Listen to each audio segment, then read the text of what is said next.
ಹೇಗಿದ್ದೀರಾ ಎಲ್ಲರೂ? ಚೆನ್ನಾಗಿದ್ದೀರಾ? ಓಕೆ. ಊಟ ಆಯ್ತಾ ಎಲ್ರದ್ದು? ನಿದ್ದೆ ಮಾಡಲ್ಲ ಅಲ್ಲ? So it's on your request. I mean ನಿಮ್ಮ ಥರ ಒಂದಷ್ಟು ಜನ students they kept messaging me everywhere and they wanted to get a one to one live interactive session. ಮುಖಾಮುಖಿ ಒಂದು ಇಂಟ್ರಾಕ್ಟಿವ್ ಸೆಷನ್ ಆಗಲಿ, so that they can clear their doubts. ಏನು ಚಿಕ್ಕ ಪುಟ್ಟದಿರುತ್ತೆ, because ವಿಡಿಯೋಸಲ್ಲಿ ಬರೀ ನಾನು ಮಾತಾಡ್ತಾ ಇರ್ತೀನಿ, ನೀವು ಮಾತಾಡೋಕ್ಕಾಗೋದಿಲ್ಲ. ಸೊ ಹಾಗಾಗಿ this is basically exclusively specially for you people, you guys. Okay, so ಯಾರು ಮ್ಯೂಟ್ ಸ್ಪೆಕ್ಟೇಟರ್ ಆಗಿರಬಾರ್ದು, ಎಲ್ಲರೂ ಪಾರ್ಟಿಸಿಪೇಟ್ ಮಾಡಿ, because this is been designed, crafted for you. And on a weekday, I'm here to talk to you, leaving everything behind. So make the best utilization of this class. Silly anta yav doubt ಇರಲ್ಲ. Okay, minute ಇದು ಎಲ್ರಿಗೂ ಗೊತ್ತಿರುತ್ತಲ್ವಾ, ನಾನು ಕೇಳಿದ್ರೆ ಏನು ಅನ್ಕೊಂಡ್ಬಿಡ್ತಾರೆ, ಅವೆಲ್ಲ ಏನಿಲ್ಲ. Okay, ನಿಮ್ಮ doubt ನಿಮ್ದು, ಪ್ರಾಬಬ್ಲಿ ನಿಮ್ಮ ಡೌಟು ನಿಮ್ಮ ಫ್ರೆಂಡಿಗೆ ಆನ್ಸರ್ ಆಗಿರ್ಬೋದು, ಅಥವಾ ಆನ್ಲೈನ್ ಒಂದಷ್ಟು ಜನ ಇದ್ದಾರೆ ಅವರಿಗೆ ಆನ್ಸರ್ಸ್ ಆಗಿರ್ಬೋದು. So basically open up, it's okay. Take me like your friend or some elderly person who is standing here, who went through so many failures, and I'm standing here today. So we'll have a very good and productive discussion. Okay, so ellaru apply madidira alva exam ge? UPSC ತಗೊಳ್ತಾ ಇದ್ದೀರಾ ಯಾರಾದರೂ? So exclusively for KPSC. First timers ಎಷ್ಟು ಜನ?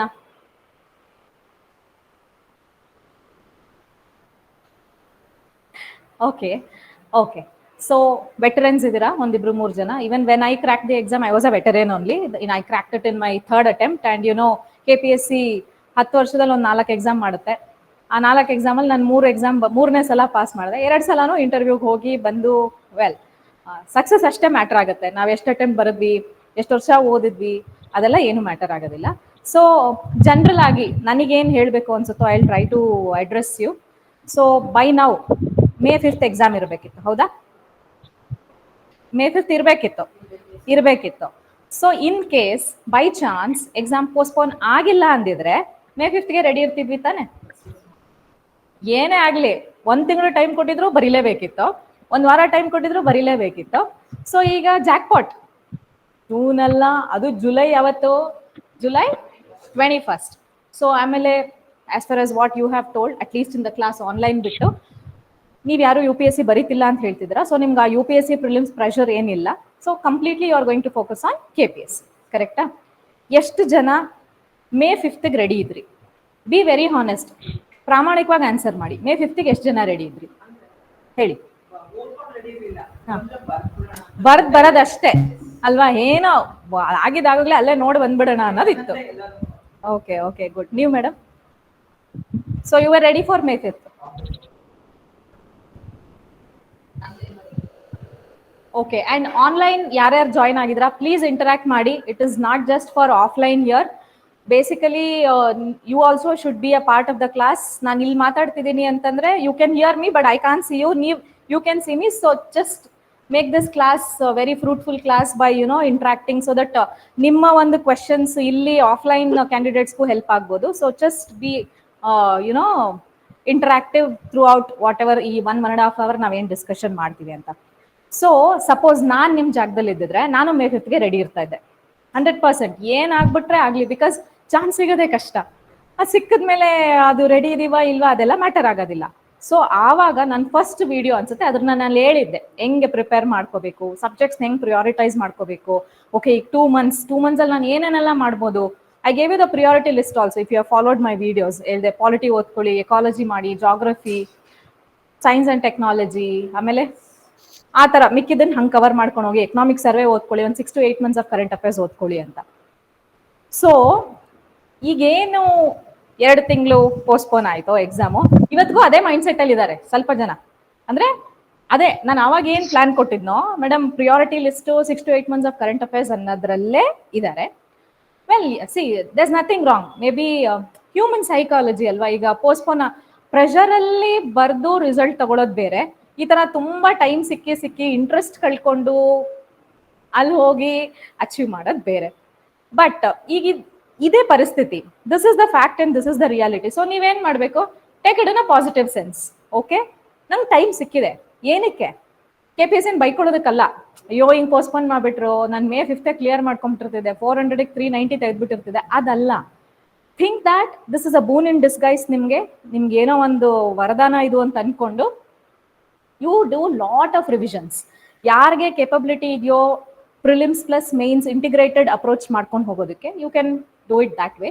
ಇಲ್ಲ okay ಇಷ್ಟು ದಿನ ನಾನು almost March time waste ಮಾಡಿದ್ದೀನಿ, ಏಪ್ರಿಲ್ ಟೈಮ್ ವೇಸ್ಟ್ ಮಾಡಿದ್ದೀನಿ, ಈಗಾಗಲೇ ಮೇ ಆಗಲೇ ಒಂದು 7-8 ದಿನ ಆಗೋಗ್ಬಿಟ್ಟಿದೆ ಅನ್ನೋರು ಇದ್ದೇ ಇರ್ತಾರೆ. ನಾನು ಕೂಡ ಹಂಗೆ ಇದ್ದೆ in my aspirant life, because ಅದು ಹಂಗೇನೆ, we humans are tailored like that. ನಾವು ರೋಬೋಟ್ಸ್ ಅಲ್ವಾ, ಹಿಂಗೆ ಮಾಡ್ಕೊಂಡು ಹೋಗ್ತಾ ಇರ್ತೀವಿ, ಹಿಂಗೆ ಇರ್ತೀವಿ, ಹಿಂಗೆ ಮಾಡ್ತೀವಿ ಅಂತ ಹೇಳಕ್ಕಾಗಲ್ಲ. ಸೊ ಆ ತರ ಇದ್ದವ್ರು ನೀವು ಇವತ್ತಿಂದ ಶುರು ಮಾಡಿದ್ರು, ಈ ಕ್ಲಾಸಿಂದ ಆಚೆ ಹೋದ್ಮೇಲೆ ಓಕೆ ಟಯರ್ಡ್ ಆಗ್ಬಿಟ್ಟಿರುತ್ತೆ, ನಾಳೆಯಿಂದ ಶುರು ಮಾಡಿದ್ರು KPSC ಪ್ರಿಲಿಮ್ಸ್ ಅಂತೂ ಈಸಿಲಿ ಕ್ರ್ಯಾಕ್ ಮಾಡ್ಬೋದು, provided you again follow the same priority list. ನಾನೇನಲ್ಲಿ ನಿಮಗೆ ಪ್ರಿಯಾರಿಟಿ ಲಿಸ್ಟ್ ಕೊಟ್ಟಿದ್ದೆ, like first polity, ecology environment, science and technology, economy, geography, ಲಾಸ್ಟಿಗೆ ಹಿಸ್ಟ್ರಿ ಹೇಳಿದ್ದೆ. ಹಿಸ್ಟ್ರಿನಲ್ಲೂ ನಿಮಗೆ ಪ್ರಯಾರಿಟಿ ಲಿಸ್ಟ್ ಹೇಳಿದ್ದೆ. ಯಾರು ಏನ್ಷಂಟು ಮೆಡಿವಲ್ ಓದಿಲ್ವೋ ಸ್ವಲ್ಪ ಅದನ್ನ ಸೈಡ್ಗೆ ಇಟ್ಕೊಳ್ಳಿ, because looking at the number of questions, the quantum of weightage are ನಮ್ಮ ಏನು ಅದು percentage of whatever questions being asked ಅಥವಾ ಮಾರ್ಕ್ಸ್ ಅಲೊಕೇಶನ್ ನೋಡಕ್ ಹೋಯ್ತು ಅಂದ್ರೆ ಮಿನಿಮಲ್. ಕೇಳೋದೇ ಇಲ್ಲ ಅಂತ ನಾನು ಹೇಳ್ತಲ್ಲ, ಮಿನಿಮಲ್.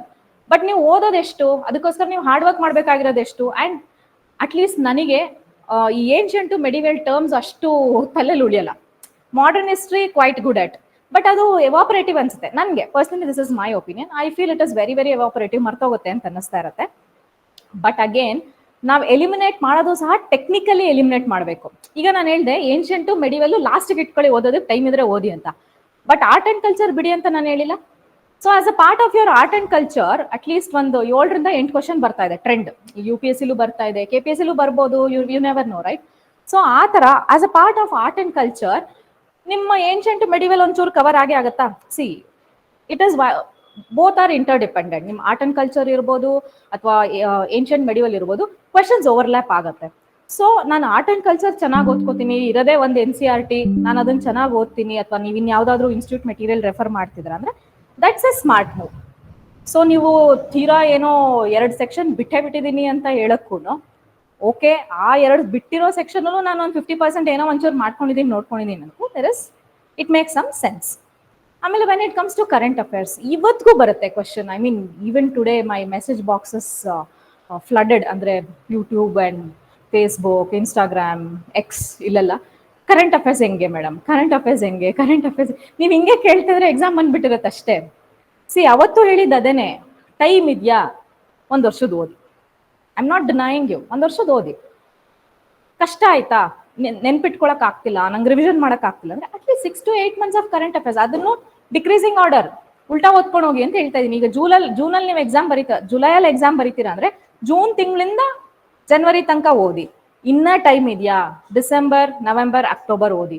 ಸಿ ಯೂಶಲಿ ಯಾವುದೇ examination, at least KPSC examination trend ನಾವು ಅನಲೈಸ್ ಮಾಡ್ತೀವಿ ಅಂತಂದ್ರೆ, ಈಗ ಅವ್ರ doubts most of the students doubt ಏನಂದ್ರೆ, ಈಗ ಲಾಸ್ಟ್ ಅಲ್ಲಿ ನಾವು ಪ್ರಿಲಿಮ್ಸ್ ಬರ್ದಿದ್ದು 2020 ಅವಾಗೂ ಎಷ್ಟೋ ಟೈಮ್ ಲ್ಯಾಪ್ಸ್ ಆಗ್ಬಿಟ್ಟಿದೆ, ಅಲ್ಲಿಂದ ಓದ್ಬೇಕಂದ್ರೆ ಇಟ್ ಇಸ್ ಇಂಪಾಸಿಬಲ್. ಅಲ್ಲಿಂದ ಎಲ್ಲ ಓದಕ್ ಬೇಕಾಗೇ ಇಲ್ಲ. ಅಂಡ್ ಯೂಶಲಿ ಕ್ವೆಶನ್ ಪೇಪರ್ ನೋಡಿದ್ರೆ like in and around 6 to 8 months ಅಲ್ಲೇ ಜಾಸ್ತಿ ಬಂದಿರುತ್ತೆ. ನಾನು 1 ವರ್ಷದಿಂದ ಬಂದಿರಲ್ಲ ಅಂತ ನಾನು ಹೇಳ್ತಾ ಇಲ್ಲ, ಬಟ್ ಇಲ್ಲಿ ರೀಸೆಂಟ್ ಆಗಿ ಏನು ಡೆವಲಪ್ಮೆಂಟ್ಸ್ ಇರುತ್ತೋ, especially last 1 month, last 2 months ಅಲ್ಲಿ ಏನು ಕರೆಂಟ್ ಡೆವಲಪ್ಮೆಂಟ್ಸ್ ಇರುತ್ತೋ ಅದ್ರ ಮೇಲೆನೆ ಜಾಸ್ತಿ ಕ್ವಶನ್ಸ್ ಬರೋ ಸಾಧ್ಯತೆಗಳಿರುತ್ತೆ.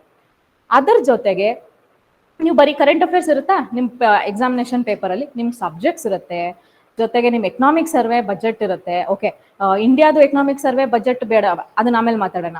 ಅಟ್ಲೀಸ್ಟ್ ನಿಮ್ ಸ್ಟೇಟ್ ನೀವು ಓದಿರ್ತೀರಾ, ನೀವು ಯಾವುದೋ ಒಂದು ಅಕಾಡೆಮಿಲಿ ಎನ್ರೋಲ್ ಮಾಡಿದಿರಾ, ಅಥವಾ ನಾನು ಎಲ್ಲೂ ಮಾಡಿಲ್ಲ, ನಾನು ಸೆಲ್ಫ್ ಸ್ಟಡಿ ಮಾಡ್ಕೊಂತಿದ್ದೀರಾ ಅಂತಂದ್ರು ಬುಕ್ ಸ್ಟೋರ್ಗೆ ಹೋದ್ರೆ ನಿಮ್ಗೆ ಒಳ್ಳೊಳ್ಳೆ ಕನ್ಸೈಸ್ಡ್ edition ಸಿಗುತ್ತಲ್ವಾ.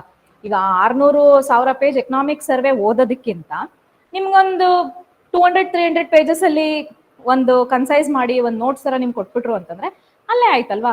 So clearing prelims is not at all difficult, ಕಷ್ಟನೇ ಅಲ್ಲ. ಕಷ್ಟ ಇರೋದು ಮೈಂಡ್ ಸೆಟ್ ಅಲ್ಲಿ. ಆ ಮೈಂಡ್ ನ ಸ್ವಲ್ಪ ಫೈನ್ ಟ್ಯೂನ್ ಮಾಡ್ಕೊಂಡು ಈಗ್ಲಿಂದ ಟೈಮ್ ಇಲ್ಲ ಅಂತ ಅನ್ಕೋಬೇಕು. ಯಾಕಂದ್ರೆ ಇಷ್ಟು ದಿನ ಟೈಮ್ ಲ್ಯಾಪ್ಸ್ ಆಯ್ತು, ಆಮೇಲೆ ಇನ್ನ ಏನೇನೋ ಗಾಸಿಪ್ಸ್, ತಿರ್ಗಾ ಎಕ್ಸಾಮ್ ಪೋಸ್ಟ್ಪೋನ್ ಆಗತ್ತೆ, ಆಗದ್ ಬೇಡ. ಯಾರು ಎಲ್ಲರಿಗೂ ಇಂಟ್ರೆಸ್ಟ್ ಹೊಟ್ಟೋಗ್ಬಿಡುತ್ತೆ ಆಮೇಲೆ. ಓಕೆ, ಇನ್ ಕೇಸ್ ಆಗೇ ಬಿಡ್ತು ಅಂತಂದ್ರು ನೀವು ಅದನ್ನ take it in a positive. ನಂಗೆ ರಿವಿಷನ್ ಮಾಡಕ್ ಟೈಮ್ ಸಿಕ್ತಪ್ಪ, ಇನ್ನೊಂದು ತಿಂಗಳದು ಹಿಂದಗಡೆ. ಇವಾಗ October November December current affairs ಓದಿರ್ತೀರಾ, ಇನ್ನು ಸೆಪ್ಟೆಂಬರ್ ಆಗಸ್ಟ್ ಓದಿ ಟೈಮ್ ಇತ್ತು ಅಂತಂದ್ರೆ. So smart move. ಆಮೇಲೆ ಸಿ ಸ್ಯಾಟ್ ಒಂದು 30 ಕ್ವಶನ್ ಬರುತ್ತಾ, ಆ 30 ಕ್ವಶನ್ ಅಲ್ಲಿ ಆಮೇಲೆ first of all one thing ನಾನು ಹೇಳ್ತೀನಿ, ಸಿ-ಸ್ಯಾಟ್ ಅಂದ್ರೆ KPSC ಸಿ-ಸ್ಯಾಟ್ ನಿಮ್ಗೇನು UPSC ಲೆವೆಲ್ ಅಲ್ಲಿ ಏನು ಒಂದು ಡಿಫಿಕಲ್ಟಿ ಲೆವೆಲ್ ಇರುತ್ತೆ ಅಥವಾ ಅನಲಿಟಿಕಲ್ ಆಗಿರುತ್ತೆ, ಅಷ್ಟು ಅನಲಿಟಿಕಲ್ ಆಗಿ ಅಷ್ಟು ಡೆಪ್ತ್ ಅಲ್ಲಿ ಕೇಳದೆ 30 ಕ್ವಶನ್. ಆ 30 ಕ್ವಶನ್ ಅಲ್ಲಿ ನಾನು ಈ ಸಿ-ಸ್ಯಾಟಿಗೆ ಕೂಡ ರೆಡಿ ಆಗಿಲ್ಲ, ನಾನು ಡೈರೆಕ್ಟ್ ಎಕ್ಸಾಮಿನೇಷನ್ ಹಾಲಲ್ಲೇ ಹೋಗಿ ಮಾಡ್ತೀನಿ ಅಂತಂದ್ರು ಆ 30ರಲ್ಲಿ 15 ಕ್ವಶನ್ ಮಾಡ್ಲೇಬಹುದು. ಏನ್ ಬ್ಲಡ್ ರಿಲೇಷನ್ ಮೇಲೆ ಒಂದು ಕ್ವಶನ್ ಇರುತ್ತೆ, ಡೈರೆಕ್ಷನ್ ಮೇಲೆ ಒಂದು ಕ್ವಶನ್ ಇರುತ್ತೆ, ಏಜ್ ಮೇಲೆ ಒಂದು ಕ್ವಶನ್ ಇರುತ್ತೆ, ಟೈಮು, ಸ್ಪೀಡು, ಡಿಸ್ಟೆನ್ಸ್ ಇವೆಲ್ಲ ಸ್ಕೂಲಲ್ಲಿ ಓದಿರೋದೇ ಅಲ್ವಾ. ಓಕೆ, ಫಾರ್ಮುಲಾಸ್ ನಿಮಗೆ ನೆನಪಾಗ್ಲಿಲ್ವಾ? ಬ್ಲಡ್ ರಿಲೇಷನ್ ಈಸಿ ಅಲ್ವಾ? ಜಸ್ಟ್ ಆ ಕ್ವಶನ್ ಓದಿದ ತಕ್ಷಣ ನೀಟಾಗಿ ಅಂದ್ರೆ ನಾನು ಡಯಾಗ್ರಾಮೆಟಿಕಲಿ ರೆಪ್ರೆಸೆಂಟ್ ಮಾಡ್ಕೊಂಡು ಹೋಗ್ಬಿಡ್ತಾ ಇದ್ದೆ. ಬಿಕಾಸ್ ಮಿಸ್ಟೇಕ್ ಎಲ್ಲ ಆಗತ್ತೆ ಅಂದ್ರೆ ನೀವು ಫಸ್ಟ್ ಅಟೆಂಪ್ಟ್ ಏನ್ ಕ್ವಶನ್ ಓದ್ತಿರೋ ಆವಾಗ ಬರ್ಕೊಂಡ್ರೆ ವೆಲ್ ಅಂಡ್ ಗುಡ್. ಸಪೋಸ್ 2-3ನೇ ಸಲ ಓದಿ ಬರ್ತೀರಂದ್ರೆ ಕನ್ಫ್ಯೂಷನ್ ಕ್ರಿಯೇಟ್ ಆಗ್ಬಿಡುತ್ತೆ. ಅದು ಅಷ್ಟೇ. ಆಮೇಲೆ ಡೈರೆಕ್ಷನ್ಸ್, ಸೀಟಿಂಗ್ ಅರೇಂಜ್ಮೆಂಟ್ಸ್, ಯಾರ ಪಕ್ಕ ಯಾರಿದ್ದಾರೆ, ಇವ್ರ ಪಕ್ಕ ಯಾರು ಕೂತಿದ್ದಾರೆ, ಅವೆಲ್ಲಾನು ನೀವು ಫಸ್ಟ್ ಕ್ವಶನ್ ಓದೋವಾಗ್ಲೇನೆ ಅಟೆಂಟಿವ್ ಆಗಿ ಇದ್ಬಿಡ್ಬೇಕು. ನಾವೇನ್ ಮಾಡ್ತೀವಿ, ಸಿ-ಸ್ಯಾಟ್ ಅಪ್ಪ ಕ್ವಶನ್ಸ್ ಅಪ್ಪ ನಾವ್ 2-3 ಸಲ ಓದ್ಬೇಕು ಅನ್ಕೊಂಡಾಗ 2-3 ಸಲ ಓದಿದಾಗ ನಮ್ಗೆ ಕನ್ಫ್ಯೂಷನ್ಸ್ ಜಾಸ್ತಿ ಆಗುತ್ತೆ. ಸೊ ಫಸ್ಟ್ ಟೈಮ್ಗೆ ನೀವು ನೀಟಾಗಿ ಬರ್ಕೊಂಡ್ಬಿಟ್ಟು second time probably cross check ಮಾಡ್ಕೊಳ್ಳಿ. ಸೊ ಆ ತರ ಅಂತ ಅನ್ಕೊಂಡ್ರು ಮಿನಿಮಮ್ ಅಂದ್ರೂ 15 ಕ್ವಶನ್ಸ್ ಬಂದೇ ಬರುತ್ತೆ. ಆಮೇಲೆ ಸಿ-ಸ್ಯಾಟ್ ಅಲ್ಲಿ ಬಂದೆ ನಿಮ್ಗೆ ಕರೆಕ್ಟ್ ಆಗಿ ಬಂತು ಅಂದ್ರೆ 100% ಬಂತು. 15 ಕ್ವಶನ್ ಅಂದ್ರೆ 30 ಮಾರ್ಕ್ಸ್ ಅಲ್ಲೇ ಬಂತು. ಎಕನಾಮಿಕ್ ಸರ್ವೆ ಓದಿರ್ತೀರಾ, ಬಜೆಟ್ ಓದಿರ್ತೀರಾ, ಗೌರ್ಮೆಂಟ್ ಸ್ಕೀಮ್ಸ್ ಪಾಲಿಸೀಸ್ ಓದಿರ್ತೀರಾ, ಜಾಗ್ರಫಿ ಓದಿರ್ತೀರಾ. Okay, geography, Karnataka geography, Indian geography, world geography. First Karnataka geography ಮುಗಿಸ್ಬಿಡಿ first. Because common sense, Karnataka state government exam ಬರೀತಿರೋ ಕಾರಣ ಅಟ್ಲೀಸ್ಟ್ ಕರ್ನಾಟಕ ಜಾಗ್ರಫಿ ನಿಮಗೆ ಗೊತ್ತಿರಬೇಕು. ಟೈಮ್ ಇದೆಯಾ, ಇಂಡಿಯನ್ ಜಾಗ್ರಫಿ ಮುಗಿಸ್ಕೊಳ್ಳಿ. ಸಿ, ನಾನು ಯಾವ್ದನ್ನು ಬಿಡಿ ಅಂತ ಹೇಳ್ತಲ್ಲ, ಟೆಕ್ನಿಕಲಿ ಮಾಡ್ಕೊಂಡು ಹೋಗಿ. ಎಲ್ಲಾ ತಗೊಂಬಂದು ಗುಡ್ಡೆ ಹಾಕೊಂತೀನಿ ಮಾಡ್ತೀನಿ ಅಂತ ಅಂದ್ರೆ ಪ್ರೆಷರ್ ಝೋನು. ತಿರ್ಗಾ ಎಲಿಮಿನೇಟ್ ಮಾಡಿದ್ರು ತಲೆನೋವು, ಅಯ್ಯೋ ನಾನು ಬಿಟ್ಟಿರೋದ್ರಲ್ಲೇ ಬಂದ್ಬಿಟ್ರೆ. ಅದ್ರ ಬದಲು ಟೆಕ್ನಿಕಲ್ ಎಲಿಮಿನೇಷನ್, ಸ್ಮಾರ್ಟ್ ಆಗಿ ಎಲಿಮಿನೇಟ್ ಮಾಡೋದು. ಫಸ್ಟ್ ಕರ್ನಾಟಕ ಜಾಗ್ರಫಿ ಮುಗೀತಾ, take up Indian geography, world geography ಅಂತ ತಗೊಳ್ಳಿ. ಆಮೇಲೆ ಯೂಶಲಿ ವರ್ಲ್ಡ್ ಜಾಗ್ರಫಿ ಮೇಲೆ ಮ್ಯಾಪ್ ಬೇಸ್ಡ್ ಕ್ವಶನ್ಸ್ ಬರ್ಬೋದಾ? ಯೂಶಲಿ ಇವಾಗ ಟ್ರೆಂಡ್ ಮ್ಯಾಪಿಂಗ್ಗೆ ಒಂದು ಟ್ರೆಂಡ್ ಇದೆ ಇವಾಗ. ಆ ಮ್ಯಾಪಿಂಗು, ಆ ಮ್ಯಾಪ್ ಬೇಸ್ಡ್ ಕ್ವಶನ್ಸ್ ಎಲ್ಲ ನಿಮ್ ಕರೆಂಟ್ ಅಫೇರ್ಸ್ ಮ್ಯಾಗಝಿನ್ ಅಲ್ಲಿ ಓದಿರ್ತೀರಾ ಇಲ್ವಾ? ಸೊ ಅಷ್ಟಕ್ಕೆ ನೀವು ಈ ವರ್ಲ್ಡ್ ಜಾಗ್ರಫಿ ಓದಿಲ್ಲ ಅಂತ ಪ್ರೆಷರ್ಗೆ ಹೋಗೋ ಬದಲು, okay as a part of current affairs magazine ನಾನು ಅಲ್ಲಿ ವರ್ಲ್ಡ್ ಜಾಗ್ರಫಿನ ಒಂಚೂರು ಒಂದು ರಿವಿಷನ್ ಮಾಡ್ಕೊಂಡಿದ್ದೀನಿ ಅಂತ ಎಕ್ಸಾಮ್ಗೆ ಹೋಗೋದು ಬೆಟರ್ ಅಲ್ವಾ? ಆದ್ರೆ ಮೇನ್ಸ್ಗೆ ಖಂಡಿತ ಎಲ್ಲ ಓದ್ಬೇಕಾಗತ್ತೆ. I am telling you. ಈಗ ಯಾರು 2 ತಿಂಗಳಲ್ಲಿ ನಾನೇನು ಮಾಡಿಲ್ಲ, ಇನ್ 2 ತಿಂಗಳಲ್ಲಿ ನಾನೆಲ್ಲ ಮಾಡಬೇಕು ಅಂತಿದ್ದೀರೋ ಅವರಿಗೆ this holds good. But on the other contrary, ಯಾರು May 5th ರೆಡಿ ಇದ್ರು ಅಂದ್ರೆ ಹೋಗಿ ಬರೋಣ ಅನ್ನೋರು ಒಂದಾದ್ರೆ, ಇಲ್ಲ ನಾನು ರೆಡಿ ಇದ್ದೀನಪ್ಪ, ನಾನು ಆಲ್ಮೋಸ್ಟ್ ಒಂದು 6-7 months ಇಂದ ಓದ್ತಾ ಇದ್ದೆ, ನಾನು ರೆಡಿ ಇದ್ದೆ, ಎಕ್ಸಾಮ್ ಪೋಸ್ಟ್ಪೋನ್ ಮಾಡಬಾರ್ದಿತ್ತು ಅನ್ನೋರು, it's a golden opportunity for you. Do lot of revisions, mains ಒಂದು 2-3 ಸಬ್ಜೆಕ್ಟ್ ಮುಗಿಸ್ಕೊಳ್ಳಿ, ಏನು ಕಷ್ಟನೇ ಆಗೋದಿಲ್ಲ. ಮಾಕ್ ಟೆಸ್ಟ್ ಎಷ್ಟು ಸಾಧ್ಯನೋ ಅಷ್ಟು ಮಾಕ್ ಟೆಸ್ಟ್ ಬರೀರಿ. ಪ್ರಿಪೇರ್ ಆಗಿರೋರು, ಪ್ರಿಪೇರ್ ಆಗಿಲ್ಲದೆ ಇರೋರು, ಜಾಸ್ತಿ ಮಾಕ್ ಟೆಸ್ಟ್. ಆಮೇಲೆ 1995 ಇಂದ 2024 ತನಕ U P S C paper especially last 3 years UPSC paper read, revise, by heart. ಅದನ್ನೇ. ಯಾಕಂದ್ರೆ ಲಾಸ್ಟ್ ಇಯರ್ ಪೇಪರ್ ನೋಡಿದಾಗ ನಮಗೆ ಟ್ರೆಂಡ್ ಚೇಂಜ್ ಆಯ್ತು. ಎಷ್ಟು ಜನ ನೀವು ನೋಡಿದಿರೋ ನನಗೆ ಗೊತ್ತಿಲ್ಲ. ಯಾವ್ದು ಕರೆಕ್ಟ್ ಅಂತ ಕೇಳ್ತಾ ಇಲ್ಲ, ಎಷ್ಟು ಕರೆಕ್ಟ್ ಅಂತ ಕೇಳ್ತಾರೆ. ವಿಚ್ ಇಸ್ ಕರೆಕ್ಟ್ ಕೇಳ್ತಲ್ಲ, how many of the above ಅಥವಾ how many of the above pairs are correct. So ಈ ತರ ಒಂದು ಪರಿಸ್ಥಿತಿ ಬಂದಾಗ ನಾನೇ ಪೇಪರ್ ಸಾಲ್ವ್ ಮಾಡ್ತಿದ್ದಾಗ ನಾನೇ 2-3 ಮಿಸ್ಟೇಕ್ ಮಾಡ್ಬಿಟ್ಟೆ. ನನ್ನ ತಲೆಯಲ್ಲಿ ವಾಟು ವಿಚ್ಚೇ ಇದೆ, ತಲೆಯಲ್ಲಿ ಹೌ ಮೆನಿ ಅನ್ನೋದು ಬರ್ತಾ ಇಲ್ಲ. ಸೊ ಆ ಎಕ್ಸಾಮಿನರ್ ಸೈಕಾಲಜಿಗೆ, ಆ ಎಕ್ಸಾಮಿನರ್ ಮೆಂಟಾಲಿಟಿಗೆ ನಾವು ಫೈನ್ ಟ್ಯೂನ್ ಆಗ್ಬೇಕು. ನಾಳೆ ದಿನ ಎಕ್ಸಾಮಿನೇಷನ್ ಅಲ್ಲಿ ಎವ್ರಿ ಮಾರ್ಕ್ ಪೆನಲ್ಟಿ ಆಗ್ಬಿಡುತ್ತೆ. ಒಂದೊಂದು ಕ್ವಶನ್ ಗೊತ್ತಿದ್ದು ರಾಂಗ್ ಮಾಡ್ತು ಅಂದ್ರೆ ತುಂಬಾ ಬೇಜಾರಾಗುತ್ತೆ. ಬಿಕಾಸ್ ಲಾಟ್ ಆಫ್ ಎಫರ್ಟ್ ಹಾಕಿರ್ತೀವಲ್ವಾ ನಾವು ಅದಕ್ಕೋಸ್ಕರ. ಸೊ ಹಿಂಗ್ ಮಾಡ್ಕೊಂಡು ಮಾಡೋದು ಬೆಟರು. ಸೊ ಎಷ್ಟು ಜನ ಪ್ರಿಲಿಮ್ಸ್ ಕಮ್ ಮೇನ್ಸ್ ಇಂಟಿಗ್ರೇಟೆಡ್ ಆಗಿ ಓದ್ತಿದಿರೋ, ಕಂಟಿನ್ಯೂ ಮಾಡಿ. ಅಟ್ಲೀಸ್ಟ್ ಜೂನ್ 15 ತನಕ ಕಂಟಿನ್ಯೂ ಮಾಡಿ. ಲಾಸ್ಟ್ 1 month ಇದೆ ನವಾಗ ಬೇಕಂದ್ರೆ ಸ್ಟಾಪ್ ಮಾಡಿ, ಅಗೇನ್ ನೀವು switch back to your prelims mode ಏನಿದೆ ಅದನ್ನೇ ಮಾಡಿ. ಇಲ್ಲ ನಾನು ಟೈಮ್ ವೇಸ್ಟ್ ಮಾಡ್ಕೊಂಡೆ, ಓಕೆ ಹ್ಯಾಪೆಂಡ್ ಇಸ್ ಹ್ಯಾಪೆಂಡ್ ಅನ್ನೋರು ನಾನು ಸ್ಟ್ರಾಟಜಿ ನಿಮ್ಗೆ ಹೇಳ್ದಂಗೆ ಶುರು ಮಾಡ್ಕೊಳ್ಳಿ. ಬಟ್ ನೀವೇನು ಓದ್ತೀರಾ, ಓಕೆ ಎಲಿಮಿನೇಟ್ ಒಂದು 4-5 ಆಸ್ಪೆಕ್ಟ್ ನ ನೀವು ಎಲಿಮಿನೇಟ್ ಮಾಡ್ತೀರಾ ಅಂದ್ರೆ, ಒಂದು 4-5 ಆಸ್ಪೆಕ್ಟ್ ನ ನೀವು ಓದ್ತೀರಾ ಅಂದ್ರೆ ಆ ಆಸ್ಪೆಕ್ಟ್ಸ್ ಅಲ್ಲಿ ಪಕ್ಕ ಪರ್ಫೆಕ್ಟ್ ಇರಬೇಕು. ಈಗ it is a competitive exam, that too for gazetted post ಅಲ್ವಾ. ಆ ತರ ಒಂದು ಎಕ್ಸಾಮ್ ಅಲ್ಲಿ ರಿಸ್ಕ್ ಫ್ಯಾಕ್ಟರ್, ನಾನು ಇದನ್ನ ಬಿಡ್ತಾ ಇದ್ದೀನಿ, ಇಷ್ಟನ್ನ ಮಾತ್ರ ಓದ್ತೀನಿ ಅನ್ನೋರು ನೀವ್ ಏನ್ ಓದಿದ್ರು ಅದ್ರಲ್ಲಿ ಪಕ್ಕಾ ಇರಬೇಕು, 100% ಬರೋ ಇರಬೇಕು. ಯಾವ ತರ ಅಂದ್ರೆ ಆ ಟಾಪಿಕ್ಸ್ ಬಗ್ಗೆ ನಿಮ್ಗೆ ಎಕ್ಸಾಮಿನೇಷನ್ ಅಲ್ಲಿ ಏನಾದ್ರು ಕ್ವಶನ್ಸ್ ಬಂತು ಅಂದ್ರೆ ನೀವು ಮಿಸ್ಟೇಕ್ ಮಾಡ್ಲೇಬಾರ್ದು. ಓಕೆ, ನಮಗೆ ಎಲ್ಲ ಚೆನ್ನಾಗಿ ಗೊತ್ತಿದ್ದು ಮಿಸ್ಟೇಕ್ಸ್ ಆಗೋದಕ್ಕೆ ಯಾವ ರೀತಿ ಮಿಸ್ಟೇಕ್ಸ್ ಆಗುತ್ತೆ ಎಕ್ಸಾಮ್ ಅಲ್ಲಿ ಅಂತಂದ್ರೆ, ಆಂಗ್ಸೈಟಿ. ಎಕ್ಸಾಮಿನೇಷನ್ ಹಾಲ್ ಅಲ್ಲಿ ಕೂತಾಗ ನಮ್ಗೆ ಆಂಗ್ಸೈಟಿ ಆಗುತ್ತೆ, ಒಂಥರ ಸ್ಟ್ರೆಸ್ ಟೆನ್ಷನ್ ಆಗ್ಬಿಡುತ್ತೆ. ಆವಾಗ ಏನ್ ಮಾಡ್ತೀವಿ, ಕರೆಕ್ಟ್ ಒಂದು OMR ಶೀಟ್ ಅಲ್ಲಿ ನಾವು ಕರೆಕ್ಟ್ ಆಪ್ಷನ್ ಮಾರ್ಕ್ ಮಾಡಲ್ಲ. ಇದು ಒಂದು. ಆಮೇಲೆ ಕೆಲವ್ರಿಗೆ ಅಭ್ಯಾಸ ಇದೆಯಪ್ಪ, ಹೆಂಗೆ ಅಂದ್ರೆ ಇಡೀ ಪೇಪರ್ನ ಸಾಲ್ವ್ ಮಾಡ್ಬಿಡೋದು, ಅಲ್ಲೇ ಪೆನ್ಸಿಲ್ ಅಲ್ಲಿ ಮಾರ್ಕ್ ಮಾಡ್ಕೊಂಡ್ಬಿಡೋದು ಆನ್ಸರ್ಸ್ನ. Don't do that. ಲಾಸ್ಟಿಗೆ ಬಂದ್ಬಿಟ್ಟು ಎಲ್ಲ ಮಾರ್ಕ್ ಮಾಡ್ತೀನಿ ಅನ್ನೋದು. ಸಪೋಸ್ ನೀವು ಎಲ್ಲೋ ಮಧ್ಯದಲ್ಲಿ ಸ್ಟಕ್ ಆದ್ರಿ, 3 ಅವರ್ ಅಲ್ಲ ಎಕ್ಸಾಮು, 2. ಆಮೇಲೆ ಅದನ್ನು ಈಗ ನೋಡಿ, ಯೂಶಲಿ ನಮಗೆ ಸ್ಕೂಲಿಂದನೂ ಎಷ್ಟು ಅವರಪ್ಪ ಎಕ್ಸಾಮ್ಗೆ, 3 ಅವರ್ಸ್ ಅಂತ ಬ್ರೈನ್ ಟ್ಯೂನ್ ಆಗ್ಬಿಡುತ್ತೆ. But this is not 3 hours, this is only 2 hours paper. ಈ 2 ಅವರ್ಸ್ ಅಲ್ಲಿ ನೀವೆಲ್ಲೋ ಒಂದ್ ಕಡೆ ಸ್ಟಕ್ ಆದ್ರೆ ಲಾಸ್ಟ್ ½ ಅವರ್ ಇದೆ ಅಂತಂದ್ರೆ, ½ ಅವರ್ ಅಲ್ಲಿ ಮಾಡ್ಬೋದು ನೀವು 100 ಕ್ವಶನ್ OMR ಶೀಟ್ ಅಲ್ಲಿ ಮಾಡ್ಬೋದು. ಬಟ್ ಎಷ್ಟು ಮಟ್ಟಕ್ಕೆ ನೀವು ಕರೆಕ್ಟ್ ಆಗಿ ಮಾರ್ಕ್ ಮಾಡ್ತೀರಾ ನಂಗೆ ಗೊತ್ತಿಲ್ಲ. 1 ಕ್ವಶನ್ ಮಿಸ್ಟೇಕ್ ಆಯ್ತು ಅಂದ್ರೆ 10 ಕ್ವಶನ್ ಹೋಗುತ್ತೆ. ಅದು ಟೆಕ್ನಿಕಾಲಿಟಿ ಗೊತ್ತಲ್ವಾ ನಿಮ್ಗೆ, ಮಾಡಿ ನೋಡಿ ಬೇಕಾದ್ರೆ. ಈಗ ಹೆಂಗಿರೋ ಪ್ರಾಕ್ಟೀಸ್ ಮಾಡ್ತಾ ಇದೀರಲ್ವಾ, 1 ಕ್ವಶನ್ ಮಿಸ್ಟೇಕ್ ಮಾಡಿ, ಬೇಕಂತ ಆಪ್ಷನ್ ಮಿಸ್ಟೇಕ್ ಮಾಡಿ, ಮಿನಿಮಮ್ 5 ಕ್ವಶನ್ಸ್ ರಾಂಗ್ ಆಗುತ್ತೆ, ಗೊತ್ತಿರೋದು ರಾಂಗ್ ಆಗ್ಬಿಡುತ್ತೆ. ಆ ತರ ಎಲ್ಲ ಮಾಡಬೇಡಿ. ಅಲ್ಲಿಂದ ಅಲ್ಲೇ ಮಾರ್ಕ್ ಮಾಡಿ. 1 ಕ್ವಶನ್ ಓದ್ತೀರಾ, ಓದಿ, 2-3 ಸಲ ಓದಿ, ಶ್ಯೂರ್ ಇಲ್ವಾ ಮಾರ್ಕ್ ಮಾಡ್ಕೊಳ್ಳಿ, ಲಾಸ್ಟ್ ಬಂದು ಆನ್ಸರ್ ಮಾಡಿ. ಬಟ್ ಎಲ್ಲ ಒಂದೇ ಸಲ ಮಾರ್ಕ್ ಮಾಡ್ತೀನಿ ಅನ್ನೋದು it's not a good idea. But ನೀವು ಇಲ್ಲ ನಾನು ಅದನ್ನೇ ಮಾಡ್ತೀನಿ ಅಂದ್ರೆ ಬಿ ವೆರಿ ವೆರಿ ಕೇರ್ಫುಲ್, ಆಯ್ತಾ. ಆ ಥರ ಎಲ್ಲ ಮಾಡ್ಕೊಳಕ್ ಹೋಗ್ಬೇಡಿ. ಸೊ ಆಮೇಲೆ ಏನೇನೋ ಆಗತ್ತೆ ಎಕ್ಸಾಮ್ ಟೈಮಲ್ಲಿ, ಆ ಎಕ್ಸಾಮಿನೇಷನ್ ಹಾಲಲ್ಲಿ. ಇವಾಗ ಬೇರೆ ಏನೇನೋ ಈ ಬಿಸಿಲು ಬೇರೆ ಹಿಂಗೆ ಕಂಟಿನ್ಯೂ ಆಯಿತು ಅಂದರೆ, ಆ ಹೀಟ್ ಸ್ಟ್ರೆಸ್ಸು ಅದು ಇದು ಎಲ್ಲ. So fine tune your brain, fine tune your minds, to calm down. And 2 hours, ಬೆಳಗ್ಗೆ 2 ಅವರ್ಸ್, ಮಧ್ಯಾಹ್ನ 2 ಅವರ್ಸ್ ನಿಮಗೆ ಟಿಕೆಟ್ ಸಿಕ್ದಂಗೆ ಮೈನ್ಸ್ ಬರೆಯೋಕ್ಕೆ. ನೀವು ಎಷ್ಟೇ ಬ್ರಿಲಿಯಂಟ್ ಆಗಿದ್ರು ನೀವು ಪ್ರಿಲಿಮ್ಸ್ ಕ್ರ್ಯಾಕ್ ಮಾಡಿದ್ರೇನೆ ಮೈನ್ಸ್ ಬರೆಯೋಕ್ಕಾಗೋದು. And mains only is the game changer ಅಲ್ವಾ. ಈಗ ಇಂಟರ್ವ್ಯೂ ಮಾರ್ಕ್ಸ್ 25 ಮಾಡಿದ್ದಾರೆ, 25 ಮಾರ್ಕ್ಸ್ ಹಾರ್ಡ್ಲಿ ಮ್ಯಾಟರ್ಸ್ ಅಂತ ನಾನು ಹೇಳೋದು. Every mark matters, but compared to 200 marks, 300 marks, 25 marks is very very negligible. ನೀವು ಎಲ್ಲಿ ಮಾಡ್ಬೇಕು ಇವಾಗ ಕೆಲಸನ? ಮೇನ್ಸ್ ಅಲ್ಲೇ ಮಾಡಬೇಕು. ಸೊ ಇವಾಗ ಯಾರೋ ಒಬ್ರು ನೀವು PCM ಅಂದ್ರೆ ಪ್ರಿಲಿಮ್ಸ್ ಕಮ್ ಮೇನ್ಸ್ ಇಂಟಿಗ್ರೇಷನ್ ಮಾಡ್ಕೊಂಡು ಓದ್ಬಿಟ್ಟಿರ್ತೀರಾ, ಪ್ರಿಲಿಮ್ಸ್ ಅಲ್ಲಿ ಎಡಬಿಟ್ರೆ ಮೇನ್ಸು ಬರೆಯೋಕ್ಕಾಗಲ್ಲ. ಆಮೇಲೆ KPC ನೆಕ್ಸ್ಟ್ ಯಾವಾಗ ಎಕ್ಸಾಮ್ ಕರೀತಾರೆ ಗೊತ್ತಿಲ್ಲ.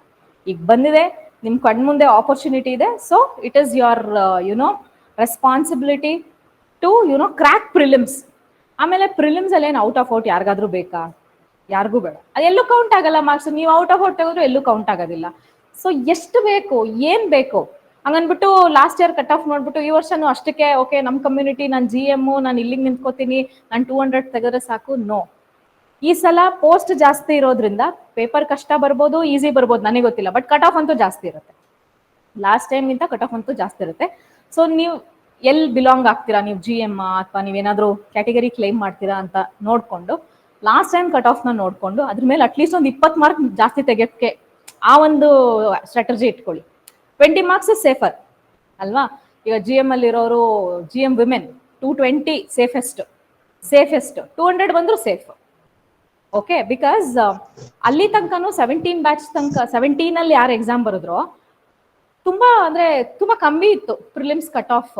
ಬಟ್ ನಮ್ಮ ಬ್ಯಾಚ್ ಅಲ್ಲಿ ಏನಾಯ್ತು, ನಮ್ಮ ಕಮ್ಯುನಿಟಿಗೆ 40 ಮಾರ್ಕ್ ಇನ್ಕ್ರೀಸ್ ಆಯ್ತು, 45 marks.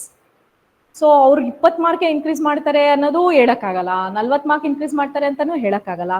So it is like ಇಲ್ಲಿರ್ಬೇಕು, ಇಲ್ಲಿಗೆ ಏನ್ ಮಾಡ್ಬೇಕು, ಅವಾಗ ಇಲ್ಲೆಲ್ಲಾದ್ರೂ ನಿಂತ್ಕೋತೀವಿ. ನಾವ್ ಇಲ್ಲಿಗೆ ಏನ್ ಮಾಡ್ಬಿಟ್ರೆ ಎಲ್ಲಿಗೆ ನಿಂತ್ಕೋತೀವಿ? ಎಲ್ಲೋ ಮಧ್ಯದಲ್ಲಿ, ಅದು ಬಾರ್ಡ್ರಲ್ಲಿ ನಿಂತ್ಕೊಂಡು ಹೋಗಲ್ಲ, ಒಳಗಡೆ ಹೋಗ್ತೀವಾ, ಅಲ್ಲೇ 1.5 ತಿಂಗಳು ವೇಸ್ಟ್ ಆಗ್ಬಿಟ್ಟಿರುತ್ತೆ. ಅಷ್ಟರಲ್ಲಿ ಮೇನ್ಸ್ ಓದ್ಲಾ ಬೇಡವಾ ಅದೊಂದು ಅತಂತ್ರ ಸ್ಥಿತಿ. ಬೈ ಮಿಸ್ಟೇಕ್ ನೀವೇನಾದ್ರೂ ಮೇನ್ಸ್ ಕ್ವಾಲಿಫೈ ಆಗ್ಬಿಟ್ರಿ ಅಂದ್ರೆ ಮುಗೀತು ಕತೆ, ಪ್ರೆಷರ್ ಝೋನ್ ತಿರ್ಗಾ. ಅಯ್ಯೋ 1.5 ತಿಂಗಳು ನಾನು ವೇಸ್ಟ್ ಮಾಡ್ಬಿಟ್ಟೆ, ಆವಾಗಲೇ ನನ್ಗೆ ಗೊತ್ತಾಗ್ಬೇಕಿತ್ತು. ಯಾರಿಗೂ ಗೊತ್ತಾಗಲ್ಲ ಕಟ್ ಆಫ್ ಎಷ್ಟಿರುತ್ತೆ ಅಂತ. ರಿಸಲ್ಟ್ ಅನೌನ್ಸ್ ಆಗಿ ಐ ಥಿಂಕ್ ನಾವು ನಮ್ಮ ಆರ್ಡರ್ ಕಾಪೀಸ್ ತಗೊಂಡೋ ಟೈಮಿಗೆ ಆಲ್ಮೋಸ್ಟ್ ಒಂದು 6-7 ಮಂತ್ಸ್ ಆದ್ಮೇಲೆ ನಮಗೆ ಕಟ್ ಆಫ್ ಮಾರ್ಕ್ಸ್ ಬಿಟ್ಟಿದ್ದು, ಎಷ್ಟಿತ್ತು, ಯಾವ್ಯಾವ ಕಮ್ಯುನಿಟಿಗೆ ಏನೇನು ಕಟ್ ಆಫ್ ಮಾರ್ಕ್ಸ್ ಇತ್ತು ಅಂತ. ಸೊ ಕಟ್ ಆಫ್ ಎಲ್ಲ ಜಾಸ್ತಿ ತಲೆ ಕೆಡಿಸ್ಕೋಬಾರ್ದು. ಬಟ್ ಯಾರು ಏನಾದರೂ ಕ್ಯಾಟಗರಿ ಅಥವಾ ರಿಸರ್ವೇಷನ್ಸ್ ಕ್ಲೈಮ್ ಮಾಡ್ತಿರೋ, ದಯವಿಟ್ಟು ಆ ಮೆಂಟಾಲಿಟಿಯಿಂದ ಎಕ್ಸಾಮ್ಗೆ ಹೋಗ್ಬೇಡಿ. ನಾನು GM ಅಲ್ಲೇ ಸೀಟ್ ತಗೊಳ್ತೀನಿ ಅನ್ನೋದು ನಿಮ್ಮ ಮೆಂಟಾಲಿಟಿ ಆಗಿರಲಿ, ಅವಾಗ ನಿಮ್ಮ ಸ್ಕೋರ್ಸ್ ಕೂಡ ಹೈ ಇರುತ್ತೆ ಅಲ್ವಾ. ಬಿಕಾಸ್ ನಾವ್ ಹೆಂಗ್ ಹೇಳಕ್ಕಾಗುತ್ತೆ, ಇವಾಗ GM ಗೆ ಇಷ್ಟೇ ಸ್ಕೋರ್ ಇರುತ್ತೆ, ಈಗ 2A ಗೆ ಇಷ್ಟಿರುತ್ತೆ, 3A ಗೆ ಇಷ್ಟಿರುತ್ತೆ, ನಾವ್ ಹೆಂಗೂ ಹೇಳಕ್ಕಾಗಲ್ಲ. ಅದು KPSC ಬಿಟ್ರೆ ಅಧಿಕೃತವಾಗಿ KPSC ಬಿಡತ್ತಂತ ನಮಗೆ ಗೊತ್ತಾಗೋದಿಲ್ಲ. ಸೊ ಎಲ್ಲರೂ, ಪ್ರತಿಯೊಬ್ರು, irrespective of your background, irrespective of whatever privileges you are having, you think that you are going to compete in the GM level only. ನಾನು GM ಅಲ್ಲೇ ಸ್ಕೋರ್ ಮಾಡಬೇಕು, GM level ಅಲ್ಲೇ ನಾನು compete ಮಾಡ್ತೀನಿ ಅನ್ಕೊಂಡಾಗ ನಿಮ್ಮ performance ಚೆನ್ನಾಗಾಗುತ್ತೆ, ನಿಮಗೆ ಅದೇನಿದೆ ನಿಮ್ಮ ಮಾರ್ಕ್ಸ್ ಕೂಡ ಎನ್ಹಾನ್ಸ್ಮೆಂಟ್ ಆಗತ್ತೆ.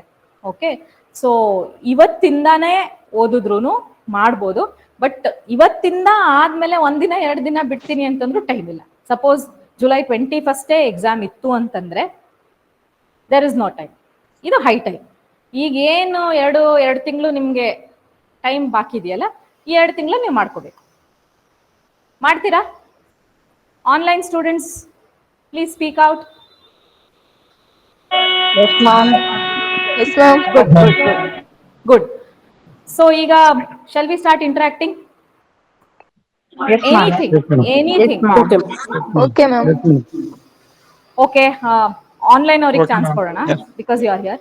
ಸೊ ಆನ್ಲೈನ್ ಸ್ಟೂಡೆಂಟ್ಸ್, ನಿಮ್ಗೆ ಏನಾದ್ರು ಲೈಕ್ ಡೌಟ್ಸ್ ಇದೆ, ಬಿಕಾಸ್ ಇಟ್ ವಾಸ್ ನಿಮ್ ರಿಕ್ವೆಸ್ಟೇ ಜಾಸ್ತಿ ಇತ್ತು ನಂಗೆ ಲೈವ್ ಸೆಷನ್ ಮಾಡಿ ನಮ್ಗೆ ಡೌಟ್ಸ್ ಕ್ಲಿಯರ್ ಮಾಡ್ಕೋಬೇಕು ಅಂತ. So it is your time now. You want to take up any doubts or discuss something, your turn now. ಕೇಳಿ, ಆನ್ಲೈನ್ ಸ್ಟೂಡೆಂಟ್ಸ್ ಕೇಳಿ. ಮೇಡಮ್, ನನ್ನ ಹೆಸರು ವಿಜಯ್ ಅಂತ. ಮೇಡಮ್, ನಾವು ಈಗ ಬಲ್ಕಿ ಬುಕ್ಸ್ ಓದಿರ್ತಾವಲ್ಲ madam, so line to line ಓದ್ತಾ ಇರ್ತೀವಿ. ಸೊ ಆ ಟೈಮಲ್ಲಿ ಸಡನ್ ಆಗಿ ರಿವಿಷನ್ ಮಾಡ್ಬೇಕಂದ್ರೆ, ಸೊ ಬಿಟ್ವೀನ್ ದ ಲೈನ್ಸ್ ಓದ್ಬೇಕಾ ಅಥವಾ ಮೇಲಿಂದ ಮೇಲೆ ಓದ್ಬೇಕಂತ? ಈಗ 1 ವೀಕಲ್ಲಿ ಮುಗಿಸ್ಬೇಕಾಗತ್ತಲ್ಲ madam subjects. So like Lakshmikant ಆಯ್ತು, ಸ್ಪೆಕ್ಟ್ರಮ್ ಆಯ್ತು, ಈ ತರ ಬುಕ್ಸ್. ನಿಮ್ ಫಸ್ಟ್ 2 ಲೈನ್ಸ್ ನ ರಿಪೀಟ್ ಮಾಡ್ತೀರಾ? ಡೌಟ್ ಕೇಳಕ್ ಶುರು ಮಾಡಿದಾಗ ಬಿಟ್ವೀನ್ ದ ಲೈನ್ಸ್ ಕೇಳಿಸ್ತು ನಂಗೆ. 1 ವೀಕ್ ಓದ್ಬೇಕಾಗ್ತದೆ. ನಮಸ್ಕಾರ ಮೇಡಮ್, ನನ್ನ ಹೆಸರು ವಿಜಯ್ ಕುಮಾರ್ ಅಂತ. ಹೇಳಿ ವಿಜಯ್. ಅದು ಮೇಡಮ್, ಈಗ ಲೈಕ್ ಬಲ್ಕಿ ಬುಕ್ಸ್ ಇರ್ತಾವಲ್ಲ, ಲೈಕ್ ಲಕ್ಷ್ಮೀಕಾಂತ್, ಸ್ಪೆಕ್ಟ್ರಮ್, ಈ ತರ ಬುಕ್ಸ್ ರಿವಿಷನ್ ಹೆಂಗ್ ಮಾಡೋದಂತ. ಸೊ ಲೈಕ್ 1 ವೀಕಲ್ಲಿ 5 ಡೇಸ್ ಅಲ್ಲಿ. Okay, so standard books, basically ನಿಮ್ಮ standard books like Laxmikanth, Spectrum, Suryanath Kamath, ಆ ತರ ಬುಕ್ಸ್ ನ ಹೆಂಗೆ ರಿವಿಷನ್ ಮಾಡೋದು, ಯಾವ ರೀತಿ, ಎಷ್ಟು ದಿನ ತಗೋಬೇಕು ರಿವಿಷನ್ಗೆ ಅಂತ ಕೇಳ್ತಿದ್ರ? ದಿಸ್ ಇಸ್ ಯುವರ್ ಕ್ವೆಶ್ಚನ್ ಅಲ್ವಾ ವಿಜಯ್ ಅವರೇ? ಓಕೆ, ನಾನಾಗಿದ್ರೆ ನಾನೇನ್ ಮಾಡ್ತೀನಿ ಅಂದ್ರೆ, ಒಬ್ಬೊಬ್ಬರದ್ದು ಒಂದೊಂದು ಕೆಪಾಸಿಟಿ ಇರುತ್ತೆ. ಒಬ್ಬೊಬ್ರು ಆಸ್ಪಿರೆಂಟ್ದು ಅಥವಾ ಒಂದೊಂದು ಕ್ಯಾಂಡಿಡೇಟ್ದು ಒಂದೊಂದು ಸ್ಟ್ರೆಂತ್ ಇರುತ್ತೆ, ಒಂದೊಂದು ವೀಕ್ನೆಸ್ ಇರುತ್ತೆ. If I was in your position, ಆಮೇಲೆ ನೋಡಿ, ಲಕ್ಷ್ಮೀಕಾಂತಿಗೆ ಹಾಕೋ ಸ್ಟ್ರಾಟಜಿನ ನಾವು ಸ್ಪೆಕ್ಟ್ರಮ್ಗೆ ಹಾಕಕ್ಕಾಗಲ್ಲ. Every subject is different. ನಾನು ಅದನ್ನ ಹೇಳೋದು, ಇದು ನನ್ನ ಪ್ರಕಾರ, this is all my opinion. ನನಗೇನ್ ಅನ್ಸುತ್ತೆ ನಾನು ಅದನ್ನ ಹೇಳ್ತಾ ಇದ್ದೀನಿ. ಮೇ ಬಿ ನಿಮಗೆ ನನಗಿಂತ ಬೆಟರ್ ಆಗಿರೋ ಐಡಿಯಾಸ್ ಬರ್ಬೋದು. ಇಲ್ಲಿರೋರ್ಗು ಹೇಳ್ತಾ ಇದ್ದೀನಿ, ಪ್ರತಿ ಸಬ್ಜೆಕ್ಟ್ಗೂ ಸ್ಟ್ರಾಟಜಿ ಬೇರೆನೆ, ಎಸ್ಪೆಷಲಿ ನಿಮ್ ಮೇನ್ಸ್ ಅಲ್ಲಂತೂ ಹಿಂಗೇನೆ. For every subject your strategy changes. ಪ್ರಿಲಿಮ್ಸ್ಗೂ ಅಷ್ಟೇ. ಈಗ ನೋಡಿ, ಹಿಸ್ಟ್ರಿಗೆ ಹಾಕಿದ ಸ್ಟ್ರಾಟಜಿನ ನೀವು ಪಾಲಿಟಿಗೆ ಹಾಕಕ್ಕಾಗಲ್ಲ, ಪಾಲಿಟಿ ಸ್ಟ್ರಾಟಜಿನ ನೀವು ಜಾಗ್ರಫಿಗೆ ಹಾಕಕ್ಕಾಗೋದಿಲ್ಲ. ಹಿಸ್ಟ್ರಿ, ಫಾರ್ ಎಕ್ಸಾಂಪಲ್, ಈಗ ಹಿಸ್ಟ್ರಿ ವಾಸ್ಟ್ ಇದೆಯಾ, ನಿಮ್ಗೆ ಫ್ಯಾಕ್ಚುಯಲ್ ಜಾಸ್ತಿ ಇದೆಯಾ, ಡೇಟ್ಸು, ಈವೆಂಟ್ಸು, ಆ ಬ್ಯಾಟಲ್, ಈ ಬ್ಯಾಟಲ್ ಎಲ್ಲ ನೆನ್ಪಿಟ್ಕೋಬೇಕಾ? So history is more of factual. And as human beings ನಾವೇನಾದ್ರೂ ಬಹಾಟ್ ಹೊಡೆದಿದೀವಿ ಅಂದ್ರೆ 48 hours ನಮ್ಮ ತಲೆಯಲ್ಲಿರುತ್ತೆ. 48 hours ಆದ್ಮೇಲೆ ನಮ್ಮ ತಲೆಯಲ್ಲಿರೋದು ಕಷ್ಟ. ಪ್ರೊವೈಡೆಡ್ ಎವ್ರಿ ಡೇ ನಾವು ಅದನ್ನೇ ಓದ್ಕೊಂಬಂದಾಗ ಅದೊಂಥರ ರುಟೀನ್ ಆಗಿ ನಮ್ಮ ಸಬ್ ಕಾನ್ಶಿಯಸ್ ಮೈಂಡ್ ಅಲ್ಲಿ ಎಲ್ಲೋ ಒಂದ್ ಕಡೆ ಕುತ್ಕೊಂಡ್ಬಿಡುತ್ತೆ. But is it really possible to do that way? ಇಲ್ಲ, ಆಗಲ್ಲ. ಸೊ ಅವಾಗ ಏನ್ ಮಾಡಿ, ನೀವು ನಿಮ್ ಬುಕ್ ನ ನೀವು ಅರ್ಥ ಮಾಡ್ಕೊಳ್ಳಿ. ಫಸ್ಟ್ ಎಷ್ಟು ಚಾಪ್ಟರ್ಸ್ ಇದೆ, ಇಲ್ಲ ಚಾಪ್ಟರ್ ವೈಸ್ ಆದ್ರೂ ಡಿವಿಷನ್ ಮಾಡ್ಕೊಳ್ಳಿ, ಇಲ್ಲ ಪೇಜ್ ವೈಸ್ ಆದ್ರೂ ಡಿವಿಷನ್ ಮಾಡ್ಕೊಳ್ಳಿ, ಇಲ್ಲ ಯೂನಿಟ್ ವೈಸ್ ಆದ್ರೂ ಡಿವಿಷನ್ ಮಾಡ್ಕೊಳ್ಳಿ. I suggest you to go unit wise. ಯಾಕೆ ಅಂತಂದ್ರೆ, ಇವಾಗ ನೋಡಿ, ಪಾಲಿಟಿಗೆ ಈ ಸ್ಟ್ರಾಟಜಿ ಹೇಳ್ತೀನಿ. Polity chronological order like history. ಅಂದ್ರೆ ಈಗ ಆರ್ಟಿಕಲ್ 1 ಆದ್ಮೇಲೆ ಏನ್ ಬರುತ್ತೆ, ಯೂನಿಟ್ 1 ಆದ್ಮೇಲೆ ಏನ್ ಬರುತ್ತೆ, ನೆಕ್ಸ್ಟ್ ಯೂನಿಟ್ ಅಲ್ಲಿ ಫಂಡಮೆಂಟಲ್ ರೈಟ್ಸ್ ಆದ್ಮೇಲೆ DPSP, ಫಂಡಮೆಂಟಲ್ ಡ್ಯೂಟಿ. ಆ ತರ ನೀವು ಕ್ರೊನಲಾಜಿಕಲಿ ಪಾಲಿಟಿ ಓದಿದಾಗ ನಿಮ್ಗೆ ಯಾವ್ದೋ 1-2 ಆರ್ಟಿಕಲ್ ಅಥವಾ ಇದು ಈ ಪಾರ್ಟ್ ಅಲ್ಲಿ ಬರುತ್ತೆ, ಆ ಪಾರ್ಟ್ ಅಲ್ಲಿ ಬರುತ್ತೆ ಅನ್ನೋದು ಡೌಟ್ ಇದ್ರು ನಿಮ್ಗೆ ಅಲ್ಲೇ ಕ್ಲಿಯರ್ ಆಗ್ಬಿಡುತ್ತೆ. ಬಟ್ ನೀವು ಸೈನ್ಸ್ ಅಂಡ್ ಟೆಕ್ನಾಲಜಿ ಕ್ರೊನಾಲಜಿಕಲಿ ಓದ್ಬೇಕು ಅಂತ ಏನಿಲ್ಲ, ನೀವು ಹೆಂಗ್ ಬೇಕಾದ್ರೂ ಓದ್ಬೋದು. ಓಕೆ, ಇವಾಗ vaccines ಬೇಜಾರಾಯ್ತಾ, you can switch to biotechnology, or you can switch to life sciences, or you can switch to agriculture, you can switch to space technology. ಅದಕ್ಕೇನು ಕ್ರೊನಾಲಜಿನೇ ಬೇಕು ಅಂತ ಏನಿಲ್ಲ. So when it comes to polity, you go according ಆ unit ಹೆಂಗಿದಾವೆ ಅಂದ್ರೆ first unit, second unit, third unit ಹೆಂಗಿದಾವೆ ಹಂಗೆ ಹೋಗಿ ಫಿಕ್ಸೆಡ್ ಟೈಮ್ ಇಟ್ಕೊಳ್ಳಿ. ಓಕೆ, ಈಗ ಇಡೀ ಪಾಲಿಟಿ ಬುಕ್ ನ ಮೇನ್ಸ್ ಟೈಮಲ್ಲಿ ನಾನು ಇದನ್ನ ಮಾಡಿದ್ದೆ, ನಾನ್ ಮಾಡಕ್ಕಾಗಿದೆ, ನನ್ನ ಕೈಲಿ ಮಾಡಕ್ಕಾಗಿದೆ, ನೀವು ಮಾಡ್ಬೋದು. Because you all are much much younger and energetic than me ಅಲ್ವಾ. ಸೊ ಹೆಂಗಾಗ್ತಿತ್ತು ಅಂದ್ರೆ ಈಗ ಮೇನ್ಸ್ ಟೈಮಲ್ಲಿ ಎಲ್ಲೂ ರಜಾ ಇರಲ್ಲ, ಕಂಟಿನ್ಯೂಸ್ ಆಗಿ ಎಕ್ಸಾಮ್ಸ್ ಇರುತ್ತೆ. Okay, I was talking about polity. So 2 days ಅಲ್ಲಿ ಪಾಲಿಟಿ ಇಡೀ ಲಕ್ಷ್ಮೀಕಾಂತ್ ಬುಕ್ ನ ರಿವಿಷನ್ ಮಾಡಿ ಮುಗಿಸ್ಬೋದು. ಬಟ್ ಅದು ತುಂಬಾ ಅಡ್ವಾನ್ಸ್ಡ್ ಲೆವೆಲ್. ಈಗ ರೀಡಿಂಗ್ ಬಿಟ್ವೀನ್ ದ ಲೈನ್ಸ್ ಏನು ಫಾಸ್ಟ್ ಆಗಿ ಈಗ ನಿಮ್ಗೆ ಗೊತ್ತಾಗ್ಬಿಡುತ್ತೆ. ಈಗ ಫಸ್ಟ್ ಚಾಪ್ಟರ್ ಅಂದ್ರೆ ರೆಗ್ಯುಲೇಟಿಂಗ್ ಆಕ್ಟ್ ಅಂದ್ರೆ ಆ ರೆಗ್ಯುಲೇಟಿಂಗ್ ಆಕ್ಟ್ ಕಾನ್ಸೆಪ್ಟ್ ನಿಮ್ ತಲೆಯಲ್ಲಿ ಬಂದ್ಬಿಡುತ್ತೆ. ಮೇ ಬಿ ನೀವ್ ಏನ ನೋಡ್ಕೋತೀರಾ ಅಂದ್ರೆ ಫ್ಯಾಕ್ಟ್ಸ್, ಪ್ರಾಬಬ್ಲಿ 1773 ಅನ್ನೋದೊಂದು ಫ್ಯಾಕ್ಟ್, ಆಮೇಲೆ ಯಾರು ಗವರ್ನರ್ ಜನರಲ್ ಆಫ್ ಬೆಂಗಾಲ್ ಆದ್ರು ಅನ್ನೋದೊಂದು ಫ್ಯಾಕ್ಟ್, ಅಷ್ಟು ಬಿಟ್ರೆ ಇನ್ ಮಿಕ್ಕಿದ theory. Okay, supreme court establish ಆಗುತ್ತೆ 1774 ಅಲ್ಲಿ. Who was the chief justice? Lord Impey was the chief justice. ಎಷ್ಟು ಜನ ಅಡಿಷನಲ್ ಜಡ್ಜಸ್ ಇದ್ರು ಸುಪ್ರೀಂ ಕೋರ್ಟ್ ಜೊತೆ? 3. ಸೊ ಈ ತರ ಫ್ಯಾಕ್ಟ್ಸ್ ಅಲ್ಲೂ ಫ್ಯಾಕ್ಟ್ಸ್ ತರ ಓದಿ ಬಹ್ಯಾಟ್ ಮಾಡ್ಬಿಡಿ. ಗೋ ಬೈ ದ ಈವೆಂಟ್ಸ್ ತರ ನೆನ್ಪಿಟ್ಕೊಂಡು ಹೋಗಿ. ಒಂದ್ ಸೀರಿಯಲ್ ಒಂದ್ ಎಪಿಸೋಡ್ ನೋಡಿದಾಗ ನೀವು ಸಮರೈಸ್ ಮಾಡ್ತಿರಲ್ವಾ ನಿಮ್ ಫ್ರೆಂಡ್ಗೆ, ನೋಡಪ್ಪ ಈ ಎಪಿಸೋಡಲ್ಲಿ ಹಿಂಗೆಲ್ಲ ಆಯ್ತು, ಈ ಎಪಿಸೋಡಲ್ಲಿ ಹಿಂಗೆಲ್ಲ ಆಯ್ತು. ಅಥವಾ ನಿಮ್ಗೇನೆ ಒಂದ್ 5 ಎಪಿಸೋಡ್ ಒಂದ್ ಸೀರಿಯಲ್ ನೋಡ್ಕೊಂಡ್ ಬಂದ್ಬಿಡ್ರಿ, ಸಮರೈಸ್ ಮಾಡಿ. ಸಿಂಪಲ್ ಮಾಡ್ಕೋಬೇಕು. You should never complicate your preparation. ಅದ್ ಬೇಕಾಗೇ ಇಲ್ಲ. It is not even worth complicating. ಏನ್ ಲೈಫೇ ಒಂದಷ್ಟು ಕಾಂಪ್ಲಿಕೇಟೆಡ್ ಇರುತ್ತೆ. ಎಕ್ಸಾಮಿನೇಷನ್ ಲೈಫ್ ಅಲ್ಲಿ ಎಲ್ಲೋ 1.1% ಅಷ್ಟೇ examination. Exam is not life. So ಆ ತರ ಮಾಡ್ಕೊಂಡಾಗ ಓಕೆ, ನಾನ್ ಫ್ರೆಶರ್ ಮೇಡಮ್, ನಿಮ್ಮಷ್ಟು ನನ್ಗೆ ಎಕ್ಸ್ಪರ್ಟೈಸ್ ಇಲ್ಲ, ನೀವ್ ಎಷ್ಟೋ ಸಲ ಬರ್ದ್ಬಿಟ್ಟಿದೀರಾ, 3 ಸಲ ಎಕ್ಸಾಮ್ನ ಅನ್ನೋರು ಇದ್ದಾರಾ ಅಂತಂದ್ರೆ 1 week ಫೇರ್ ಅಮೌಂಟ್ ಅಂದ್ರೆ good amount of time to finish your polity Laxmikanth revision. ಅದೂನು ನೀವೇನ್ ಬೆಳಗಿಂದ ರಾತ್ರಿ ತನಕ 24 hours ಲಕ್ಷ್ಮೀಕಾಂತ್ ಓದ್ಬೇಕು ಅಂತ ಏನಿಲ್ಲ. ನಂಗೆ ಹೆಂಗಾಗತ್ತೆ ಅಂದ್ರೆ ನಂಗೆ 2-3 hours ಗಿಂತ ಜಾಸ್ತಿ ಒಂದ್ ಸಬ್ಜೆಕ್ಟ್ ನ ಓದಕ್ಕಾಗಲ್ಲ. ಸೊ ನಾನ್ ಯಾವ ರೀತಿ ಓದ್ತಾ ಇದ್ದೆ ಆಸ್ಪಿರೆಂಟ್ ಇದ್ದಾಗ ಅಂದ್ರೆ ನಾನು ಒಂದ್ ದಿನಕ್ಕೆ 6 ಸಬ್ಜೆಕ್ಟ್ ಓದ್ತಾ ಇದ್ದೆ. ಸ್ವಿಚ್ ಓವರ್, ನಂಗೆ ಬೋರ್ ಆಗ್ಬಿಡೋದು. 2 hours ಒಂದ್ ಸಬ್ಜೆಕ್ಟ್ ಓದ್ತಾ ಇದ್ದೆ, 6 ಸಬ್ಜೆಕ್ಟ್ ಕವರ್ ಆಗೋದು, ಕರೆಂಟ್ ಅಫೇರ್ಸ್ ಓದ್ತಾ ಇದ್ದೆ, ಹಂಗೆ ಮಾಡ್ತಾ ಇದ್ದೆ ನಾನು. ಸೊ ನೀವು ಒಂದ್ ದಿನದಲ್ಲಿ ಬರೀ ಪಾಲಿಟಿನೇ ಓದ್ಕೋ ಕುತ್ಕೋಬೇಡಿ. Polity is a heavier subject, ಅದ್ರ ಜೊತೆ ಇನ್ನೊಂದು ಯಾವ್ದಾದ್ರು ಲೈಟರ್ ಸಬ್ಜೆಕ್ಟ್. ನಾನು ಈ ತರ ಮಾಡ್ಕೊಂತ ಇದ್ದೆ. ಈಗ ಪಾಲಿಟಿನ ಹಿಸ್ಟ್ರಿನ ನಾನ್ ಕಂಬೈನ್ ಮಾಡ್ಕೊತಿದ್ದೆ, ಬಿಕಾಸ್ ನನಗೆ ಹಿಸ್ಟ್ರಿ ಇಷ್ಟ ಆಗೋದು. ಬಟ್ ಎಷ್ಟೊಂದು ಜನಕ್ಕೆ ಹಿಸ್ಟ್ರಿ ಇಷ್ಟ ಆಗಲ್ಲ. So probably you combine polity with science and technology, ಅಥವಾ ಪಾಲಿಟಿ ವಿತ್ ಯಾವ್ದಾದ್ರು ಮಾಕ್ ಟೆಸ್ಟ್ ತಗೊಳ್ಳೋದು, ಅಥವಾ ಪಾಲಿಟಿ ವಿತ್ ಏನಾದ್ರು ಕರೆಂಟ್ ಅಫೇರ್ಸ್ ಜೊತೆ ನೀವು ಕಂಬೈನ್ ಮಾಡ್ಕೊಂಡು ಓದಿದ್ರು ಒಂದ್ ದಿನಕ್ಕೆ 3-4 hour ಪಾಲಿಟಿ ರಿವಿಷನ್ ಹೇಳ್ತಾ ಇದ್ದೀನಿ. ನಾನು ಫಸ್ಟ್ ಟೈಮ್ ರೀಡಿಂಗ್ ಹೇಳ್ತಲ್ಲ. ಫಸ್ಟ್ ಟೈಮ್ ರೀಡಿಂಗು ಮಾಡ್ತೀರಾ ಅಂತಂದ್ರೆ ದಿನಕ್ಕೆ 5 hour ಓದಿದ್ರೆ 1 ವಾರದಲ್ಲಿ ಪಾಲಿಟಿ ಲಕ್ಷ್ಮೀಕಾಂತ್ ಮುಗಿಸ್ಬೋದು. ಬಟ್ ನೀವು ರಿವಿಷನ್ ಕೇಳ್ತಾ ಇರೋದ್ರಿಂದ ನಾನು ಹೇಳ್ತಾ ಇದ್ದೀನಿ 1 week is more than enough. Ideally ಈ ಸ್ಪೀಡ್ ನಿಮ್ನ ಎಲ್ಲಿಗೆ ತಗೊಂಡ್ ಹೋಗ್ಬೇಕು ಅಂದ್ರೆ 1 ದಿನದಲ್ಲಿ ಇಡೀ ಪಾಲಿಟಿ ಲಕ್ಷ್ಮೀಕಾಂತ್ ರಿವಿಷನ್ ಮಾಡಂಗಿರ್ಬೇಕು. ಬಿಕಾಸ್ ಮೇನ್ಸ್ ಟೈಮಲ್ಲಿ ಅದೇ ತಾನೇ ಆಗುತ್ತೆ. ಒಂದ್ ದಿನಾನೂ ಎಲ್ಲಿರುತ್ತೆ ಟೈಮು? ಎಕ್ಸಾಮ್ ಬರ್ದ್ಬಿಟ್ಟು ಬರ್ತೀರಾ, 5 ಗಂಟೆಗೆ ಮನೇಲಿ ಇರ್ತಾ, ಎಲ್ಲಿರುತ್ತೆ ಒಂದ್ ದಿನ? 10th ನೆಕ್ಸ್ಟ್ ದಿನ ಬೆಳಗ್ಗೆ ಎಕ್ಸಾಮ್ಗೆ ಹೋಗ್ಬೇಕು. So starting time consuming, first reading ಅಲ್ಲಿ ಟೈಮ್ ಕನ್ಸ್ಯೂಮ್ ಆಗುತ್ತೆ. ಸೊ ಸೆಕೆಂಡ್ ರೀಡಿಂಗ್ ಅಲ್ಲಿ ಅದನ್ನ ರೆಡ್ಯೂಸ್ ಇಟ್ ಬೈ 50%. ಈಗ ಫಸ್ಟ್ ರೀಡಿಂಗ್ ಅಲ್ಲಿ ನೀವು 10 days ತಗೋತಿದ್ದೀರಾ ಅಂತಂದ್ರೆ ಸೆಕೆಂಡ್ ರೀಡಿಂಗ್ ಅಲ್ಲಿ reduce it by 50%. Third reading ಅಲ್ಲಿ ಆ 50% ಇನ್ನೊಂದು 50% ಮಾಡ್ಕೊಳ್ಳಿ. 1-2-3 readings of major subjects is much needed. Okay, next history ಅಂತ ಬಂದಾಗ ಹಿಸ್ಟ್ರಿ ನಾನ್ ಏನ್ ಮಾಡ್ತಾ ಇದ್ದೆ ಅಂದ್ರೆ ನಂಗೆ ಎಷ್ಟೋದಿದ್ರು ಆ ನೇಮ್ಸ್ ನೆನ್ಪಿರ್ತಾ ಇರಲ್ಲ. Modern India I was very good at. But ಈ ಆರ್ಟ್ ಅಂಡ್ ಕಲ್ಚರ್ ಬಂದಾಗ ನಂಗೆ ತುಂಬಾ ಕನ್ಫ್ಯೂಷನ್ ನೇಮ್ಸ್. ಆಮೇಲೆ ಯಾರು ಯಾವ ಬುಕ್ ಬರೆದ್ರು, ಯಾರು ಏನ್ ಹೇಳಿದ್ರು, ಅದು ಟಂಗ್ ಟ್ವಿಸ್ಟರ್. ನಂಗೆ ನಾಲ್ಗೆನೆ ತಿರುಗ್ತಾ ಇರ್ಲಿಲ್ಲ. ನಂಗೆ ಹೆಂಗ್ ಆಗ್ಬಿಟ್ಟಿತ್ತು ಅಂತಂದ್ರೆ history is my favourite subject. ನಾನು ಫಸ್ಟ್ ಯೂನಿಟ್ ಹಿಸ್ಟ್ರಿ ಓದ್ ಮುಗಿಸಿ ಹಿಸ್ಟ್ರಿಲೇ ಸೆಕೆಂಡ್ ಯೂನಿಟ್ ಹೋಗೋಷ್ಟರಲ್ಲಿ ಫಸ್ಟ್ ಯೂನಿಟ್ ಅಲ್ಲಿ ಫಸ್ಟ್ ವರ್ಡ್ ನಾನು ಏನ್ ಓದಿದ್ದೆ ಮರ್ತೋಗಿ. ಗೊತ್ತು, Indus valley civilisation, Vedic civilisation difference ಅಷ್ಟೇ ಇರೋದಲ್ಲಿ. ಟೆಕ್ನಿಕಲಿಟಿ ಮರ್ತೋಗಿತ್ತು. ಅಂದ್ರೆ ಯಾವ್ಯಾವ ಸೈಟ್ಸ್ ಅಲ್ಲಿ ಏನೇನಿದೆ, ಆ ಡಾಲ್ ಎಲ್ಲಿದೆ, ಕಲ್ಚರ್, ರಿಲಿಜನ್ ಏನೇನಿತ್ತು ಅದೆಲ್ಲ ಮರ್ತೋಗಿತ್ತು. ಸೊ ನಾನೇನ್ ಮಾಡಿದೆ, ನಾನು ಈ ತರ ಮಾಡಿದೆ. ಎವ್ರಿ ಡೇ ಅರ್ಧ ಗಂಟೆ ಹಿಸ್ಟ್ರಿ ಓದೋದು ಎವ್ರಿ ಡೇ. ಇದನ್ನ ಎಲ್ಲಿ ತನಕ ಮಾಡಿದೆ ಅಂದ್ರೆ ಮೇನ್ಸ್ ಎಕ್ಸಾಮ್ ಬರೆಯೋ ತನಕ, GS1 ಪೇಪರ್ ಬರೆಯೋ ತನಕನೂ ಹಂಗೆ ಮಾಡಿದೆ. ಒಂದೇ ಟಾಪಿಕ್ ಓದಿ ಪರವಾಗಿಲ್ಲ, 2 ಟಾಪಿಕ್ ರಿವಿಷನ್ ಮಾಡಿ, ಅರ್ಧ ಗಂಟೆ ಎವ್ರಿ ಡೇ ಹಿಸ್ಟ್ರಿ ಇನ್ಕ್ರಿಮೆಂಟ್. ಅಂದ್ರೆ ಫಸ್ಟ್ ರೀಡಿಂಗ್ ಆಗೋಗಿತ್ತು. ಫಸ್ಟ್ ರೀಡಿಂಗ್ ಅಲ್ಲಿ ನಾವು ಯೂಶಲಿ ಏನ್ ಮಾಡ್ತೀವಿ, ಮಾರ್ಕ್ ಮಾಡಿರ್ತೀವಿ, ಹೈಲೈಟ್ ಮಾಡ್ಕೊಂಡಿರ್ತೀವಿ, ಅಂಡರ್ಲೈನ್ ಮಾಡ್ಕೊಂಡಿರ್ತೀವಿ. ನಿಮ್ಗೊಂದು ಓವರ್ ಆಲ್ ಪಿಕ್ಚರ್ ಸಿಕ್ಬಿಡುತ್ತೆ. ಓಕೆ, ಈ ಬುಕ್ ಅಲ್ಲಿ ಈ ಸಬ್ಜೆಕ್ಟ್ ಅಲ್ಲಿ ಒಂದು 17-18 ಚಾಪ್ಟರ್ ಇದೆ, ಈ ಚಾಪ್ಟರ್ ಜಾಸ್ತಿ ಕ್ವಶನ್ಸ್ ಬರ್ಬೋದು.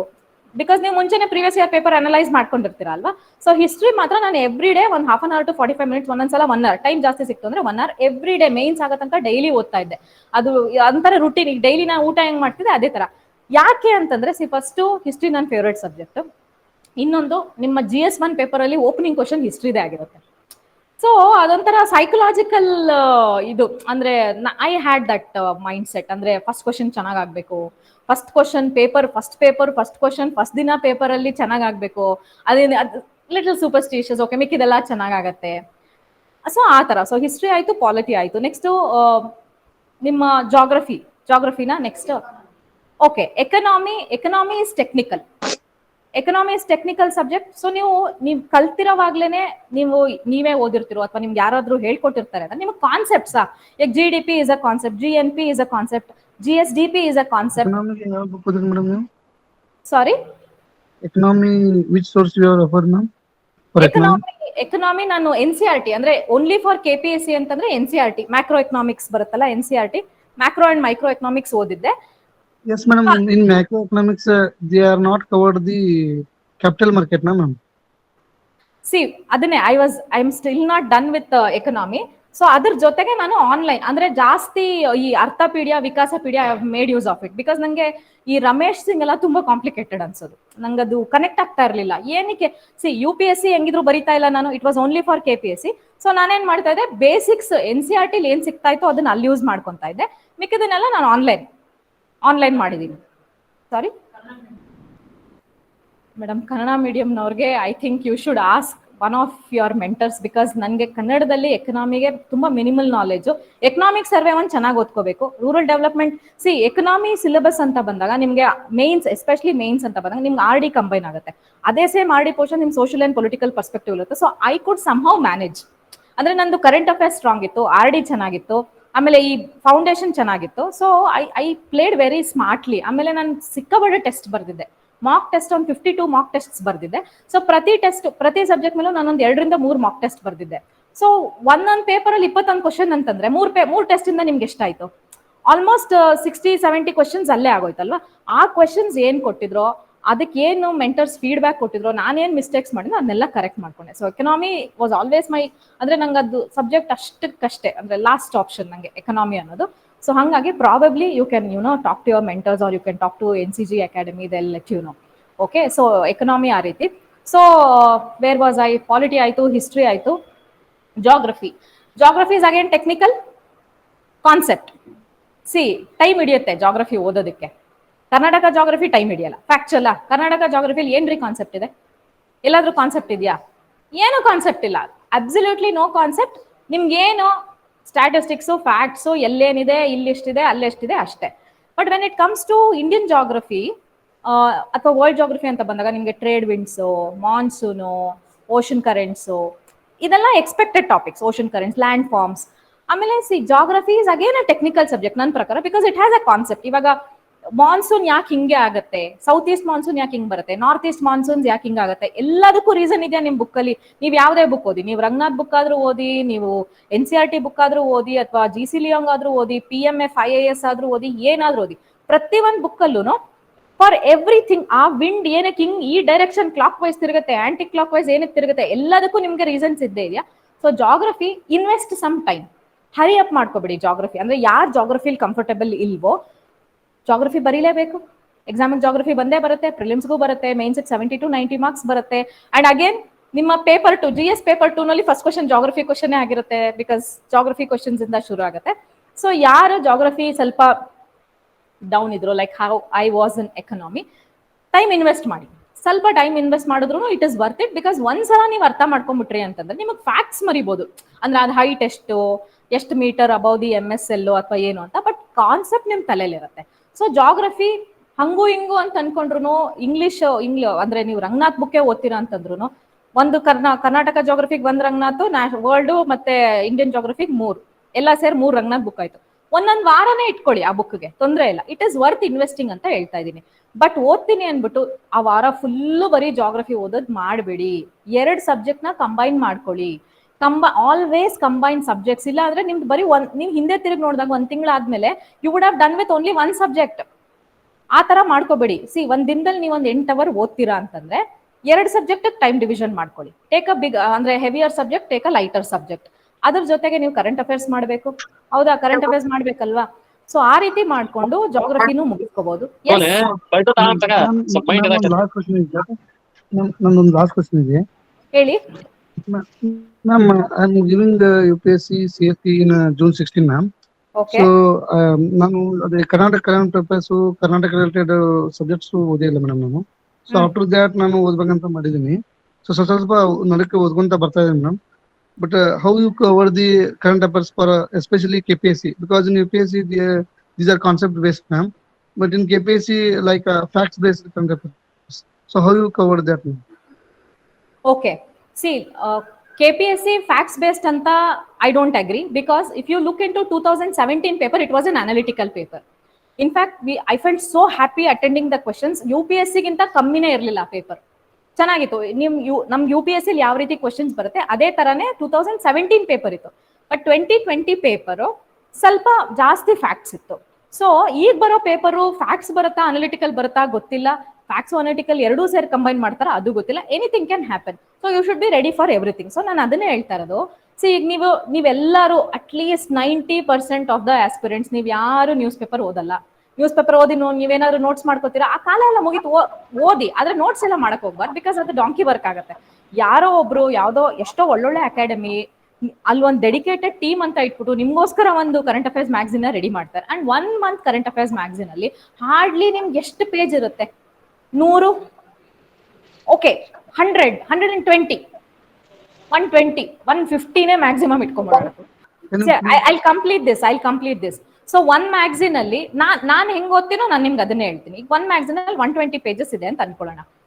ನನಗೆ ಒಬ್ರು ಮೆಂಟರ್, ಅಂದ್ರೆ ನಾನು ಇನಿಷಿಯಲ್ ಡೇಸ್ ಅಲ್ಲಿ ನಾನು ಸಿವಿಲ್ ಸರ್ವಿಸ್ ಪ್ರಿಪರೇಷನ್ ಶುರು ಮಾಡಿದಾಗ ಒಬ್ರು ಮೆಂಟರ್ ನನ್ನ ಯಾವ ರೀತಿ ಫೈನ್ ಟ್ಯೂನ್ ಮಾಡಿದ್ರು ಅಂದ್ರೆ 1 minute 2 ಪೇಜ್ ಓದ್ಬೇಕು ಆಗ್ಲಿಲ್ವಾ? ಅಟ್ಲೀಸ್ಟ್ 1 minute 1 page, ಅಂದ್ರೆ 1 side ಹೇಳ್ತಾ ಇದೀನಿ, ಒಂದು A4 size ಶೀಟ್ ಕಡೆ ಓದಿ ಕಂಪ್ರಹೆಂಡ್ ಮಾಡಿ ಅವ್ರಿಗೆ ಹೇಳ್ಬೇಕಿತ್ತು ನಾನು.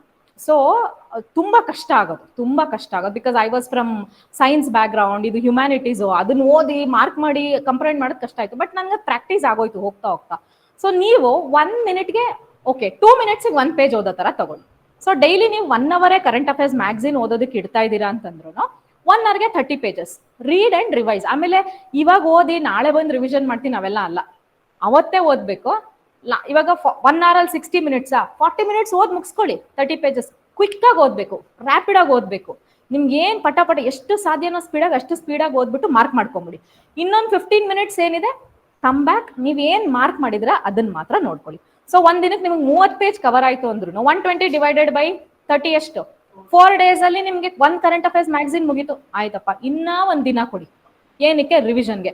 4 days ಅಲ್ಲಿ ಈ ಪ್ರಾಕ್ಟೀಸ್, ಅಂದ್ರೆ ಫಸ್ಟ್ ಮಾರ್ಕ್ ಮಾಡ್ತೀರಾ, ತಿರ್ಗಾ 30 pages ಅಲ್ಲೇ ರಿವಿಷನ್ ಮಾಡ್ತೀರಾ. ಇನ್ನೊಂದ್ ದಿನ ಆ ಇಡೀ ಮ್ಯಾಗಝಿನ್ ಎಷ್ಟು ಹಿಡಿಯುತ್ತೆ ಟೈಮ್? 1.5 hour, okay 2 hours. ಇಷ್ಟನ್ ಮಾಡ್ಕೊಂಡು ಹಾರ್ಡ್ಲಿ ಎಷ್ಟು ಮಂತ್ಸ್ ಮ್ಯಾಗಝಿನ್? ಒಂದು ಫಸ್ಟ್ ನಾನು ಹೇಳ್ತಾ ಇದ್ದೀನಿ 6 to 8 months ಮುಗಿಸಿದ್ಮೇಲೆ ನಿಮ್ಮ ಹತ್ರ ಟೈಮ್ ಇದೆ ಅಂದ್ರೆ 1 year ಮ್ಯಾಗಝಿನ್ಗೆ ಹೋಗ್ಬೇಕು ಅಂತ. ಸೊ ಕರೆಂಟ್ ಅಫೇರ್ಸ್ ಈ ರೀತಿ ಕವರ್ ಮಾಡ್ಕೋಬಹುದು. And don't just B in assumption ಏನೋ ಫ್ಯಾಕ್ಟ್ಸ್ ಇರುತ್ತೆ ಅನಾಲಿಟಿಕಲ್ ಇರುತ್ತೆ ಅಂತೆಲ್ಲ, ಏನ್ ಬೇಕಾದ್ರೂ ಆಗ್ಬೋದು ಎಕ್ಸಾಮ್. ಸೊ ಅವತ್ತಿನ ದಿನಾನೇ ಗೊತ್ತಾಗದು ನಮ್ಗೆ ಏನಾಗುತ್ತೆ ಅಂತ. ಫ್ಯಾಕ್ಟ್ಸೇ ಇರುತ್ತೆ ಅನ್ನೋ ಮೆಂಟಾಲಿಟಿಲಿ ಖಂಡಿತ ಹೋಗ್ಬೇಡಿ, don't go. Okay, I hope I answered your question. Prabhu Swamy ಅವರೇ ಹೇಳಿ, ಹ್ಯಾಂಡ್ ರೈಸ್ ಮಾಡಿದೀರಾ, what is your doubt?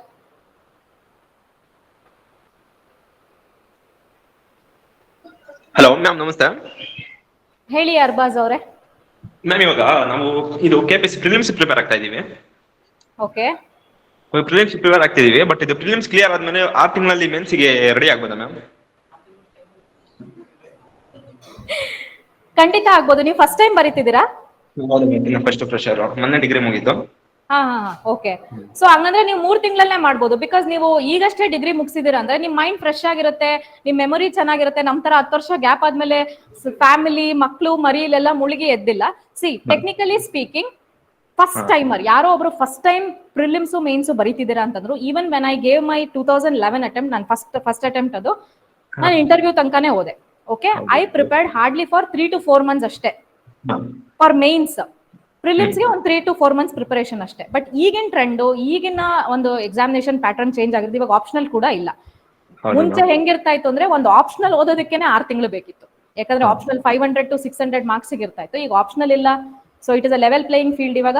So ನೀವು ಏನು ಗೊತ್ತಿಲ್ಲ, ನಾನು I am like a clean slate, ನಾನು ಇವತ್ತಿಂದ ಬರೆಯಕ್ ಶುರು ಮಾಡ್ಬೇಕು ಆ ಸ್ಲೇಟ್ ಅಲ್ಲಿ ಅಂತ ಅನ್ಕೊಂಡ್ರು 6 to 8 months ಅಲ್ಲಿ ನೀವು ಪ್ರಿಲಿಮ್ಸ್ ಕಮ್ ಮೇನ್ಸ್ ಪ್ರಿಪರೇಷನ್ ಮಾಡಿ ಮುಗಿಸ್ಬೋದು. 6 to 8 months, okay, maximum upper limit 8 months ಅಲ್ಲಿ ನೀವು ಮುಗಿಸ್ಬೋದು. ಆದ್ರೆ ಇವಾಗ ನಿಮ್ ಡೌಟ್ ಏನು, ಈಗ ಪ್ರಿಲಿಮ್ಸ್ ಆದ್ಮೇಲೆ ನಾನು 6 months ಅಲ್ಲಿ ಓದ್ ಮುಗಿಸ್ಬೋದು ಅಂತ. ಫಸ್ಟ್ ಆಫ್ ಆಲ್ 6 months ಸಿಗುತ್ತೆ ಅನ್ನೋದು doubtful. Okay, there is no guarantee warranty 6 months ಸಿಗುತ್ತೆ ಅಂತ.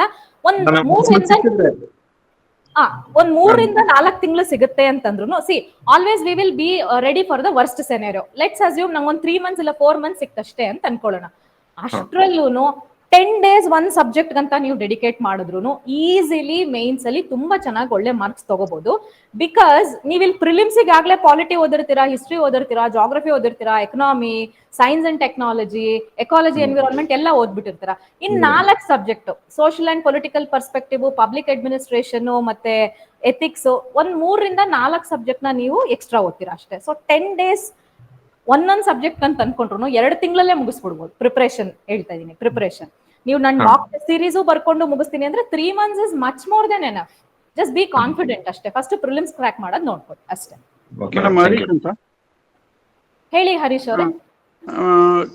3-4 years ಬ್ಯಾಕ್ ಏನಾದ್ರು ಕರೆಂಟ್ ಅಫೇರ್ಸ್ ಕೇಳ್ತಾರ ಅಂತ ಹಳೇದು? Okay, C usually okay Harish ಅವರೇ, ನಿಮ್ doubt it's a valid doubt only. Because ಎಲ್ಲ ಆಸ್ಪಿರೆಂಟ್ಸ್ಗೂ ಆ ಡೌಟ್ ಇರುತ್ತೆ. ನನಗೂ ಎಷ್ಟೊಂದು ನನ್ನ ಸ್ಟೂಡೆಂಟ್ಸ್ ಕೇಳಿದ್ದಾರೆ. ಸಿ ಕರೆಂಟ್ ಅಫೇರ್ಸ್ ನ ನಾವು ಗೆಸ್ ಮಾಡ್ಬೋದು ಅಷ್ಟೇ, ಹಿಂಗ್ ಕೇಳ್ತಾರೆ ಅಂತ ನಾವು ಗೆಸ್ ಮಾಡ್ಬೋದು. ಬಟ್ 3 to 4 years ಇಂದಾನೇ ಕೇಳ್ತಾರ. ಈಗ ನಾವು ಎಕ್ಸಾಮ್ ಬರ್ದಾಗ 2020 ಪ್ರಿಲಿಮ್ಸ್ ಅಲ್ಲಿ 1950s ಕರೆಂಟ್ ಅಫೇರ್ಸ್ ಇತ್ತು ಇವ್ರೆ. ಸೊ ನಮ್ ತಂದೆನೂ ಹುಟ್ಟಿರ್ಲಿಲ್ಲ 1950s ಅಲ್ಲಿ. ಸೊ ಅದನ್ನ ಹೆಂಗೆ ನಾವು ಗೇಜ್ ಮಾಡಕ್ ಆಗಲ್ಲ. ಆಮೇಲೆ ಅದನ್ನೆಲ್ಲ ತಲೆಗೆ ಹಾಕೊಂಡು ನಾವು ಮಿಕ್ಕಿದೆಲ್ಲ ಸಬ್ಜೆಕ್ಟ್ಸ್ ನ ಚಾಲೆಂಜ್ ಮಾಡ್ಕೋಬಾರ್ದು. ಸೊ ಐಡಿಯಲಿ ನಿಮ್ಗೆ 3 to 4 years ತನಕ ನೀವು ಯೋಚನೆ ಮಾಡಕ್ ರೆಡಿ ಇದ್ದೀರಾ ಅಂದ್ರೆ ಅಟ್ಲೀಸ್ಟ್ 1 ವರ್ಷದ ಕರೆಂಟ್ ಅಫೇರ್ಸ್ ರೆಡಿ ಆಗಿ, that is much more than enough. C read less, revise more. ಕಡಿಮೆ ಓದಿ, ಜಾಸ್ತಿ ರಿವಿಷನ್ ಮಾಡಿ. ನೀವು 10 ಬುಕ್ ಓದಿ ಅದನ್ನ 100 ಸಲ ರಿವಿಷನ್ ಮಾಡ್ಕೊಳ್ಳಿ. ಒಂದೊಂದು ಬುಕ್ 10 ಸಲ ರಿವಿಷನ್ ಮಾಡ್ಬೇಕು. ಈ 3 to ಒಂದೊಂದ್ಸಲ ಬಂದ್ಬಿಡುತ್ತೆ, ಯಾವ್ದೋ ಒಂದು ಕರೆಂಟ್ ಅಫೇರ್ಸ್ ಕೇಳ್ತಾರೆ 1940s ಕೇಳ್ಬಿಡ್ತಾರೆ. ಒಂದು ಎಕ್ಸಾಮಿನೇಷನ್ ಪೇಪರ್ ಅಲ್ಲಿ ಆ ತರ ಒಂದು 4-5 ಕ್ವಶನ್ ಇದ್ದೇ ಇರುತ್ತೆ. ಅವ್ರ ಇಂಟೆನ್ಷನ್ ಏನಿರುತ್ತೆ ಅಂದ್ರೆ ನೀವಲ್ಲ, ನಾನಲ್ಲ, ಯಾರು ಅದನ್ನ ಆನ್ಸರ್ ಮಾಡಬಾರ್ದು ಅನ್ನೋದೇ ಅವ್ರ ಇಂಟೆನ್ಷನ್ ಆಗಿರುತ್ತೆ. Because their intention is to make the paper difficult. ಹಂಗನ್ಬಿಟ್ಟು ಆ ತರ ಬರೋ 4-5 ಕ್ವಶನ್ ಅಥವಾ 4-5 ಕ್ವಶನ್ ಜಾಸ್ತಿನೇ, ಒಂದ್ 2-3 ಕ್ವಶನ್ ಬರುತ್ತೆ ಅಂತ ಅನ್ಕೊಂಡ್ರು ಆ 2-3 ಕ್ವಶನ್ಗೋಸ್ಕರ ನಾವು ಮಿಕ್ಕಿದ ಪ್ರಿಪರೇಷನ್ ನ ಹಾಳು ಮಾಡ್ಕೋಬಾರ್ದು. ಇಟ್ಸ್ ಓಕೆ, 2-3 ಕ್ವಶನ್ ಹೋದ್ರೂ ಪರವಾಗಿಲ್ಲ. ಇನ್ನ ನನ್ನ ಕೈಯಲ್ಲಿ 97 ಕ್ವಶನ್ಸ್ ಇದೆ ಅಲ್ವಾ. So don't worry about 3 to 4 years of current affairs. You prepare for 1 year of current affairs. Okay? Excuse me, ma'am. I am Dhanlakshmi. Yes, madam. Heli. Ma'am, UPSC ಮತ್ತೆ KPSC, KS previous year question paper ಮಾತ್ರ practice ಮಾಡಿದ್ರೆ ಸಾಕಾ, ಇಲ್ಲ other States KS paper ಮಾತ್ರ workout ಮಾಡ್ಬೇಕಾ, practice ಮಾಡ್ಬೇಕಾ? Other States ಏನು ಬೇಡಮ್ಮ, ನೀವು UPSC ಮಾಡ್ಕೊಳ್ಳಿ. ಅದ್ರಲ್ಲೂ UPSC ಜಾಸ್ತಿ ಫೋಕಸ್ ಲಾಸ್ಟ್ 3 years ಪೇಪರ್ ಮೇಲೆ ಇರ್ಲಿ, ಟ್ರೆಂಡ್ಗೋಸ್ಕರ. ಬಟ್ 95 ಇಂದ ಮಾಡಿ ಅಂತ ನಾನು ಏನಕ್ಕೆ ಹೇಳ್ತಾ ಇದ್ದೀನಿ ಅಂದ್ರೆ, ನೀವು UPSC ಪೇಪರ್ನೇ ಮಾಡ್ತಾ ಇದ್ದಾಗ ನಿಮ್ಗೆ ಅರ್ಥ ಆಗುತ್ತೆ. ಇವಾಗ there is a saying UPSC questions repeat ಆಗಲ್ಲ ಅಂತ. ನೀವು ಸಾಲ್ವ್ ಮಾಡಿ ನೋಡಿ, ನಿಮ್ಗೆ ಗೊತ್ತಾಗುತ್ತೆ ನಿಮ್ಗೆ ಎಷ್ಟು ಕ್ವಶನ್ಸ್ ರಿಪೀಟ್ ಆಗಿದೆ ಅಂತ. ನಮ್ಮ ಒಂದು ಎಕ್ಸ್ಪೀರಿಯನ್ಸ್, ಜಾಗ್ರಫಿ ಕ್ವಶನ್ಸ್ ಬಂದಿತ್ತು, ಎಕಾಲಜಿ, ಎನ್ವಿರಾನ್ಮೆಂಟ್ ಇಂದ ಡೈರೆಕ್ಟ್ ಕ್ವಶನ್ಸ್, ಆಪ್ಷನ್ಸ್ ಸಹ ಚೇಂಜ್ ಆಗಿರಲಿಲ್ಲ. So don't worry about other state ಅದೆಲ್ಲ. UPSC ಮತ್ತೆ KPSC ಏನೊಂದು 3-4 years ಅಂದ್ರೆ ನಿಮ್ಗೆ ಹಾರ್ಡ್ಲಿ 14 ಸಿಗುತ್ತೆ, 17, 2020 ಪ್ರಿಲಿಮ್ಸ್ ಸಿಗುತ್ತೆ. ಅಷ್ಟನ್ನ ಮಾಡ್ಕೊಂಡ್ರೆ ಸಾಕು. ಮೇಡಮ್ ಅನುಷಾ ಮಾತಾಡ್ತಾ ಇರೋದು. ಹೇಳಿ ಅನುಷಾ. ಮೇಡಮ್, ಇವಾಗ 2 ಪೇಪರ್ ಇರುತ್ತಲ್ಲ ಪ್ರಿಲಿಮ್ಸ್ ಅಲ್ಲಿ, 2 ಪೇಪರ್ ಅಲ್ಲೂ 200 ಮಾರ್ಕ್ಸ್ ಇರುತ್ತೆ. ಇವಾಗ ಕೆಲವೊಬ್ರಿಗೆ ಯಾರು ಪ್ರಿಲಿಮ್ಸ್ ನ ಪಾಸ್ ಮಾಡಿದ್ದಾರೆ, ಇವಾಗ ನೆಗೆಟಿವ್ ಮಾರ್ಕಿಂಗ್ ಇರೋದ್ರಿಂದ ಇವಾಗ 100 ಕ್ವಶನ್ಸ್ ಅಟೆಂಡ್ ಮಾಡೋದಕ್ಕಿಂತ ಗೊತ್ತಿಲ್ಲದೆ ಇರೋದನ್ನ ಪೂರ್ತಿ ಬಿಟ್ರೆ, ಸೊ ನೆಗೆಟಿವ್ ಮಾರ್ಕಿಂಗ್ ಇಂದ ನಾವು ಸರಿ ಮಾಡಿರೋದು ಮಾರ್ಕ್ಸ್ ಉಳ್ಕೊಳ್ಳುತ್ತೆ ಅಂತಾರೆ. ಸೊ ಅದನ್ನ ನಂಗೆ ಕನ್ಫ್ಯೂಷನ್ ಇದೆ, ಯಾವ ತರ ಅಟೆಂಡ್ ಮಾಡ್ಬೇಕು, 100ಗೆ 100 ಅಟೆಂಡ್ ಮಾಡ್ಬೇಕು ಅಥವಾ ನಮ್ಗೆ ಗೊತ್ತಿರೋದನ್ನ ಅಟೆಂಡ್ ಮಾಡಿ ಗೊತ್ತಿಲ್ಲದೆ ಇರೋದು ಬಿಡ್ಬೇಕು ಅಂತ. ಓಕೆ, ಈಗ ನೋಡಿ, ನೆಗೆಟಿವ್ ಮಾರ್ಕಿಂಗ್ ಅನ್ನೋದು KPSC ಅವ್ರಿಗೆ ಏನು ಅಷ್ಟೊಂದು ಇಂಪ್ಯಾಕ್ಟ್ ಆಗಲ್ಲ. ನೀವು 4 ಕ್ವಶನ್ ತಪ್ಪು ಮಾಡಿದ್ರೆ ಎಷ್ಟು ಮಾರ್ಕ್ಸ್ ಹೋಗುತ್ತೆ? 1 ಮಾರ್ಕ್ ಅಷ್ಟೇ ಅಲ್ವಾ. ಆದ್ರೆ UPSC ಹಂಗಲ್ಲ, ಜಾಸ್ತಿ ಪೆನಾಲ್ಟಿ ಬೀಳುತ್ತೆ. ಸೊ ಐಡಿಯಲಿ ನೀವು 100ಗೆ 100 ಕ್ವಶನ್ ಬಂದಿಲ್ಲ ಅಂದ್ರೂ ಮ್ಯಾಕ್ಸಿಮಮ್ ಎಷ್ಟು ಕ್ವಶನ್ ಸಾಧ್ಯನೋ ಅಷ್ಟು ಕ್ವಶನ್ ಬನ್ನಿ. ಅದ್ರಲ್ಲೂ ಮೆಜಾರಿಟಿ ಕಾನ್ಫಿಡೆಂಟ್ ಆಗಿರೋದನ್ನ ಫಸ್ಟ್ ರೌಂಡ್ ಅಲ್ಲಿ ಮಾರ್ಕ್ ಮಾಡಿ. ನೆಕ್ಸ್ಟ್ 50-50 ಅದೇನೇನು ಎಲಿಮಿನೇಷನ್ ಟೆಕ್ನಿಕ್ಸ್ ಎಲ್ಲ ಮಾಡ್ಕೋತೀರಾ ಮಾಡಿ. ಬಟ್ ನೆಗೆಟಿವ್ ಮಾರ್ಕಿಂಗ್ ಅಂತ ಹ್ಯೂಜ್ ಇಂಪ್ಯಾಕ್ಟ್ ಏನಿರಲ್ಲ ಅನುಷಾ ಅವರೇ. Like that's my opinion. At least for KPSC exam ಅಂತ ಹ್ಯೂಜ್ ಇಂಪ್ಯಾಕ್ಟ್ ಏನ್ ಇರೋದಿಲ್ಲ. Okay ma'am, thank you so much. Thank you. Okay, we'll take some questions from offline students now. So offline students ಬೇಜಾರ್ ಮಾಡ್ಕೊಂಡ್ಬಿಡ್ತಾರೆ, ಇಲ್ಲ ಅಂದ್ರೆ madam ನಾವು class ಅಲ್ಲಿ ಕೂತಿದೀವಿ. Hello ma'am. Hello. Yes, Soumya, just hold on, Soumya. We'll take some questions from offline students, okay? Please hold Okay, on. okay. Thank you. Thank you. Okay. Thank you. ಹೇಳಿ.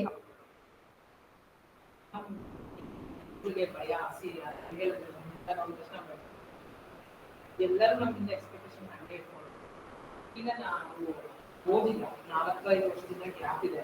So ಇದಕ್ಕೋಸ್ಕರ ತಪಸ್ಸಿನ ತರ ಇಲ್ಲೇ ಬೆಂಗಳೂರಲ್ಲೇ 4-5 ವರ್ಷದಿಂದ ಓದಿರೋರು ನಮ್ಗೆ ಬಹಳ ಇದೆ, ಅದೊಂದು ಭಯ ಇದೆ. ಮತ್ತೆ ಇತ್ತೀಚಿನ ಟ್ರೆಂಡ್ ಏನಂದ್ರೆ UPSC ಅವರೆಲ್ಲ ಲಾಸ್ಟ್ ಬ್ಯಾಚ್ ಎಲ್ಲ ಕ್ಲಿಯರ್ ಆಗಿರೋದು. ಸೊ UPSC ಆಸ್ಪಿರೆಂಟ್ಸ್ ಕೂಡ ಕಾಂಪಿಟೇಷನ್ ಈ ಎರಡನೇ ಚಂದ ಭಯ ಇದೆ. ಮೇಡಮ್ ಫಸ್ಟ್ ಕ್ವಶನ್ ನಿಮ್ದು 4-5 ವರ್ಷದಿಂದ ನಾನೇನು ಓದಿಲ್ಲ. ಮೇಡಮ್ ನಾನು 8 ವರ್ಷ ಬುಕ್ಕೆ ಮುಟ್ಟಿರ್ಲಿಲ್ಲ. ಓಕೆ, 8 years ಬುಕ್ಕೇ ಮುಟ್ಟಿರ್ಲಿಲ್ಲ, ಬುಕ್ಸೇ ಇರ್ಲಿಲ್ಲ, ಎಲ್ಲ ಕೊಟ್ಬಿಟ್ಟಿದೆ ಜೂನಿಯರ್ಸ್ ಎಕ್ಸಾಮೇ ಬರೀಬಾರ್ದು ಅಂತ. ನನ್ನ ಲೈಫಲ್ಲಿ ಏನೇನೋ ಒಂದಷ್ಟು ಪರ್ಸನಲ್ ಸೆಟ್ ಬ್ಯಾಕ್ಸ್ ಇತ್ತು. ಸೊ ನಂಗೇನು ಎಕ್ಸಾಮ್ ಬೇಕಾಗಿಲ್ಲ ಆ ಒಂದು ಮೈಂಡ್ ಸೆಟ್ಟಿಗೆ ಬಂದ್ಬಿಟ್ಟಿದೆ. ನೋಡಿ, ನಿಮ್ಮಲ್ಲಿ ಆ ಸ್ಪಾರ್ಕ್ ಇತ್ತು ಅಂದ್ರೆ ನೀವು 10 ವರ್ಷ ಆದ್ಮೇಲೆ ಓದಿದ್ರು ಓದ್ತೀರಾ. ಆಮೇಲೆ ಈಗ 4 ವರ್ಷದಲ್ಲಿ ಎಷ್ಟೋ ಜನ ಕಾಂಪಿಟೇಟರ್ಸ್ ಬಂದ್ಬಿಟ್ಟಿರ್ತಾರೆ. ನನ್ಗೆ ಹೆಂಗ್ ಭಯ, ಈಗ ನಿಮ್ಗೆ ಏನ್ ಕಷ್ಟ ಆಗತ್ತೆ ಗೊತ್ತಾ? ನಿಮ್ಗೆ ಇಂಡಿವಿಜುವಲಿ ಏನ್ ಕಷ್ಟ ಆಗತ್ತೆ ಅಂದ್ರೆ ಕೂತ್ಕೊಳ್ಳೋದ್ ಕಷ್ಟ.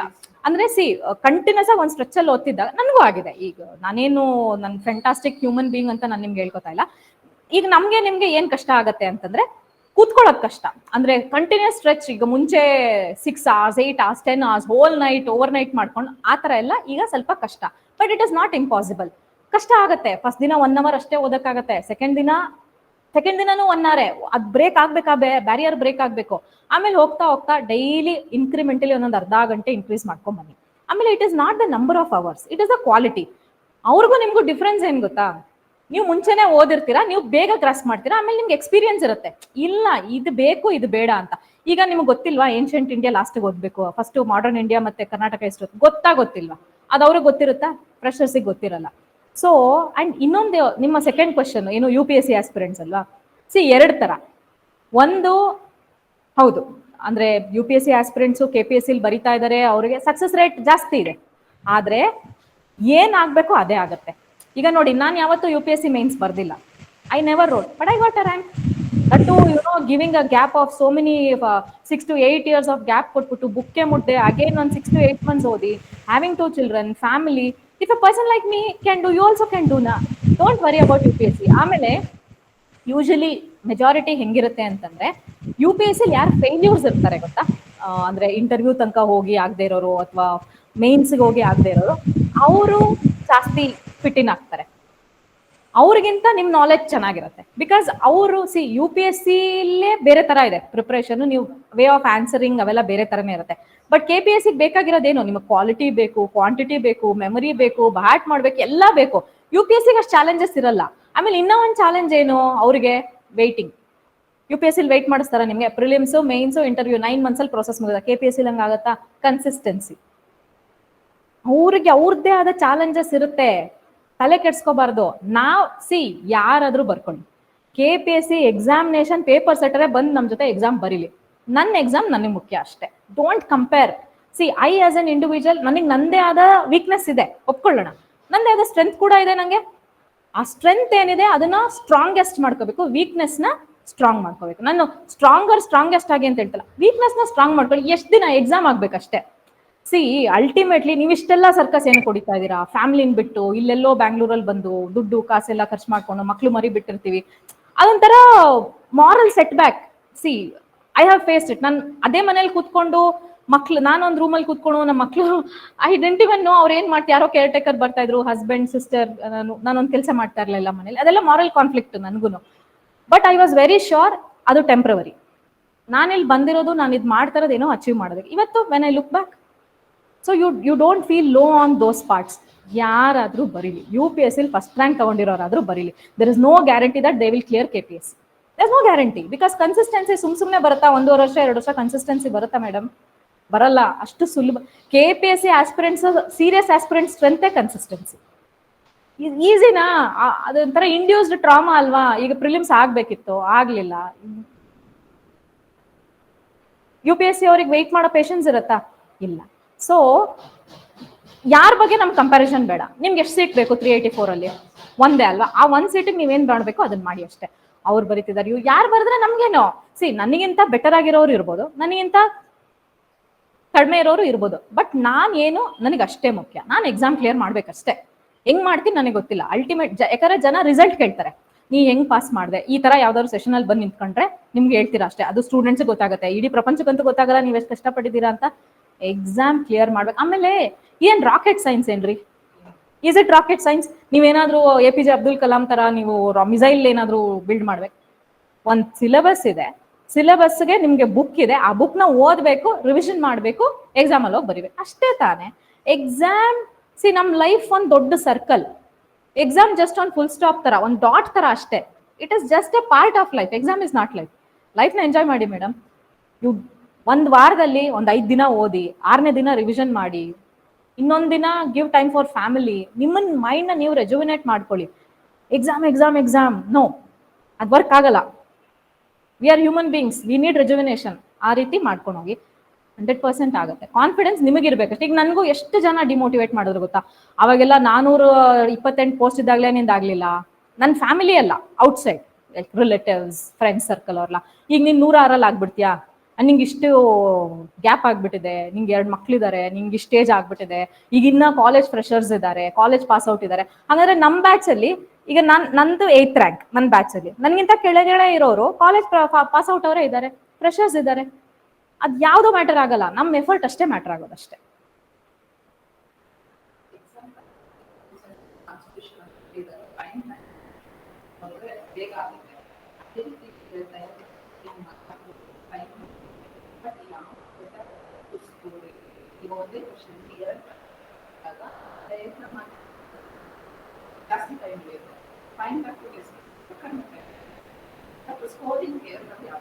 ಓಕೆ, ನೀವ್ ಈ ರೀತಿ ಯೋಚನೆ ಮಾಡ್ತೀರಾ. ನನಗೆ ನಾನು ಯಾವ ತರ ಗೊತ್ತಾ, ಡಯಾಗ್ರಾಮ್ ಹಾಕ್ಬಿಟ್ರೆ ಬೇಗ ಮುಗ್ದೋಗುತ್ತೆ ಅಂತ ಪಾಯಿಂಟ್ ಮಾಡ್ಕೊಂಡು, ಆಮೇಲೆ point is monotonous for me. ನಂಗೆ ಬೋರಿಂಗ್. ಪಾಯಿಂಟ್ಸ್ ಬುಲೆಟ್ಸ್ ಹಾಕು ಬರೀ, ಗೊತ್ತಾಯ್ತು. ಆದ್ರೆ ಎರಡೂ ಕಡೆ ಸ್ಕೋರಿಂಗ್ಗೆ. ಈಗ ನನ್ನ ಫ್ರೆಂಡ್ ಯಾರೋ ಒಬ್ರು ನಾವು ಡಿಸ್ಕಸ್ ಮಾಡಿದ್ವಿ, ಲೈಕ್ ನಮ್ಮ ಮೇನ್ಸ್ ರಿಸಲ್ಟ್ ಬಂದ್ಮೇಲೆ, ನಮ್ಮ ಮಾರ್ಕ್ಸ್ ಎಲ್ಲ ಬಂದ್ಮೇಲೆ, ಅವರು ಆಫೀಸರೇ, ನಮ್ಮ ಡಿಪಾರ್ಟ್ಮೆಂಟ್ ಅಲ್ಲೇ ಇದ್ದಾರೆ. ನೀವ್ ಹೆಂಗ್ ಬರೆದ್ರಿ, ನಾವ್ ಹೆಂಗ್ ಬರ್ದಿ? ನನ್ನ ಪೇಪರ್ ಅಲ್ಲಿ ಅಥವಾ ನನ್ನ ಆನ್ಸರ್ ಅಲ್ಲಿ ಡೈಗ್ರಾಮ್ ಇಲ್ದಿರೋ ಪೇಪರೇ ಇಲ್ಲ ನಂದು. ಎಲ್ಲ ಹಂಗನ್ಬಿಟ್ಟು ಇಡೀ ಪೇಪರ್ ಹಂಗೆಲ್ಲ ಬರ್ದಿಲ್ಲ. ಎಲ್ಲೆಲ್ಲಿ ಸಾಧ್ಯನೋ, ಏನೇನ್ ಕ್ರಿಯೇಟಿವಿಟಿ ಮಾಡಕ್ ಸಾಧ್ಯನೋ ಅದನ್ನೆಲ್ಲ ಮಾಡಿದೀನಿ.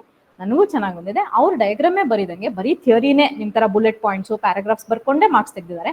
What matters here is content. ಇವಾಗ ನೀವು ಪಾಯಿಂಟ್ಸ್ ಅಲ್ಲೇ ಬರ್ಕೊಂಡು ಹೋಗ್ತೀರಾ ಅಂತಂದ್ರು ಕಂಟೆಂಟ್, ಇವಾಗ ನೋಡಿ, ಫಂಡಮೆಂಟಲ್ ರೈಟ್ಸ್ ನಿಮ್ಗೆ 7.16 ತನಕ ಏನೋ ಇದೆ. ನಂದು ಹಳೆ ಲಕ್ಷ್ಮೀಕಾಂತ್ ಬುಕ್, ಅಟ್ಲೀಸ್ಟ್ ಒಂದು 50 ಪೇಜ್ ಇದೆಯಾ? ಓಕೆ, ಪಾರ್ಲಿಮೆಂಟ್ ಚಾಪ್ಟರ್ 50 ಪೇಜ್ ಇದೆಯಾ? ಆ ಇಡೀ 50 ಪೇಜಲ್ಲಿರೋ ಗುಡ್ ಪಾಯಿಂಟ್ಸ್ ನ ನೀವು ಅಲ್ಲೇನ್ 1.5-2 ಪೇಜ್ ಕೊಟ್ಟಿದಾರೋ ಅದ್ರಲ್ಲಿ ಹಾಕ್ಬೇಕು. ಅದು ಚಾಲೆಂಜ್. ಸೊ ನೀವು ಯಾವ ಪಾಯಿಂಟ್ ನ ಪಿಕ್ ಮಾಡಲ್ಲ ಹಾಕ್ತೀರಾ, ಆ ಪಾಯಿಂಟ್ ಅವ್ರ ಕೀ ಆನ್ಸರ್ ಜೊತೆ ಟ್ಯಾಲಿ ಆಗಿ, ಅದು ಅವ್ರಿಗೆ ಕನೆಕ್ಟ್ ಆಗಿ, ಅವ್ರಿಗೆ ಇಷ್ಟ ಆಗಿ ಮಾರ್ಕ್ಸ್. ಅಂದ್ರೆ ಅವ್ರಿಗೊಂದು ಸೆಟ್ ಆಫ್ ಕೀ ಆನ್ಸರ್ಸ್ ಇರುತ್ತೆ. ಅವ್ರ ಹತ್ರ ಇರೋದನ್ನೇ ನಮ್ ಕೈಲಿ ಬರೆಯಕ್ಕಾಗಲ್ಲ. ಬಿಕಾಸ್ ಹೆಂಗ್ ಬರೆಯಕ್ಕಾಗತ್ತೆ? ಅವ್ರ ಹತ್ರ ಏನಿರುತ್ತೆ ನಮ್ಗೇನ್ ಗೊತ್ತು? ಅಟ್ಲೀಸ್ಟ್ ಅದೆಲ್ಲ ನಮಗ್ ಸಿಗಲ್ಲ. ನಿಮ್ ಪೇಪರ್ ನಿಮ್ಗೆ ಸಿಗುತ್ತಷ್ಟೇ. RTI ಅಲ್ಲಿ ನೀವು ಎಕ್ಸಾಮ್ ಬರ್ದಾದ್ಮೇಲೆ ನಿಮ್ ಪೇಪರ್ ನಿಮಗ್ ಸಿಗುತ್ತಷ್ಟೇ. ಸೊ ಯಾವ್ದು 17th ಅಪ್ಲೈ ಮಾಡಿದ್ರಾ? ಓಕೆ, ಈಗ ಸಿಗುತ್ತೆ ಮೇಡಮ್. ಅಂದ್ರೆ ಎಲೆಕ್ಷನ್ ಅಂತ ಸ್ವಲ್ಪ ಡಿಲೇ ಆಗಿತ್ತು. ನಂದು ನಾನು ಹಾಕಿ 2 months ಏನೋ ಆಗಿತ್ತು, ಬಟ್ ನಂಗೆ ಬಂತು, ಲಾಸ್ಟ್ ವೀಕ್ ಬರುತ್ತೆ. ಇಲ್ಲಾಂದ್ರೆ KPSC ಒಂಚೂರು ಫಾಲೋಅಪ್ ಮಾಡ್ಬೇಕಾಗತ್ತೆ. ಅದು ನಿಮ್ಗೆ ಯಾರಾದ್ರೂ ಗೊತ್ತಿದ್ರೆ ಫಾಲೋಅಪ್ ಮಾಡಿಸ್ಬೇಕು, ಆ ರೀತಿ ಆಗುತ್ತೆ. ಸೊ ಇಟ್ ಇಸ್ ನಾಟ್ ನೀವು ಡಯಾಗ್ರಾಮ್ ಬರೆದ್ರೆ ಮಾರ್ಕ್ಸ್ ಬರುತ್ತೆ ಅಥವಾ ಬುಲೆಟ್ಸ್ ಬರೆದ್ರೆ ಮಾರ್ಕ್ಸ್ ಬರುತ್ತೆ ಅಂತ. ನೀವು ಕಂಟೆಂಟ್ ಏನ್ ಹಾಕ್ತಿದ್ರೆ, ಈಗ ನಾನು ಹೇಳ್ದೆ ಸೇಮ್ ಕಂಟೆಂಟ್ನೇ ಇವಾಗ ನೋಡಿಪ್ಪ, ನೀವು same content, say for example features of parliamentary system of government ಅಂತ ಒಂದು ಕ್ವಶನ್ ಬರುತ್ತೆ. ನೀವು ಅದನ್ನ ಪಾಯಿಂಟ್ಸ್ ಅಲ್ಲಿ ಬರ್ಕೊಂಡು ಹೋಗಿರ್ತೀರಾ. ಈಗ ನನಗೆ ಪಾಯಿಂಟ್ಸ್ ಅಲ್ಲಿ ಬರೆಯೋಕೆ ಬೇಜಾರು, ನಾನು ಡಯಾಗ್ರಾಮ್ ಹಾಕ್ತೀನಿ, ನಾನು ಡಿಸೈಡ್ ಮಾಡ್ಕೋತೀನಿ. ಬಟ್ ಡಯಾಗ್ರಾಮ್ ಹಾಕೋದು ರಿಲೆವೆಂಟ್ ಆಗಿರ್ಬೇಕಲ್ವಾ? ನಾನು ಏನೋ ಡಯಾಗ್ರಾಮ್ ಹಾಕ್ತೀನಿ ಅಂತ ಅಂದ್ಬಿಟ್ಟು ಇನ್ನೇನೋ ಹಾಕ್ಬಿಟ್ಟು ಅಲ್ಲಿ ನನ್ಗೆ ಏನ್ ಇಂಪಾರ್ಟೆಂಟ್ ಪಾಯಿಂಟ್ಸ್ ಇದೆ ಅದನ್ನ ನಾನು ಮಿಸ್ ಮಾಡ್ತೇನೆ ಅಂದ್ರೆ ನನ್ನ ಆನ್ಸರಿಗೆ ವೈಟೇಜ್ ಅಂತೂ ಇರಲ್ಲ. ಸೊ ಇದ್ ನೀವ್ ಏನ್ ಕೇಳ್ತಾರೆ, ಇದು ನಿಮಗೆ ಪ್ರಾಕ್ಟೀಸ್ ಇಂದ ಬರುತ್ತೆ. ಡಯಾಗ್ರಾಮ್ ಹಾಕಿದಾಗ ನಿಮ್ಗೆ ಎಕ್ಸ್ಪ್ಲನೇಷನ್ ಮಿನಿಮಮ್ ಆಗುತ್ತೆ. I agree. ಈಗ ಡಯಾಗ್ರಾಮ್ ಅಲ್ಲಿ okay, parliamentary government okay, unitary features ಏನು, ಫೆಡರಲ್ ಫೀಚರ್ಸ್ ಏನು ಅಂತ ಕೇಳ್ತಾರೆ, ಹೇಳ್ಕೊಂಡು ಹೋಗ್ತೀರಾ. ಯೂನಿಟರಿ ಫೀಚರ್ಸ್ ಇದು, ಫೆಡರಲ್ ಫೀಚರ್ಸ್. ಆ ಡಯಾಗ್ರಾಮ್, ಇವಾಗ ನೀವೇನೋ ಒಂದು ಸರ್ಕಲ್ ಹಾಕ್ಬಿಟ್ಟು ಹಬ್ ಅಂಡ್ ಸ್ಪೋಕ್ ಮಾಡೆಲ್ ಮಾಡ್ತೀರಾ ಅನ್ಕೊಳ್ಳಿ, ಯೂನಿಟರಿ ಫೀಚರ್ ಅಂತ ಹಾಕ್ಬಿಟ್ಟು ಒಂದೊಂದು ವರ್ಡ್ ಬರ್ಕೊಂಡು ಹೋಗ್ತೀರಾ. ನೀವು ಎಕ್ಸ್ಪ್ಲೈನ್ ಮಾಡೋದು ಆ ವರ್ಡ್ ಬಗ್ಗೆ 1-2 ಲೈನ್. ಆಮೇಲೆ ನೀವು ಹೇಳ್ತಾರ ಟೈಮ್ ಸಾಕಾಗತ್ತಾ ಇಲ್ವಾ ಅಂತ. ಸ್ಪೀಡ್ ಬರಬೇಕು ನಿಮ್ಗೆ. ಅಂದ್ರೆ ನೀವೇನಾದ್ರೂ ನಿಮ್ ಪೇಪರ್ನ ಸ್ವಲ್ಪ ಕ್ರಿಯೇಟಿವ್ ಆಗಿ ಬರಿಬೇಕು, ಚೆನ್ನಾಗಿ ಅಂದ್ರೆ ಸ್ವಲ್ಪ ಕ್ಯೂರಿಯಾಸಿಟಿ ಬಿಲ್ಡ್ ಮಾಡ್ಬೇಕು ಅನ್ನೋ ತರ ಇತ್ತು ಅಂದ್ರೆ ನೀವು ಇದನ್ನೆಲ್ಲ ಇಲ್ಲೇ ಪ್ರಾಕ್ಟೀಸ್ ಮಾಡ್ಬೇಕು. ಆ ತರ ಪ್ರಾಕ್ಟೀಸ್ ಇಲ್ಲ ಆಗ್ಲಿಲ್ಲ ಅಂದ್ರೆ ಅಲ್ಲೂ ಆಗಲ್ಲ. Okay, so that will come from practice. ನೀವು ಡಯಾಗ್ರಾಮ್ ಆದ್ರೂ ಬರೀರಿ, ಫ್ಲೋ ಚಾರ್ಟ್ ಆದ್ರೂ ಬರೀರಿ, ಪಾಯಿಂಟ್ಸ್ ಆದ್ರೂ ಬರೀರಿ, ರಿಲೆವೆನ್ಸ್ ಇರ್ಬೇಕಷ್ಟೇ, ಕಂಟೆಂಟ್ ಚೆನ್ನಾಗಿರ್ಬೇಕಷ್ಟೇ. ನೀವು ಹೆಂಗಾದ್ರೂ ಬರೀರಿ, no problem, but you should have content. ಅದನ್ನೇ ಹೇಳ್ತಾ ಇರೋದು. ಈಗ ನನ್ನ ಫ್ರೆಂಡ್ ಬರ್ದೇ ಇಲ್ಲ ಹಂಗನ್ಬಿಟ್ಟು ಅವ್ರಿಗೆ ಮಾರ್ಕ್ಸ್ ಬಂದಿಲ್ವಾ, ಅವ್ರಿಗೆ ರ್ಯಾಂಕ್ ಬಂದಿಲ್ವಾ? ಅಟ್ರಾಕ್ಷನ್, ಒಬ್ಬೊಬ್ಬರದು ಒಂದೊಂದು ಸ್ಟೈಲ್ ಇರುತ್ತೆ. This was my style of writing. ನನ್ನ ಫ್ರೆಂಡ್ ಯಾರ್ದೋ ಇನ್ನೊಂದು ಸ್ಟೈಲ್ ಇತ್ತು, ಬಟ್ ಅವರು ಆಫೀಸರ್ ಆಗಿದ್ದಾರೆ, ಅವ್ರಿಗೂ ರ್ಯಾಂಕ್ ಬಂದಿದೆ, ನಂಗೂ ರ್ಯಾಂಕ್ ಬಂದಿದೆ. It's not that. ಅಟ್ರಾಕ್ಟಿವ್ ತರ ಅಲ್ಲ, ಕಂಟೆಂಟ್ ಬಗ್ಗೆ ಫೋಕಸ್ ಇರಿ. ಓಕೆ ಓಕೆ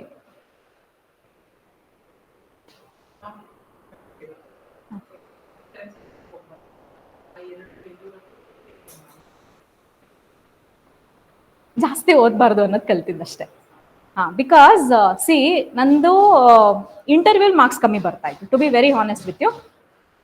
ಮೇನ್ಸ್ ಅಲ್ಲಿ ತುಂಬಾ ಚೆನ್ನಾಗಿರ್ತಾ ಇತ್ತು ನನ್ನ ಮಾರ್ಕ್ಸ್. ಇನ್ಫ್ಯಾಕ್ಟ್ 2000 ಅಂದ್ರೆ ಲಾಸ್ಟ್ ಬಟ್ 1 ಅಟೆಂಪ್ಟ್ ನಾನು ಬರೆದಾಗ ಆಂಥ್ರೋಪಾಲಜಿ ವಾಸ್ ಮೈ ಆಪ್ಷನ್. ಅವಾಗ ಒಂದೇ ಆಪ್ಷನ್ ಇತ್ತು, ನಂಗೆ 400 ಮಾರ್ಕ್ಸ್ ಬಂದಿತ್ತು. I think I was the state topper in anthropology. ನನಗೆ ಮೇನ್ಸ್ ಪ್ರಾಬ್ಲಮ್ ಇರಲಿಲ್ಲ, ರೈಟಿಂಗ್ ಮಾರ್ಕ್ಸ್ ಪ್ರಾಬ್ಲಮ್ ಇರಲಿಲ್ಲ, interview was the problem. So ಆ ಫೇಲ್ಯೂರ್ ಇಂದ ಇನ್ಕರ್ ನಾನು ಏನ್ ಮಾಡಿದೆ ಅಂದ್ರೆ, ನಾನು ಓದಕ್ ಶುರು ಮಾಡಿದಾಗ 106 ನೋಟಿಫಿಕೇಶನ್ ಸಹ ಆಗಿರ್ಲಿಲ್ಲ. ಇಮಿಡಿಯೇಟ್ಲಿ ಅದು 2017 ರಿಸಲ್ಟ್ 2019 ಡಿಸೆಂಬರ್ಗೆ ಬರುತ್ತೆ. ಅದಾಗಿದ ತಕ್ಷಣ 1 ಮಂತ್ ಅಲ್ಲೇ ನಾನು ಕಂಟಿನ್ಯೂಸ್ ಶುರು ಮಾಡ್ಕೊಂಬಿಟ್ಟೆ. ಐ ಥಿಂಕ್ ಜನವರಿಲೇ ನೋಟಿಫಿಕೇಶನ್ ಆಗೋಯ್ತು. ಸೊ ನಾನು ಅಷ್ಟರಲ್ಲಿ ಮೈಂಡ್ ಸೆಟ್ ಏನ್ ಮಾಡ್ಕೊಂಡ್ರೆ, ಏನಾದ್ರೂ ಬರ್ಲಿ ಈ ಸಲ, ಅವ್ರ ಇಂಟರ್ವ್ಯೂ 200 ಮಾರ್ಕ್ಗೆ ಇರ್ಲಿ, ಆಪ್ಷನಲ್ ಪೇಪರ್ ಇರ್ಲಿ, ಏನಾದ್ರೂ ಇರ್ಲಿ, ಅಲ್ಲಿ ಏನ್ ನಂಗೆ ಲಾಸ್ ಆಗ್ತಾ ಇದೆ ಅಂದ್ರೆ, ಅಲ್ಲಿ ಇಂಟರ್ವ್ಯೂ ಮಾರ್ಕ್ಸ್ ಅಲ್ಲಿ ಏನ್ ಲಾಸ್ ಆಗ್ತದೆ ಅದನ್ನ ನಾನು ಮೇನ್ಸ್ ಅಲ್ಲಿ ಕವರ್ ಮಾಡ್ಬೇಕು. ಹಂಗನ್ಬಿಟ್ಟು ಜಾಸ್ತಿ ಓದ್ಬೇಕು ಅಂತ ಅನ್ಕೊಳ್ಳಿಲ್ಲ. ಈಗ ಓದಿದ್ದಾಯ್ತು, ಈಗ ಅದೇ ಪಾಲಿಟಿ ಲಕ್ಷ್ಮೀಕಾಂತ್, ಅದೇ ಸೂರ್ಯನಾಥ್ ಕಮತ್ ಆಯ್ತು. ಈಗ ನಾನು ವ್ಯಾಲ್ಯೂ ಅಡಿಷನ್ ಏನೇನ್ ಮಾಡ್ಕೋಬೇಕು. ಈಗ ನೋಡಿ, ಸೇಮ್ ಪಾಲಿಟಿ, ನೀವು ಅದೇ ಬುಕ್ ಓದ್ತೀರಾ, ನಾನು ಅದೇ ಬುಕ್ ಓದ್ತೀನಿ, ಒಂದೇ ಚಾಪ್ಟರ್ ಓದಿರ್ತೀವಿ, ಒಂದೇ ಕ್ವಶನ್ ಓದಿರ್ತೀವಿ, ಒಂದೇ ಆನ್ಸರ್ ಬರ್ತೀವಿ. ಬಟ್ ನಮ್ಮಿಬ್ರಲ್ಲಿ ಯಾರಾದ್ರೂ 1 ಮಾರ್ಕ್ 1/2 ಮಾರ್ಕ್ ಎಕ್ಸ್ಟ್ರಾ ತೆಗಿಬೇಕಂದ್ರೆ ನಾವು ವ್ಯಾಲ್ಯೂ ಅಡಿಷನ್ ಮಾಡಬೇಕು. ಆ ವ್ಯಾಲ್ಯೂ ಅಡಿಷನ್ ಏನು ಅನ್ನೋದ್ರ ಬಗ್ಗೆ ನಾನು ಫೋಕಸ್ ಮಾಡಿದೆ ಅಷ್ಟೇ. ಇನ್ಫ್ಯಾಕ್ಟ್ ಇಂಟರ್ವ್ಯೂ ಕಲಿಯೋಂಥದ್ದು ಏನಿಲ್ಲ. Okay, offline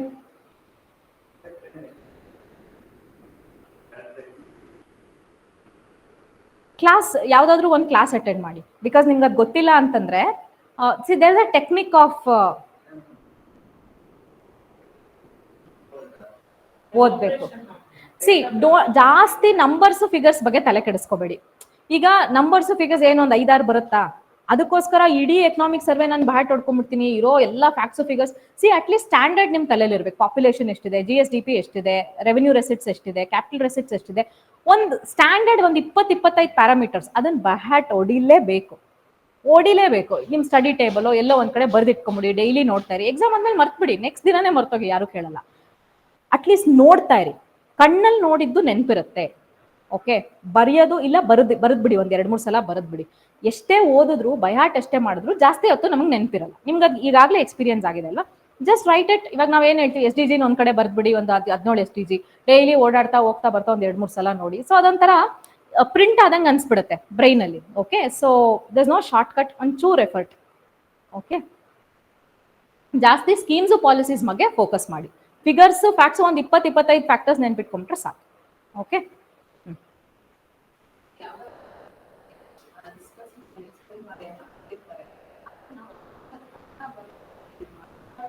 better.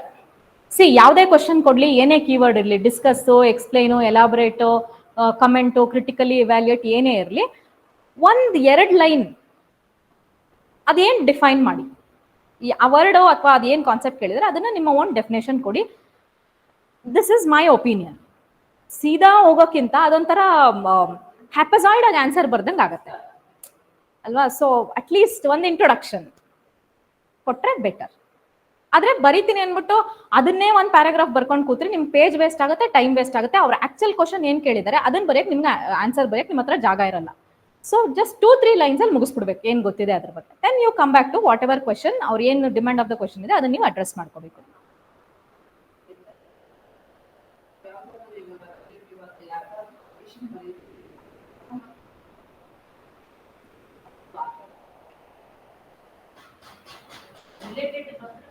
ನೀವು ಅರ್ಥ ಮಾಡ್ಕೊಂಡಿರೋದನ್ನ ಚೆನ್ನಾಗಿ ಅರ್ಥ ಮಾಡ್ಕೊಂಡಿದ್ದೀರಾ ಅಂದ್ರೆ ಅದೇ ಬರೀರಿ. That should be your first choice.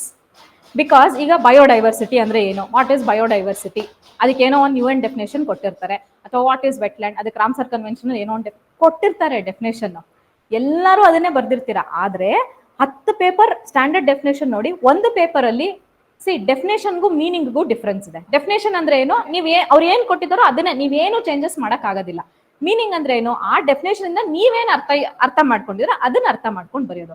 So ನಿಮ್ಮ ಅರ್ಥೈಸುವಿಕೆ ಕರೆಕ್ಟ್ ಆಗಿದೆ, ನಿಮ್ಮ ಒಂದು ಕಾಂಪ್ರಹೆಂಡಿಂಗ್ ಸ್ಕಿಲ್ ಚೆನ್ನಾಗಿದೆ, ಅಥವಾ ನೀವು ಬರೀತಿರೋದು ನಿಮ್ಗೆ ಕನ್ವಿನ್ಸ್ ಆಗ್ಬೇಕು. ಫಸ್ಟ್ ಆಫ್ ಆಲ್ ಮೇಡಮ್, ನಾವು ಬರೀತಿರೋದು ಅವ್ರಿಗೆ ಅರ್ಥ ಆಗ್ಬೇಕು, ಅದು ಪಾಯಿಂಟ್. ಈಗ ಬರ್ದ್ಬಿಟ್ಟು ಪೇಪರಲ್ಲಿ ಸುಮ್ಮನೆ ಬರ್ದ್ಬಿಟ್ಟಲ್ಲ ನಮ್ದು ಗೋಲು, ಅವ್ರಿಗೆ ಅರ್ಥ ಆಗ್ಬೇಕು, ಅವ್ರು ನಮಗೆ ಮಾರ್ಕ್ಸ್ ಕೊಡ್ಬೇಕು. ಸೊ ಆದಷ್ಟು ಸಿಂಪಲ್ ವರ್ಡ್ಸ್ ಯೂಸ್ ಮಾಡ್ಕೊಂಡು ನೀವೇನ್ ಅರ್ಥ ಮಾಡ್ಕೊಂಡಿದ್ದೀರಾ ಆ ಟಾಪಿಕ್ ಬಗ್ಗೆ ಅಂತ ಬರೆದ್ರೂ ತುಂಬಾ ಒಳ್ಳೇದು. ಇಲ್ವಾ, go by the standard definition. But first priority let it be your understanding, because exam is about who you are, what you are, ನೀವೇನ್ ಅರ್ಥ ಮಾಡ್ಕೊಂಡಿದ್ದೀರಾ ಅಲ್ವಾ. ಎಕ್ಸಾಕ್ಟ್ಲಿ, ನಾನು ಅದನ್ನೇ ಹೇಳ್ತಾ ಇರೋದು. This exam is to check who you are. Okay okay, ಹಾ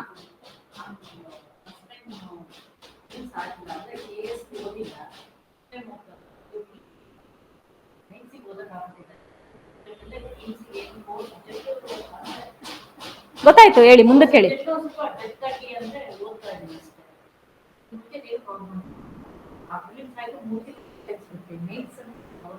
ಮಾಡ್ಬೋದು 10 days 1 ಸಬ್ಜೆಕ್ಟ್ ಅಂತ ಅನ್ಕೊಳ್ಳಿ. ನಾ ಯೂಶಲಿ ಒನ್ ವೀಕ್ 1 ಸಬ್ಜೆಕ್ಟ್ ಅಂತ ಹೇಳ್ತೀನಿ, ನಿಮಗೆ 10 days ಹೇಳ್ತಾ ಇದ್ದೀನಿ. 10 days 1 ಸಬ್ಜೆಕ್ಟ್ ಮುಗಿಸ್ಬೋದು. ಎಷ್ಟು ಇದೆ, 7 to 8 ಯೂನಿಟ್ಸ್ ಇರುತ್ತೆ ಒಂದೊಂದು. ಯಾವುದು, social and political perspective, public administration, life science, ethics, integrity, aptitude. ಎಥಿಕ್ಸ್ನ 1 ಮಂತೇ ಓದ್ತೀರಾ ಅಂತ ಅನ್ಕೊಳ್ಳಿ.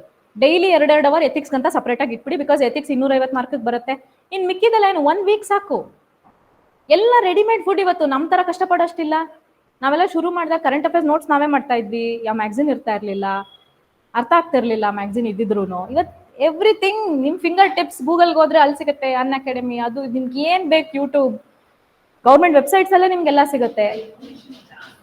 ಈಗ ಇನ್ಫಾರ್ಮೇಶನ್ ಓವರ್ಲೋಡ್, ನೀವು ಕಟ್ ಡೌನ್ ಮಾಡ್ಕೋಬೇಕು. ಅದನ್ನ ಆರಾಮಾಗಿ ಮಾಡ್ಬೋದು. 8 ದಿನ ಓದ್ಕೊಂಡು 1 ದಿನ ರಿವಿಷನ್ ಮಾಡಿ 10ನೇ ದಿನ ಮಾರ್ಕ್ ಟೆಸ್ಟ್ ಬರ್ದು ತಿರ್ಗಾ ನೆಕ್ಸ್ಟ್ ದಿನ ಇನ್ನೊಂದು ಸಬ್ಜೆಕ್ಟ್ ಓದ್ತೀರಾ ಅಂದ್ರೆ ಮಾಡ್ಬೋದು. 4 ಸಬ್ಜೆಕ್ಟ್ ಎಕ್ಸ್ಟ್ರಾ ಓದೋದಲ್ವಾ, ಇನ್ಯಾವ್ದು ಎಕ್ಸ್ಟ್ರಾ ಓದ್ತೀರಾ.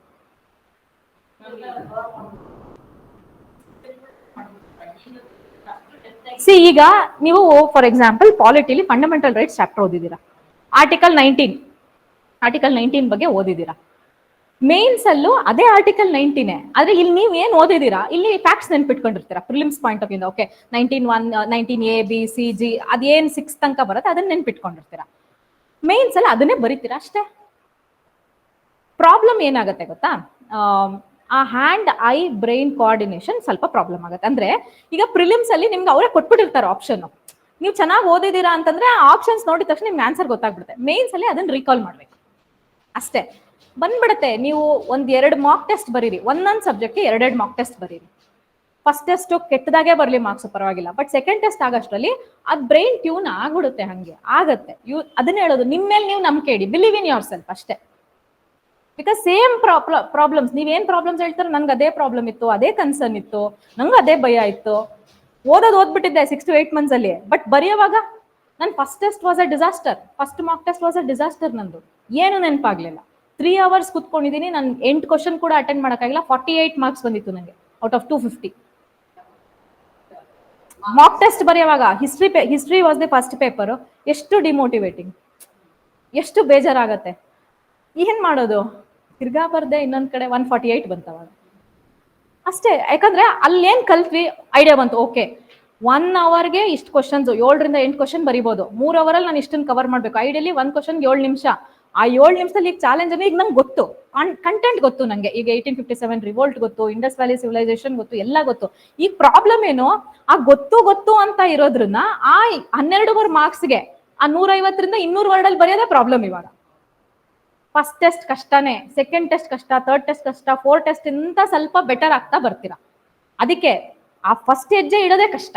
ನಾವೇನ್ ಮಾಡ್ತೀವಿ, ಟೆಸ್ಟ್ಗೆ ಹೋಗೋದಿಲ್ಲ, ಭಯ ಅನ್ಕೊಂಡು ಮನೆಯಲ್ಲೇ ಇರೋದು. ಹಂಗ್ ಮಾಡಬಾರ್ದು. 0 ಬರ್ಲಿ, ಹೋಗಿ ಇವಾಗ ನೋಡ್ರಿ, ನೀವು ಟೆಸ್ಟ್ ಅಲ್ಲಿ ಎಷ್ಟು ಮಾರ್ಕ್ಸ್ ತೆಗಿತೀರಾ ಅನ್ನೋದು ನಿಮ್ ಫೈನಲ್ ಎಕ್ಸಾಮ್ಗೆ ಏನಾದ್ರು ಆಡ್ ಆಗುತ್ತಾ? ಟೆಸ್ಟ್ ಇರೋದೇ ನಿಮ್ಮನ್ನ ಕರೆಕ್ಟ್ ಮಾಡೋದಕ್ಕಲ್ವಾ? ಸೊ ಬಂದ್ಬಿಡುತ್ತೆ ಮೇಡಮ್ ಅದು. ಮೂರ್ ತಿಂಗಳಲ್ಲಿ ವಾರಕ್ಕೆ 2 ಟೆಸ್ಟ್ ಬರೀತೀರಾ ನೀವು ಮೇನ್ಸ್ದು ಅಂತಂದ್ರು, ಮಿನಿಮಲ್ ನಾನು ಹೇಳ್ತಾ ಇದ್ದು ವಾರಕ್ಕೆ 2 ಮಿನಿಮಲ್ ಮೇನ್ಸ್ ಟೆಸ್ಟ್ ಬರೀತೀರಾ ಅಂತಂದ್ರು, ನಾನು ವಾರಕ್ಕೆ 1 ಟೆಸ್ಟ್ ಬರ್ದಿದ್ದು ಮೇನ್ಸ್. ಯಾಕಂದ್ರೆ ನಮ್ಗೆ ಪೋಸ್ಟ್ಪೋನ್ ಆಯ್ತು, 2 ತಿಂಗಳು ಪೋಸ್ಟ್ಪೋನ್ ಆಯ್ತಲ್ವಾ ನಮ್ದು. ಸೊ ನಂಗೆ ಟೈಮ್ ಇತ್ತು. ಸೊ ಹಂಗ್ ಬರ್ಕೊಂಡು ಹೋಯ್ತು ಅಂತಂದ್ರು ಈಸಿಯಾಗಿ ಬಂದ್ಬಿಡುತ್ತೆ, ಎಲ್ಲ ಬಂದ್ಬಿಡುತ್ತೆ ತಲೆಯಲ್ಲಿ. ಅದೇನ್ ಮ್ಯಾಜಿಕ್ ವರ್ಕ್ ಆಗತ್ತೆ ನಂಗೂ ಗೊತ್ತಿಲ್ಲ. ಆ ಕೋಆರ್ಡಿನೇಷನ್ ಬಂದ್ಬಿಡುತ್ತೆ, ನಿಮ್ ಮೆಮೊರಿ ರೀಕಾಲ್ ಆಗುತ್ತೆ. But first 2-3 test are little challenging. ಆ ಚಾಲೆಂಜ್ ನೀವು ಗೆಲ್ಬೇಕು. ಅದನ್ನ ಗೆಲ್ಲೋದಂಗೆ ಟೆಸ್ಟ್ಗೆ ಹೋಗ್ಬೇಕು. ಫಸ್ಟ್ ಟೆಸ್ಟ್ಗೆ ಹೋಗಿ ಕೂತ್ಕೋಬೇಕು, 3 ಅವರ್ ಕೂತಿರ್ಬೇಕು, ಗೊತ್ತಿಲ್ದೇ ಇರ್ಲಿ ಕೂತ್ಕೊಂಡು ಎದ್ ಬರ್ಬೇಕು. ಬಿಕಾಸ್ ಆ ಪೇಷನ್ಸ್ ಬರ್ಬೇಕು ನಿಮ್ಗೆ. ನಾಳೆ ಎಕ್ಸಾಮಿನೇಷನ್ ಹಾಲಲ್ಲೂ 3 ಅವರೇ ಕೂತಿರ್ತೀರಲ್ವಾ, you should get that patience ಅಲ್ಲ. Don't worry, you will make it.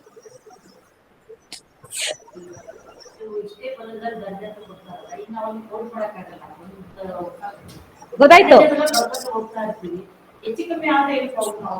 ಏನು ಆಗಲ್ಲ. KPSC usually word limit work ಆಗಲ್ಲ, ಕ್ವಾಲಿಟಿ ಕ್ವಾಂಟಿಟಿ 2 ವರ್ಕ್ ಆಗುತ್ತೆ. 1 ಕ್ವಶನ್ಗೆ ಅವ್ರು ಎಷ್ಟು ಪೇಜ್ ಬಿಟ್ಟಿದಾರೋ ದಯವಿಟ್ಟು ಅಷ್ಟು ಪೇಜ್ ಬರ್ದ್ಬಿಟ್ಟು ಬನ್ನಿ.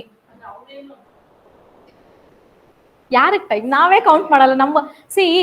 ನೀವ್ ಯಾವಾಗ ಬರೀತೀರಾ ಅಲ್ವಾ, ಟೆಸ್ಟ್ ಬರೀತೀರಾ ಅಲ್ವಾ, ನೀವೇ ಲೆಕ್ಕ ಮಾಡ್ಕೊಳ್ಳಿ. ಈಗ ಒಂದು A4 size sheet, 1 inch border ಬಿಟ್ಬಿಡಿ 4 ಸೈಡ್. ಎಕ್ಸಾಮ್ ಅಲ್ಲೂ ಹಂಗೆ ಇರುತ್ತಲ್ವಾ, ಒಂದು ಕ್ವಶನ್ ಒಂದಿಷ್ಟು ಉದ್ದ ಕೊಟ್ಟಿರ್ತಾರೆ, ಆ ಕಡೆ ಈ ಕಡೆ 1 ಇಂಚ್ ಬಾರ್ಡರ್ಸ್ ಇರುತ್ತೆ. ಡೋಂಟ್ ರೈಟ್ ಎನಿಥಿಂಗ್ ಏರ್ ಅಂತ ಕೊಟ್ಬಿಟ್ಟಿರ್ತಾರೆ ವಾರ್ನಿಂಗ್. ನನ್ನ ರೈಟಿಂಗ್ ಅಲ್ಲಿ ಆ ತರ ಒಂದು ಸೆಟಪ್ ಅಲ್ಲಿ ನಾನೊಂದು 80 ವರ್ಡ್ ಬರಿಬಹುದು, 80 words for my handwriting. ನಾನು ಕೌಂಟ್ ಮಾಡಿದ್ದೆ ಎಷ್ಟಾಗುತ್ತೆ, ನಾನು ಕೌಂಟ್ ಮಾಡಿದ್ದೆ. ಬಟ್ ಈ ಕೌಂಟಿಂಗು, ಈ ಲೆಕ್ಕಾಚಾರ ಎಲ್ಲ UPSC ವರ್ಕ್ ಆಗುತ್ತೆ. ಬಿಕಾಸ್ UPSC ಓವರ್ ರೈಟಿಂಗ್ ಮಾಡಿದ್ರೆ ನೆಗೆಟಿವ್ ಮಾರ್ಕಿಂಗ್ ಬರುತ್ತೆ. KPSC 150 ವರ್ಡ್ಸ್ ಕೊಟ್ಟಿರ್ತಾರೆ ನಿಮ್ಗೆ, 150 ವರ್ಡ್ಸೇ ಬರೀರಿ ಏನ್ ಕೊಟ್ಟಿರ್ತಾರೆ. ಸೊ ಐಡಿಯಲಿ ನನ್ನ ರೈಟಿಂಗ್ ಅಲ್ಲಿ 150 ವರ್ಡ್ಸ್ ಅಂದ್ರೆ 1.5 ಪೇಜ್. ಬಟ್ ಅವ್ರು 2.5 ಪೇಜ್ ಕೊಟ್ಟಿರ್ತಾರೆ. ಅದಕ್ಕೆ ಅರ್ಥ ಏನು? ನೀವು ಬರ್ದೇ ಬರ್ಬೇಕಷ್ಟನ್ನು. ಸೊ ಹಂಗನ್ಬಿಟ್ಟು ಬರಿತೀನಿ ಅನ್ಬಿಟ್ಟು ಏನೇನೋ ಕ್ರ್ಯಾಪ್ ಶಿಟ್ ಎಲ್ಲ ಬರೆಯೋದಲ್ಲ. You should write something meaningful, relevant content. ಅದೆಲ್ಲಿಂದ ಬರುತ್ತೆ? ಓದೋದ್ರಿಂದ ಬರುತ್ತೆ. ಓದೋದ್ರಿಂದ ಹೆಂಗ್ ಬರುತ್ತೆ? ಜಾಸ್ತಿ ರಿವಿಷನ್ ಮಾಡಿದ್ರೆ ಬರುತ್ತೆ. ಇನ್ಫ್ಯಾಕ್ಟ್ ನೀವೊಬ್ಬ ಒಳ್ಳೆ ಕ್ಯಾಂಡಿಡೇಟ್ ಆಗಿದ್ರೆ ನೀವು ಮೇನ್ಸ್ ಎಕ್ಸಾಮ್ಗೆ ಹೋಗೋಷ್ಟರಲ್ಲಿ ನಿಮ್ಮ ಹತ್ರ ಕಂಟೆಂಟ್ ಓವರ್ಲೋಡ್ ಆಗ್ಬಿಟ್ಟಿರುತ್ತೆ. ಎಷ್ಟು ಕಂಟೆಂಟ್ ಇರುತ್ತೆ ಒಂದೊಂದು ಟಾಪಿಕ್ಗೆ ಅಂದ್ರೆ ನನಗೆ ಇದೇ ಪ್ರಾಬ್ಲಮ್ ಆಗ್ತಾ ಇತ್ತು. ನನ್ಗೆ ಎಷ್ಟು ಬರಿತಿದ್ದೆ 3 ಅವರ್ಸ್ ಅಲ್ಲಿ, ಅಂದ್ರೆ 3 ಅಲ್ಲ 2 hours 45 minutesಗೆಲ್ಲ ಮುಗ್ದೋಗೋದು ನಂದು. ನನ್ ಬರ್ದು ಕೊನೆಗೆ ಕನ್ಕ್ಲೂಷನ್ ಬರೆಯೋಕೆ ಜಾಗ ಆಗ್ತಾ ಇರ್ಲಿಲ್ಲ. ನನ್ ಮೆಂಟರ್ಸ್ ಬೈಯೋರು, ನೀನ್ ಹಿಂಗ್ ಮಾಡಿದ್ರೆ ಹೆಂಗೆ, ಕನ್ಕ್ಲೂಷನ್ಗೂ ಮಾರ್ಕ್ಸ್ ಇರುತ್ತೆ, ಆ ತರ ಪ್ರಾಬ್ಲಮ್. ಅಂದ್ರೆ ಹೆಂಗಪ್ಪ ಅದನ್ನ ಕನ್ಸೈಸ್ ಮಾಡಿ ಯಾವ್ದನ್ನ ಎಲಿಮಿನೇಟ್ ಮಾಡೋದು ಅನ್ನೋದು ನನ್ ಪ್ರಾಬ್ಲಮ್ ಆಗ್ಬಿಟ್ಟಿತ್ತು.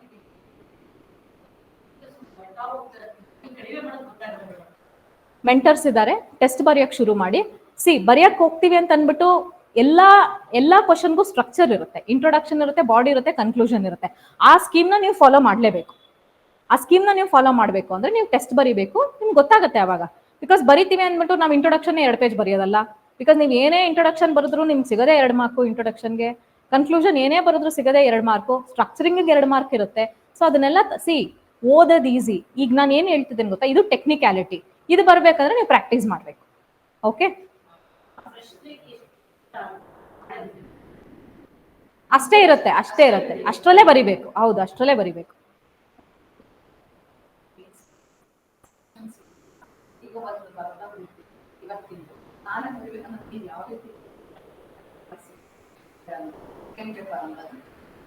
ಎಕ್ಸಾಮ್ ಹಿಂದಿನ ದಿನ ಏನು ಮಾಡಕ್ಕಾಗಲ್ಲ.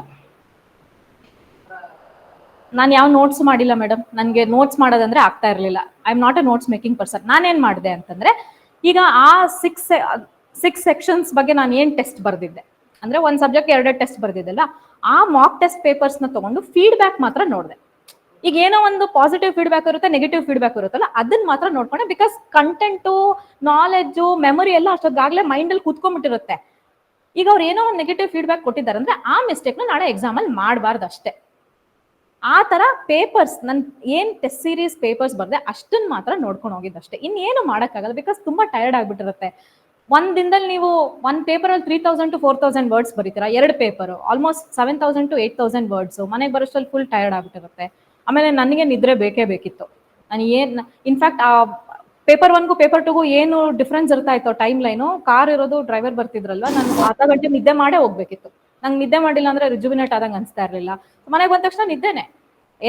ನಿದ್ದೆ ಎಲ್ಲ ಮುಗಿಸ್ಕೊಂಡು ಎದ್ದೇಳಷ್ಟಲ್ಲೇ 7:30. ಇನ್ನು ಮನೇಲಿ ಬೇಗ ಮಲ್ಕೋ, ನಾಳೆ ಎಕ್ಸಾಮ್ ಇದೆ, ಅಷ್ಟು ಜಾಸ್ತಿ ಸ್ಟ್ರೈನ್ ಮಾಡ್ಕೋಬೇಡ. 3-4 ಅವರಲ್ಲಿ ಏನ್ ಸಿಗುತ್ತೆ, ಕ್ವಿಕ್ ರ್ಯಾಪಿಡ್ ನೋಡೋದಷ್ಟೇ, ಏನ್ ಬರ್ದಿದ್ದೆ, ಏನ್ ಮಿಸ್ಟೇಕ್ ಮಾಡಿದ್ದೇನೆ ನೋಡೋದಷ್ಟೇ ಮಾಡಿದ್ ನಾನು. ಹಾ, ತುಂಬಾ ದಿನ ಆಗಿದೆ ಅಂತೇಳಿ ಕೋಚಿಂಗ್ ಅಟೆಂಡ್ ಮಾಡ್ತೀನಿ, ಕೋಚಿಂಗ್ ಟೈಮ್ ಇಲ್ಲ ಆಗ್ತದೆ, ಸೆಲ್ಫ್ ಸ್ಟಡಿ ಟೈಮ್ ಆಗ್ತಲ್ಲ. ಸೊ ನಿಮ್ಮ ಸಜೆಷನ್ ಏನು ಮಾಡ್ತಾರೆ? ಆದಷ್ಟು ಬೇಗ ಕೋಚಿಂಗ್ ಮುಗಿಸ್ಕೊಳ್ಳಿ, ಆದಷ್ಟು ಬೇಗ. ಆಮೇಲೆ ನೋಡಿ, ಎಲ್ಲಾ ಕ್ಲಾಸ್ಗೂ ಕೂತ್ಕೋಬೇಕಂತ ಏನಿಲ್ಲ. ಹೌದು, ನಾವು ದುಡ್ಡು ಕಟ್ಬಿಟ್ಟಿರ್ತೀವಿ. ಇವಾಗ ಯಾವ ಮೆಂಟಾಲಿಟಿಲಿ ಇರ್ತೀವಿ ಅಂದ್ರೆ, ನಾನು ಆ ಮೆಂಟಾಲಿಟಿಲಿ ಇದ್ದೆ when I was a fresher. ಇಲ್ಲ, ದುಡ್ಡು ಕಟ್ಬಿಟ್ಟಿದೀವಿ, ಮನೇಲಿ ಮಮ್ಮಿ ಡ್ಯಾಡಿ ಕೇಳ್ತಾರೆ, ಅಟೆಂಡ್ ಮಾಡ್ಬೇಕು, ಕ್ಲಾಸ್ ಕೂತ್ಕೋಬೇಕು. ಬಟ್ ನಂಗೆ ಎಷ್ಟೊಂದು ಬೇಡ ಅನ್ಸೋದು. See there are so history class ನನಗೆ ಬೇಡ ಅನ್ಸೋದು, because I was already good in history. Ecology environment ಬೇಡ ಅನ್ಸೋದು. ನಾನು ಇಂಜಿನಿಯರಿಂಗ್ ಎಲೆಕ್ಟಿವ್ಸೇ ಎಕಾಲಜಿ ಎನ್ವಿರಾನ್ಮೆಂಟ್ ಸಬ್ಜೆಕ್ಟ್ಸ್ ಇತ್ತು. ಸೊ ಅದನ್ನೇ ಏನ್ ಮಾಡ್ತಾ ಬಂದೆ, ನಾನು ಎಲಿಮಿನೇಟ್ ಮಾಡ್ತಾ ಬಂದೆ. ಪರವಾಗಿಲ್ಲ, ಇದು ನಾನು ಮನೇಲಿ ಓದ್ಕೊಂತೀನಿ, ನಾನು ಮ್ಯಾನೇಜ್ ಮಾಡ್ತೀನಿ. ಬಟ್ ತೀರಾ ಯಾವ್ದು ಬೇಕು ಅನ್ಸೋದು, ಈಗ ಸೈನ್ಸ್ ಅಂಡ್ ಟೆಕ್ನಾಲಜಿ ಅಂದ್ರೆ ಸ್ಪೇಸ್ ಟೆಕ್ನಾಲಜಿ ಎಲ್ಲ ನಂಗೆ ಗೊತ್ತಿರಲಿಲ್ಲ. I never studied. ಆ ತರ ಚೂಸ್ ಮಾಡ್ಕೊಂಡು ಮಾಡಿ, ಪೂರಾ ಟೈಮ್ ಅಕಾಡೆಮಿಲೇ ಕಳಿಬೇಡಿ. Self study is best. Okay okay madam, ಒಂದು ಕ್ವಶನ್ ಮೇಡಮ್. ರೈಟಿಂಗ್ ಅಲ್ಲಿ ಗ್ರಾಮೆಟಿಕಲ್ ವರ್ಡ್ ಯೂಸ್ ಮಾಡಿ ಬರಿಬೇಕಲ್ಲ, ಅದ್ರ ಬಗ್ಗೆ ಸ್ವಲ್ಪ ಹೇಳಿ. What you mean by grammatical word, Harish ಅವರೇ? ಅದು ಒಂದ್ ಸ್ವಲ್ಪ ಗ್ರಾಮರ್ ಕರೆಕ್ಟ್ ಆಗಿರ್ಬೇಕಂತ ಕೇಳ್ತಿದ್ದೀರಾ? ಆದಷ್ಟು ಕರೆಕ್ಟ್ ಆಗಿ ಬರೀರಿ, ಆದಷ್ಟು ಕರೆಕ್ಟ್ ಆಗಿ ಬರೀರಿ. ಇವಾಗ ಯಾವ್ದೋ ಗಾಂಧೀಜಿ ಬಗ್ಗೆ ಏನೋ ಬರೀತಿದ್ರ ಅನ್ಬಿಟ್ಟು ಗಾಂಧೀಜಿ ಅಂತ ಬರ್ದ್ಬಿಟ್ಟು ಶಿ ಅಂತ ಬರೆದ್ರೆ ತಪ್ಪಾಗತ್ತೆ. Okay, Gandhiji is the father of our nation, he came back from South Africa ಅಂತ ಬರೆಯಬಹುದು. She came back from South Africa ಅಂದ್ರೆ ಅದು grammatical error. See, you are going to write, you are aiming for gazetted post, top most post in the state. ಆ ತರ ಒಂದು ಬರೆಯುವಾಗ at least basic grammar. ನೀವೇನೋ fantastic language, literary language use ಮಾಡ್ಕೊಂಡು ಕ್ಯಾಲಿಗ್ರಫಿಲ್ ಬರೀರಿ ಅಂತ ಯಾರು expect ಮಾಡ್ತಲ್ಲ. At least basic grammar correct ಆಗಿರ್ಲಿ. ಓಕೆ,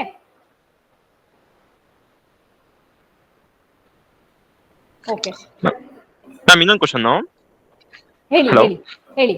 ಮ್ಯಾಮ್, ಇದು ನಾವು ಆರ್ಟ್ಸ್ ಬ್ಯಾಕ್ ಗ್ರೌಂಡ್ ಇಂದ ಬಂದಿರೋದು. ಅದೇ ಸೈನ್ಸ್ ಅಂಡ್ ಟೆಕ್ ಬಗ್ಗೆ ಹೆಂಗಿರುತ್ತೆ ಮ್ಯಾಮ್? ಇದು ಮೆನ್ಸ್ ಅಲ್ಲಿ ಅಂತ ಹೇಳ್ಬಿಟ್ಟೆ ನಮ್ ಕೈಲಿ ಆಗುತ್ತಾ ಮಾಡೋದಕ್ಕೆ? ಖಂಡಿತ ಆಗತ್ತೆ. See, this is general studies. ನಮ್ಗಿರೋ ಪೇಪರ್ಸ್ ಹೆಸರೇನು ಜನರಲ್ ಸ್ಟಡೀಸ್, ಆಯ್ತಾ? ಜನರಲ್ ಸ್ಟಡೀಸ್ ಅಂದ್ರೇನು, ಜನರಲ್ ಆಗಿ ನಿಮ್ಗೊಂದು ಓವರ್ ವ್ಯೂ ಇರಬೇಕು. ಅಂದ್ರೆ ಜನರಲ್ ಐಡಿಯಾ ಇರಬೇಕು ನಿಮ್ಗೆ. ತೀರಾ ಇನ್ ಡೆಪ್ತ್ ನಾಲೆಜ್ ಅಥವಾ ಎಕ್ಸ್ಪರ್ಟೈಸ್ ನಾಲೆಜ್ ಏನ್ ಬೇಕಾಗಿಲ್ಲ. ಜನರಲ್ ಆಗಿ ನಿಮ್ಗೊಂದು ಐಡಿಯಾ ಇದ್ರೆ ಸಾಕು. ಈಗ ಇಸ್ರೋ ಅಂದ್ರೆ ಏನು, ನಿಮ್ಗೊಂದು general idea. Okay, Chandrayaan mission ಏನು, ಒಂದು ಜನರಲ್ ಐಡಿಯಾ. ಎಕ್ಸ್ಪರ್ಟೈಸ್ ನಾಲೆಜ್ ಯಾವಾಗ, ಚಂದ್ರಯಾನ್ ಮಿಷನ್ ಹೆಂಗ್ ಬಿಲ್ಡ್ ಮಾಡಿದ್ರು, ಯಾವ್ಯಾವ ಸ್ಟೇಜ್ ಅಲ್ಲಿ ಏನೇನಿದೆ, ಲೋಡ್ ಕೆಪಾಸಿಟಿ ಏನು, ಎಷ್ಟು ಕೆಜಿ ಆಕ್ಸಿಜನ್ ತಗೊಳ್ತಾ ಇದೆ, ಅದು ಎಷ್ಟು ಕೆಜಿ ಅದು ಸ್ಪೇಸ್ ಡೆಬ್ರೀಸ್ ನ ಎಲಿಮಿನೇಟ್ ಮಾಡ್ತಾ, ಇದು ಟೆಕ್ನಿಕಲ್. ಸೊ ಸ್ಟೇಟ್ ಗವರ್ಮೆಂಟ್ ಅಥವಾ any public service commission exams, ಅವರೊಂದು ಎಕ್ಸಾಮ್ ಅಂದ್ರೆ ಕಂಡಕ್ಟ್ ಮಾಡ್ತಾ ಇದಾರೆ ಅಂದ್ರೆ ಎಲ್ಲಾರನ್ನೂ ತಲೆಯಲ್ಲಿ ಇಟ್ಕೊಂಡಿರ್ತಾರೆ. ಆರ್ಟ್ಸ್, ಕಾಮರ್ಸ್, ಸೈನ್ಸ್, IITians ಎಲ್ಲ ಡಿಫ್ರೆಂಟ್ ಡೈವರ್ಸಿಫೈಡ್ ಬ್ಯಾಕ್ ಗ್ರೌಂಡ್ ಇಂದ ನಾವು ಎಕ್ಸಾಮ್ ಅಪಿಯರ್ ಆಗ್ತೀವಲ್ವಾ. ಸೊ ಅವ್ರು ಎಲ್ಲಾರನ್ನೂ ತಲೆಯಲ್ಲಿ ಇಟ್ಕೊಂಡೆ ಮಾಡ್ರೇಟ್ ಪೇಪರ್ ಸೆಟ್ ಮಾಡ್ತಾರೆ. ತೀರಾ ಎಕ್ಸ್ಟ್ರೀಮ್ ಆಗಿ ಏನ್ ಕ್ವಶನ್ಸ್ ಬರಲ್ಲ, ಮ್ಯಾನೇಜ್ ಮಾಡ್ಬೋದು. Okay ma'am, thank you ma'am. Yeah, thank you. Anybody from this side? Ma'am, I have a question, ma'am. Ma'am, in mains writing ali, so writing is a one skill. Mains writing is skill. ಅದ್ರಲ್ಲಿ ನಾವು ಬರಿಬೇಕಾದ್ರೆ technical words ನ use ಮಾಡೋದು better ಅಥವಾ ಒಂದು ಲಿಬರೈಸ್ಡ್ ಆಗಿ use ಮಾಡೋದು better ಅಂತ? ತೀರಾ ಟೆಕ್ನಿಕಲ್ ಮಾಡಬೇಡಿ Monica, because I had this problem. ನನ್ನ GS3 paper, to tell you very honestly, ನಾನು ಎಲ್ಲಿ ಟೆಸ್ಟ್ ಸೀರೀಸ್ ಬರ್ದೆ, ಮಾಕ್ ಟೆಸ್ಟ್ ಎಲ್ಲಿ ಬರೀತಾ ಇದ್ದೆ. GS3 was my strength. Science and technology, life science, ecology, environment ನನ್ನ ಸ್ಟ್ರೆಂತ್. ಬಿಕಾಸ್ ಮಾಮೂಲಿ ಸೈನ್ಸ್ ಬ್ಯಾಕ್ ಗ್ರೌಂಡ್, ಇಂಜಿನಿಯರಿಂಗ್ ಅಲ್ಲೂ ಅದೇ ಸಬ್ಜೆಕ್ಟ್ಸ್ ಓದಿದ್ವಿ ಅಂತ. ಸೊ ನನ್ನ ಪೇಪರ್ ಅಲ್ಲಿ ಆನ್ಸರ್ಸ್ ತೀರಾ ಟೆಕ್ನಿಕಲ್ ಇರೋದು. Down to earth magazine, Hindu PDF, agricultural PD, ಎಲ್ಲ ತುಂಬಾ ಟೆಕ್ನಿಕಲ್ ಆಗಿರೋದು. ಬಟ್ ನಂಗೆ ಮೆಂಟರ್ಸ್ ಏನ್ ಹೇಳ್ತಾ ಇದ್ರು ಅಂದ್ರೆ, ಇಷ್ಟು ಟೆಕ್ನಿಕಲ್ ಆಗಿ ನೀವು ಆನ್ಸರ್ ಬರೆದ್ರೆ KPSC ಗೆ ವರ್ಕ್ ಆಗಲ್ಲ. ಯಾಕೆ ಅಂದ್ರೆ ಅಲ್ಲಿ ಕರೆಕ್ಷನ್ ಮಾಡಕ್ ಬರೋರು ಯಾರು, ಡಿಗ್ರಿ ಕಾಲೇಜ್ ಲೆಕ್ಚರರ್ಸ್ ಬರ್ತಾರೆ. ನೀವು ಇಂಜಿನಿಯರಿಂಗು ಮೀರಿ ಬರೀತಾ ಇದೀರಾ ಅಂದ್ರೆ answer, so it won't work. So don't make your answers technical, no technical. ನನ್ಗೆ GS3 ನಲ್ಲಿ ಸ್ಕೋರು ಕಮ್ಮಿ ಆಗೋಯ್ತು ಅದರಿಂದ, ಅಂದ್ರೆ maybe that was the reason. So ಹಂಗಾಗಿ ಟೆಕ್ನಿಕಲ್ ಮಾಡ್ಬೇಡಿ. ಸಿ, ನಿಮ್ ಪೇಪರ್, ನಿಮ್ ಆನ್ಸರ್ಸ್ ಹೆಂಗಿರ್ಬೇಕು ಅಂತಂದ್ರೆ, ನಿಮ್ ಆನ್ಸರ್ ನ ಯಾವ್ದಾದ್ರು ಒಂದ್ 10ನೇ ಕ್ಲಾಸ್ ಮಗು ಓದಿದ್ರು ಆ ಮಗುಗ್ ಅರ್ಥ ಆಗ್ಬೇಕಷ್ಟೇ ಆ ಕಾನ್ಸೆಪ್ಟ್. ಹೈ-ಫೈ ಲ್ಯಾಂಗ್ವೇಜ್ ಬೇಡ, ತೀರಾ ಟೆಕ್ನಿಕಾಲಿಟಿ ಬೇಡ, ಅನ್ಲೆಸ್ ಟೆಕ್ನಿಕಾಲಿಟಿ ಇಸ್ ಆಸ್ಡ್. ಆ ಟೆಕ್ನಿಕಾಲಿಟಿ ಕೇಳ್ದಾಗ್ಲೂ ಡೆಪ್ತ್ ಆಫ್ ಟೆಕ್ನಿಕಾಲಿಟಿ ಬೇಡ. ನಿಮ್ಗೆ ಏನ್ ಅರ್ಥ ಆಗಿದೆ ಜನರಲ್ ಆಗಿ ಬರೀರಿ ಸಾಕು. Thank you. Yeah, thank you. We'll take questions from offline. Hi, ma'am. Tejas, one minute. 1 minute, Tejas. Yeah, okay. We have an offline question here.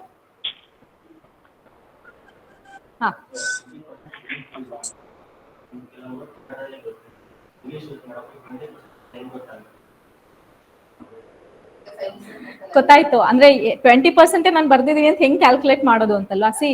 ಆ 20% ನ ತಲೆಯಲ್ಲಿ ಇಟ್ಕೋಬೇಡಿ, ಮೈಂಡಲ್ಲಿ ಇಷ್ಟೇ. ಬಿಕಾಸ್ ಈಗ 20% ನನ್ನ ಪ್ರಕಾರ ಬೇರೆನೋ ಇರುತ್ತೆ, ನಿಮ್ ಪ್ರಕಾರ ಬೇರೆನೋ ಇರುತ್ತೆ, ಎಕ್ಸಾಮಿನರ್ ಪ್ರಕಾರ ಬೇರೆನೋ ಇರುತ್ತೆ. ಸಪೋಸ್ ಅವ್ರಿಗೆ ಬಂದವ್ರಿಗೆ ಇಲ್ಲಪ್ಪ ಈ ಹುಡುಗ ಬರೀ ಒಂದು 10% ಯೂಸ್ ಮಾಡಿದೇನೆ, ಓಕೆ ಕೊಟ್ಬಿಡೋಣ ಅಂತ ಅನ್ನಿಸ್ಬೋದು. ಅಥವಾ ಇನ್ನೇನಿದು ಇಷ್ಟೊಂದು ಬೈಲಿಂಗ್ವಲ್ ಆಗ್ತದೆ ಪೇಪರ್ ಅಂತಾನು ಅನ್ಸ್ಬಾರ್ದು. Nothing should be a setback to you. ಆದಷ್ಟು ನೀವು ಕನ್ನಡದಲ್ಲಿ ಬರೀತಾ ಇದೀರ ಅಂದ್ರೆ ಕನ್ನಡದಲ್ಲೇ ಬರೀರಿ. ಆದ್ರೆ ಈ ರಿಪೋರ್ಟ್ಸು, ಇಂಡಿಸಿಸ್, ಸ್ಟ್ಯಾಟಿಸ್ಟಿಕ್ಸ್, ಫ್ಯಾಕ್ಟ್ಸ್, ಕೋಡ್ಸ್ ಅವೆಲ್ಲ ಇಂಗ್ಲಿಷ್ ಅಲ್ಲಿ ಬರೀರಿ, ತೊಂದ್ರೆ ಇಲ್ಲ.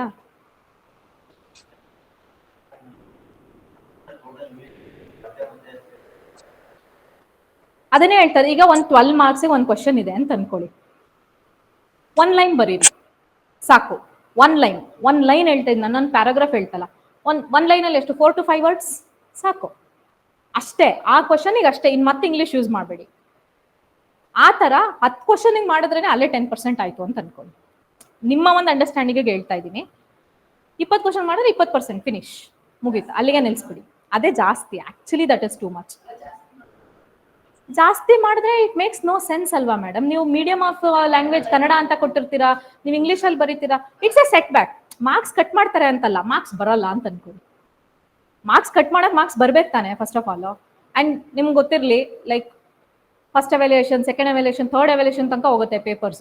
ಇವಾಗ ಫಸ್ಟ್ ಎವ್ಯಾಲ್ಯೂಯೇಷನ್ ಓಕೆ ಕ್ಲಿಕ್ ಆಗೋಯ್ತು, ಸಪೋಸ್ ಸೆಕೆಂಡ್ ಎವ್ಯಾಲ್ಯೂಯೇಷನ್ ಅಲ್ಲಿ ಅಪೋಸಿಷನ್ ಬಂತು, ಥರ್ಡ್ ಎವ್ಯಾಲ್ಯೂಯೇಷನ್ ಅಪೋಸಿಷನ್ ಬಂತು, ರಿಸ್ಕ್ ತಗೋಬಾರ್ದು. ನಾಳೆ ಎಕ್ಸಾಮ್ ಅಲ್ಲಿ ಏನಾಗತ್ತೆ, ಬರೋದು ಅಷ್ಟೇ ನಮ್ಮ ಕೆಲಸ. ಅವ್ರು ಏನಕ್ಕೆ ಈ ಕ್ವಶನ್ಗೆ ಇಷ್ಟು ಮಾರ್ಕ್ಸ್ ಕೊಟ್ಟಿದ್ದಾರೆ, ಏನಕ್ಕೆ ನಂಗೆ ಇಷ್ಟೇ ಮಾರ್ಕ್ಸ್ ಸಿಕ್ಕಿದೆ, ವಿ ಕೆನಾಟ್ ಜಡ್ಜ್. ನೀವು RTI ಹಾಕಿದ್ರು ಸಹ ನಿಮ್ಗೆ ಎಷ್ಟು ಮಾರ್ಕ್ಸ್ ಬಂದಿದೆ ಅದು ಗೊತ್ತಾಗತ್ತೆ ಅಷ್ಟೇ. ಏನಕ್ಕೆ ಅವ್ರು ಅಷ್ಟು ಮಾರ್ಕ್ಸ್ ಕೊಟ್ಟಿದ್ದಾರೆ ಗೊತ್ತಾಗಲ್ಲ. RTI ಅಲ್ಲೂ ಹೆಂಗಿರುತ್ತೆ ಮಾರ್ಕ್ಸ್ ಅಂತಂದ್ರೆ, ಓಕೆ GS1 ಪೇಪರ್ 1 ಕ್ವಶನ್ 1 ಇಷ್ಟು marks, first evaluation, second evaluation ಅಲ್ಲೇ ಟ್ಯಾಬ್ಯುಲರ್ ಕಾಲಮ್ ತರ ಕೊಟ್ಬಿಟ್ಟಿರ್ತಾರೆ. ಬಟ್ ಸ್ಟ್ರಕ್ಚರಿಂಗ್ ಎಷ್ಟು ಮಾರ್ಕ್ಸ್ ಕೊಟ್ಟಿದ್ದಾರೆ, ಇಂಟ್ರೊಡಕ್ಷನ್ಗೆ ಎಷ್ಟು ಮಾರ್ಕ್ಸ್ ಕೊಟ್ಟಿದ್ದಾರೆ, ಬಾಡಿಗೆ ಎಷ್ಟು ಗೊತ್ತಾಗಲ್ಲ. ಸೊ ಮಿಸ್ಟೇಕ್ಸ್ ಮಾಡಕ್ಕೆ ಹೋಗ್ಬಾರ್ದು ಎಕ್ಸಾಮ್ ಅಲ್ಲಿ. ಈಗ ಅದಿದೆ, ಆ ಪ್ರಾವಿಷನ್ ಇದೆ, ನೀವು ಹೇಳ್ತಿರೋ ಪ್ರಾವಿಷನ್ ಇದೆ ಅಂದ್ಬಿಟ್ಟು ಅದನ್ನ ಯೂಸ್ ಮಾಡ್ಕೊಳಕ್ ಹೋಗ್ಬೇಡಿ ಅಂತ ನಾನು ಹೇಳ್ತಾ ಇದೀನಿ. ಆದಷ್ಟು ರಿಫ್ರೈನ್ ಮಾಡಿ. ಇವಾಗ 20 ಕ್ವಶನ್ ಇದೆ ಅಂದ್ರೆ ಒಂದು 10 ಕ್ವಶನ್ ಯೂಸ್ ಮಾಡಿ ಬೇಕಾದ್ರೆ 1 ಲೈನ್.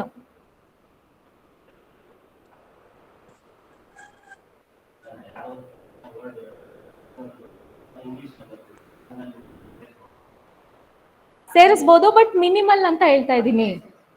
ಕಡಿಮೆ ಸೇರಿಸಿ ಅಂತ ಹೇಳ್ತಾ ಇದೀನಿ, ಅದನ್ನೇ ಹೇಳ್ತಾ ಇರೋದು. ಈಗ ನೋಡಿ, ಫಸ್ಟ್ ಕ್ವಶನ್ ಹಿಂಗ್ ಮಾಡಿದೀರಾ, ನೆಕ್ಸ್ಟ್ ಕ್ವಶನ್ ಅದನ್ನ ಮಾಡಕ್ ಹೋಗ್ಬೇಡಿ. ಅಂದ್ರೆ ಅವ್ರಿಗೆ ಏನ್ ಅರ್ಥ ಆಗುತ್ತೆ, ಓಕೆ ಈಸ್ ರಿಪಿಟೇಟಿಂಗ್, ಅಂದ್ರೆ ರಿಪಿಟೇಟಿವ್ ಆಗಿ ಇದನ್ನೇ ಮಾಡ್ಕೊಂಡ್ ಬರ್ತಾ ಇದಾರೆ, ಇದೇ ಇವ್ರ ಸ್ಟೈಲು, ಪ್ರಾಬ್ಲಮ್ ಇಲ್ಲ, ಕನ್ನಡದಲ್ಲಿ ಬರ್ದ್ಬಿಡಿ, ಪ್ರಾಬ್ಲಮ್ ಇಲ್ಲ. ಆದ್ರೆ ಕೆಲವೊಂದು ಕೋಟ್ಸ್ ಇರುತ್ತೆ, ಅಥವಾ ಕೆಲವೊಂದು ಸ್ಟ್ಯಾಟಿಸ್ಟಿಕ್ಸ್ ಇರುತ್ತೆ, ಅಥವಾ ವರ್ಲ್ಡ್ ಬ್ಯಾಂಕ್, ಯುನೈಟೆಡ್ ನೇಷನ್ಸ್ ಏನೋ ಒಂದು ಡೆಫಿನೇಷನ್, ಅದನ್ನೇನ್ ಕನ್ನಡದಲ್ಲಿ ಟ್ರಾನ್ಸ್ಲೇಟ್ ಮಾಡ್ತೀರಾ, ಆ ತರದನ್ನ ಹಂಗೆ ಬರೀರಿ. ಆಮೇಲೆ ನೀವು ಸ್ಮಾರ್ಟ್ನೆಸ್ ಹೆಂಗಿರ್ಬೇಕು ಅಂದ್ರೆ, ಈಗ ನೀವ್ ಏನೋ ಒಂದು ಇಂಗ್ಲಿಷ್ ಅಲ್ಲಿ ಬರೀತಿದ್ದೀರಾ ಅಂದ್ರೆ ಅದೊಂದು ತಗಡ ಪಾಯಿಂಟ್, ಅಂದ್ರೆ ಸ್ಟ್ರಾಂಗ್ ಪಾಯಿಂಟ್ ಆಗಿರ್ಬೇಕು. ಈಗ ಯಾವ್ದೋ UN ಹೇಳಿರೋದು, ಅಥವಾ ವರ್ಲ್ಡ್ ಬ್ಯಾಂಕ್ ಹೇಳಿರೋದು, ಯುನಿಸೆಫ್ ಹೇಳಿರೋದು, ಯುನೆಸ್ಕೋ ಹೇಳಿರೋದು, ಅಥವಾ ಯಾವ್ದೋ ಒಂದ್ ದೇಶದ ಪ್ರಧಾನಿ ಹೇಳಿರ್ಬೋದು, ಆ ತರ ಸ್ಟ್ರಾಂಗ್ ಇರ್ಬೇಕು. ಅಂದ್ರೆ ಅವ್ರಿಗೆ ನೋಡಿದ ತಕ್ಷಣ ವಾವ್ ಅನ್ಸ್ಬೇಕು. ತೀರಾ ಯಾವ್ದೋ ಒಂದು ಡೆಫಿನೇಷನ್ ನಿಮ್ದೇ ಒಂದು ಓನ್ ಕ್ರಿಯೇಟಿವಿಟಿ ಇಂಗ್ಲಿಷ್ ಅಲ್ಲಿ ಬರೆಯೋದು, ಅಥವಾ ನಾರ್ಮಲ್ ಕಾನ್ಸೆಪ್ಟ್ ನ ಬರೆಯಕ್ ಹೋಗ್ಬೇಡಿ ಅಂತ ಹೇಳ್ತಾ ಇದ್ದೀನಿ. Okay, will take online question. Tejas. Hello ma'am. Hello ma'am. Will finish Tejas question. Tejas ಅವ್ರಿಗೊಂದು ಕ್ವೆಶ್ಚನ್ ಇದೆ, ಕೇಳಿ ತೇಜಸ್ ಅವ್ರೆ.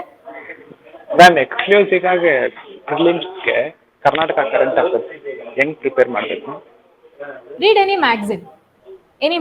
ನಮ್ಮ KPSC ಮ್ಯಾಗಝಿನ್ ಓದ್ಕೊಳ್ಳಿ, ದಟ್ ವಿಲ್ ಡೂ. ಆದ್ಮೇಲೆ ಅದೇ ಸಾಕಾಗುತ್ತಾ ಮ್ಯಾಮ್? ಸಾಕಾಗತ್ತೆ. Okay ma'am.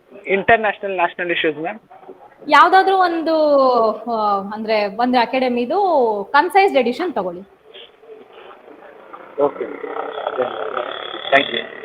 Okay, next online ಇನ್ಯಾರೋ ಕೇಳ್ತಾ ಇದ್ರಲ್ಲ. Hello ma'am. ಸೌಮ್ಯ ಅವ್ರೆ, ಹೇಳಿ. ಪೇಪರ್ ಮ್ಯಾಮ್, ಆಕ್ಚುಲಿ ಪ್ರಿಲಿಮ್ಸ್ ಮತ್ತೆ ಮೇನ್ಸ್ ಎರಡು ಓದ್ತಾ ಇದ್ದೆ. ಸೊ ಮೇನ್ಸ್ ಅಂದ್ರೆ ಈಚ್ ಅಂಡ್ ಎವ್ರಿ ಟಾಪಿಕ್ ತಗೊಂಡು ನೋಟ್ಸ್ ಮಾಡ್ತಾ ಇದ್ದೆ. ಅದು ಕಂಬರ್ಸಮ್ ಅನಿಸ್ತಿದೆನಾ ಏನೋ? Is it okay that I can make? Notes ಮಾಡಕ್ಕೆ ಇದು ಟೈಮ್ ಅಲ್ಲ ಸೌಮ್ಯ ಅವರೇ, because you are having only 2 months time.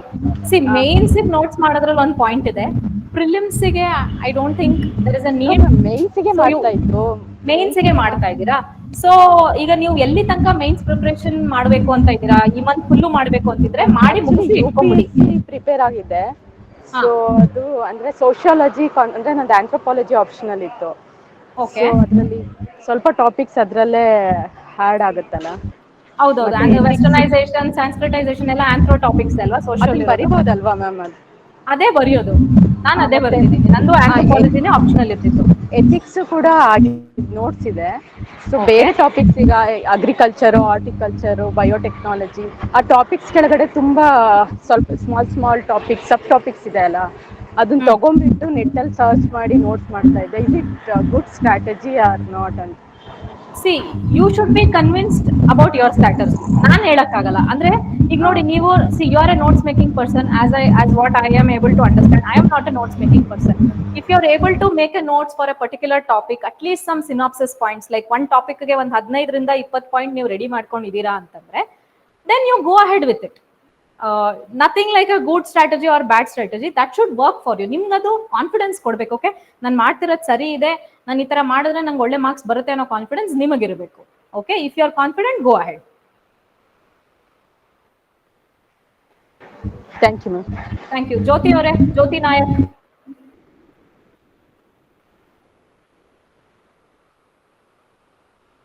Hello, ಹೇಳಿ Jyoti, what is your doubt? ಹಾ ma'am. Ma'am, Karnataka state affairs ಇದೆಯಲ್ಲ ಮ್ಯಾಮ್, ಹಾ, ಅದನ್ನ ಕಂಪ್ಲೀಟ್ ಆದ್ಮೇಲೆ ನೆಕ್ಸ್ಟ್ ಏನ್ ರಿವೈಸ್ ಮಾಡ್ಬೇಕು ಮ್ಯಾಮ್? ರಿವೈಸ್ ತರ ಏನ್ ಇಟ್ಕೋಬೇಕು ನೋಟ್ಸ್ ಅಲ್ಲಿ? ಕರ್ನಾಟಕ ಸ್ಟೇಟ್ ಅಫೇರ್ಸ್ ಆದ್ಮೇಲೆ ನ್ಯಾಷನಲ್ ಇಶ್ಯೂಸ್ ನೋಡ್ಕೊಳ್ಳಿ, ಇಂಟರ್ನ್ಯಾಷನಲ್ ಇಶ್ಯೂಸ್ ನೋಡ್ಕೊಳ್ಳಿ, ಎಕನಾಮಿಕ್ ಸರ್ವೆ ಬಜೆಟ್ ನ ರಿವಿಷನ್ ಮಾಡ್ಕೊಳ್ಳಿ. So all these things are a part of your current affairs only ಅಲ್ವಾ? ಸೊ ಹಾ ಮ್ಯಾಮ್. ಕರ್ನಾಟಕ ಸ್ಟೇಟ್ ಅಫೇರ್ಸ್ ಆದ್ಮೇಲೆ ಫಸ್ಟ್ ನ್ಯಾಷನಲ್ ಮಾಡ್ಕೊಳ್ಳಿ. ನ್ಯಾಷನಲ್ ಮುಗಿತಾ ಇಂಟರ್ನ್ಯಾಷನಲ್ ಮಾಡಿ. Anyhow economic survey budget you would have covered as a part of your Karnataka economic survey budget as well as national national issues ಅಲ್ಲಿ cover ಮಾಡಿರ್ತೀರಾ. ಮುಗಿತಾ ಒಂದ್ cycle complete ಮಾಡಿ. ಅಂದ್ರೆ first Karnataka ಮುಗಿಸಿ, ನ್ಯಾಷನಲ್ ಮುಗಿಸಿ, ಇಂಟರ್ನ್ಯಾಷನಲ್ ಮುಗಿಸಿ, again come back to Karnataka, national, international. At least ಎಕ್ಸಾಮ್ಗೆ ಹೋಗಿಂತ ಮುಂಚೆ ಒಂದ್ 3 ಸೈಕಲ್ಸ್ ಆ ತರ ಕಂಪ್ಲೀಟ್ ಆಗಿದ್ರೆ ಬೆಟರ್, ಮಚ್ ಬೆಟರ್.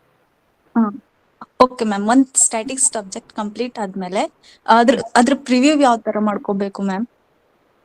ಒಂದ್ ಸ್ಟ್ಯಾಟಿಕ್ ಸಬ್ಜೆಕ್ಟ್ ಕಂಪ್ಲೀಟ್ ಆದ್ಮೇಲೆ ಅದ್ರದ್ದು ರಿವಿಷನ್ ಯಾವ ರೀತಿ ಮಾಡ್ಬೇಕಲ್ವಾ? ನೀವು ಒಂದ್ ಸ್ಟ್ಯಾಟಿಕ್ ಸಬ್ಜೆಕ್ಟ್ ಕಂಪ್ಲೀಟ್ ಆದ್ಮೇಲೆ ಪ್ರೀವಿಯಸ್ ಇಯರ್ ಪೇಪರ್ ತೆಗಿರಿ. UPSC ದಾದ್ರೂ ತೆಗಿರಿ, KPSC ದಾದ್ರೂ ತೆಗಿರಿ. ಓಕೆ, ಫಸ್ಟ್ ಸ್ಟೆಪ್ ಅಲ್ಲಿ KPSC ಪೇಪರೇ ತೆಗಿರಿ. ಆ ಪರ್ಟಿಕ್ಯುಲರ್ ಟಾಪಿಕ್ ಬಗ್ಗೆ ಏನ್ ಕ್ವಶನ್ಸ್ ಬಂದಿದೆ ನಿಮ್ಗೆ ಆನ್ಸರ್ ಮಾಡಕ್ ಆಗ್ತಿದ್ಯಾ ನೋಡಿ. ಆನ್ಸರ್ ಮಾಡಕ್ 100% ಆಯ್ತು ಅಂದ್ರೆ ಗುಡ್, ನೀವು ಅದನ್ನ ಕರೆಕ್ಟ್ ಆಗಿ ಓದಿದೀರಾ. ಈಗ ಫಸ್ಟ್ ಟೈಮ್ ನೀವು ಓದೋದಕ್ಕೆ ಒಂದು 10 days ತಗೊಂಡಿದ್ದೀರಾ ಅಂತ ಅನ್ಕೊಳ್ಳಿ. ನೆಕ್ಸ್ಟ್ ಅದನ್ನ ಆ 10 days ನ 50% ರೆಡ್ಯೂಸ್ ಮಾಡ್ಕೊಂಡು 5 days ಅಲ್ಲಿ ರಿವಿಷನ್ ಮಾಡಿ ಮುಗಿಸ್ಕೊಳ್ಳಿ. Okay, so that means your preparation is right. Suppose ಈಗ 10 ಕ್ವಶನ್ ಅಟೆಂಡ್ ಮಾಡಿದೀರಾ, 10 ಕ್ವಶನ್ ಅಲ್ಲಿ 5 ಕ್ವಶನ್ ರಾಂಗ್ ಆಗ್ತಿದೆ, ಅಥವಾ ಬರೀ 4 ಕ್ವಶನ್ ಕರೆಕ್ಟ್ ಆಗ್ತಿದೆ ಅಂತ ಅಂದ್ರೆ ದಟ್ ಮೀನ್ಸ್ ನಿಮ್ ಸ್ಟ್ರಾಟಜಿ ತಪ್ಪು ಅಂತ ನಾನು ಹೇಳ್ತಾರೆ. ನೀವು ಇನ್ನೊಂದ್ಸಲ ಆ ಸಬ್ಜೆಕ್ಟ್ ನ ಚೆನ್ನಾಗಿ ಓದ್ಬೇಕು ಅನ್ನೋದು ಅರ್ಥ ಅಷ್ಟೇ. Okay, okay ma'am. Okay, will take some offline questions ನಾವು. ಓಕೆ, ಎಸ್ ಹೇಳಿ ಮ್ಯಾಮ್. ಹಲೋ,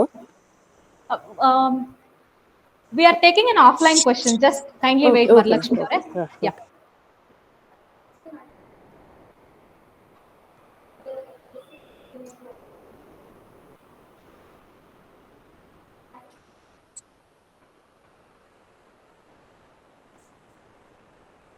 NCERT KPSC ಎಕ್ಸಾಮ್ಗೆ ಎಲ್ಲ ಸಬ್ಜೆಕ್ಟ್ಗೂ ಬೇಡ. ನೀವು ಇಂಗ್ಲೀಷಲ್ಲಿ ಬರೀತಿದ್ದೀರಾ, ಕನ್ನಡದಲ್ಲಿ ಬರೆಯೋರ್ಗೆ NCERT ಬೇಡವೇ ಬೇಡ ಈ ಸ್ಟೇಜಲ್ಲಿ. ಅಂದ್ರೆ ಈಗ ನೀವು ಯಾವ ಸ್ಟೇಜಲ್ಲಿ ಇದ್ದೀರಾ ಗೊತ್ತಾಯ್ತು ಮೇಡಮ್. ಈಗ ಇಂಗ್ಲೀಷಲ್ಲಿ ಬರೆಯೋರ್ಗು, ಈಗ ನಾನು ಇಂಗ್ಲೀಷಲ್ಲೇ ಬರ್ದಿದ್ದು, ನಾನು NCERT ಬರೀ ಆರ್ಟ್ ಆ್ಯಂಡ್ ಕಲ್ಚರ್ಗೆ ಜಾಗ್ರಫಿಗೆ ಓದಿದ್ದಷ್ಟೇ ಅಷ್ಟೇ. ಯಾವುದಕ್ಕೂ ನಾನು NCERT ಓದಿಲ್ಲ.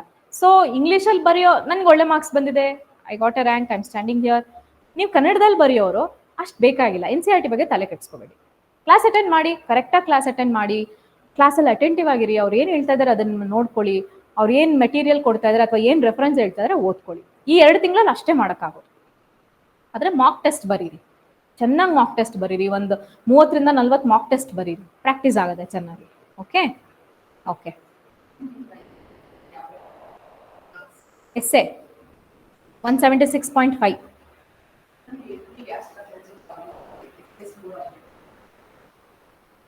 ಎಸ್ಸೆ ಸ್ಟ್ರಾಟಜಿ ಗೊತ್ತಾ? ಓಕೆ, ನನ್ ಬ್ಯಾಡ್ ಲಕ್ ಎಸ್ಸೆ ಪೇಪರ್ ಹೆಂಗಿತ್ತು ಅಂತಂದ್ರೆ, ಫಸ್ಟ್ ಆಫ್ ಆಲ್ ಶಾಕ್, ಎಲ್ಲರಿಗೂ ಶಾಕ್ ಆಗಿತ್ತು ದಟ್ ಅಲ್ಲಿ ತನಕ 8 ಕ್ವಶನ್ಸ್ ಇತ್ತು, ಲಾಸ್ಟ್ ಬ್ಯಾಚ್ ತನಕ 8 ಕ್ವಶನ್ಸ್ 2 ಕ್ವಶನ್ಸ್ ಬರಿಬೇಕಿತ್ತು. ಸೊ ನಮ್ ಚಾಯ್ಸ್ ಇರ್ತಾ ಇತ್ತು. ಬಟ್ ನನ್ನ ಎಸ್ಸೆ ಸ್ಟ್ರಾಟಜಿ ನಿಮ್ಗೆ ಹೇಳಕ್ ಒನ್ ಅವರ್ ಸಾಲಲ್ಲ ಮೇಡಮ್, ಸುಮ್ಮನೆ ಕ್ರಿಸ್ಪ್ ಆಗಿ ಹೇಳ್ತೀನಿ. When you come to essay classes I will tell you how to write in essay. So ಅವಾಗ ಏನಾಯ್ತು, obviously first bench first candidate ನಾನು. ಸೊ ಪೇಪರ್ ಫಸ್ಟ್ ನಂಗೆ ಸಿಗುತ್ತೆ, ಬುಕ್ಲೆಟ್.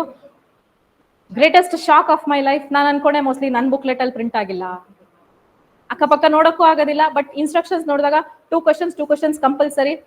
ದೊಡ್ಡ ಆಘಾತ. ಏನು ತಲೆ ಓಡ್ಲಿಲ್ಲ ಆಕ್ಚುಲಿ.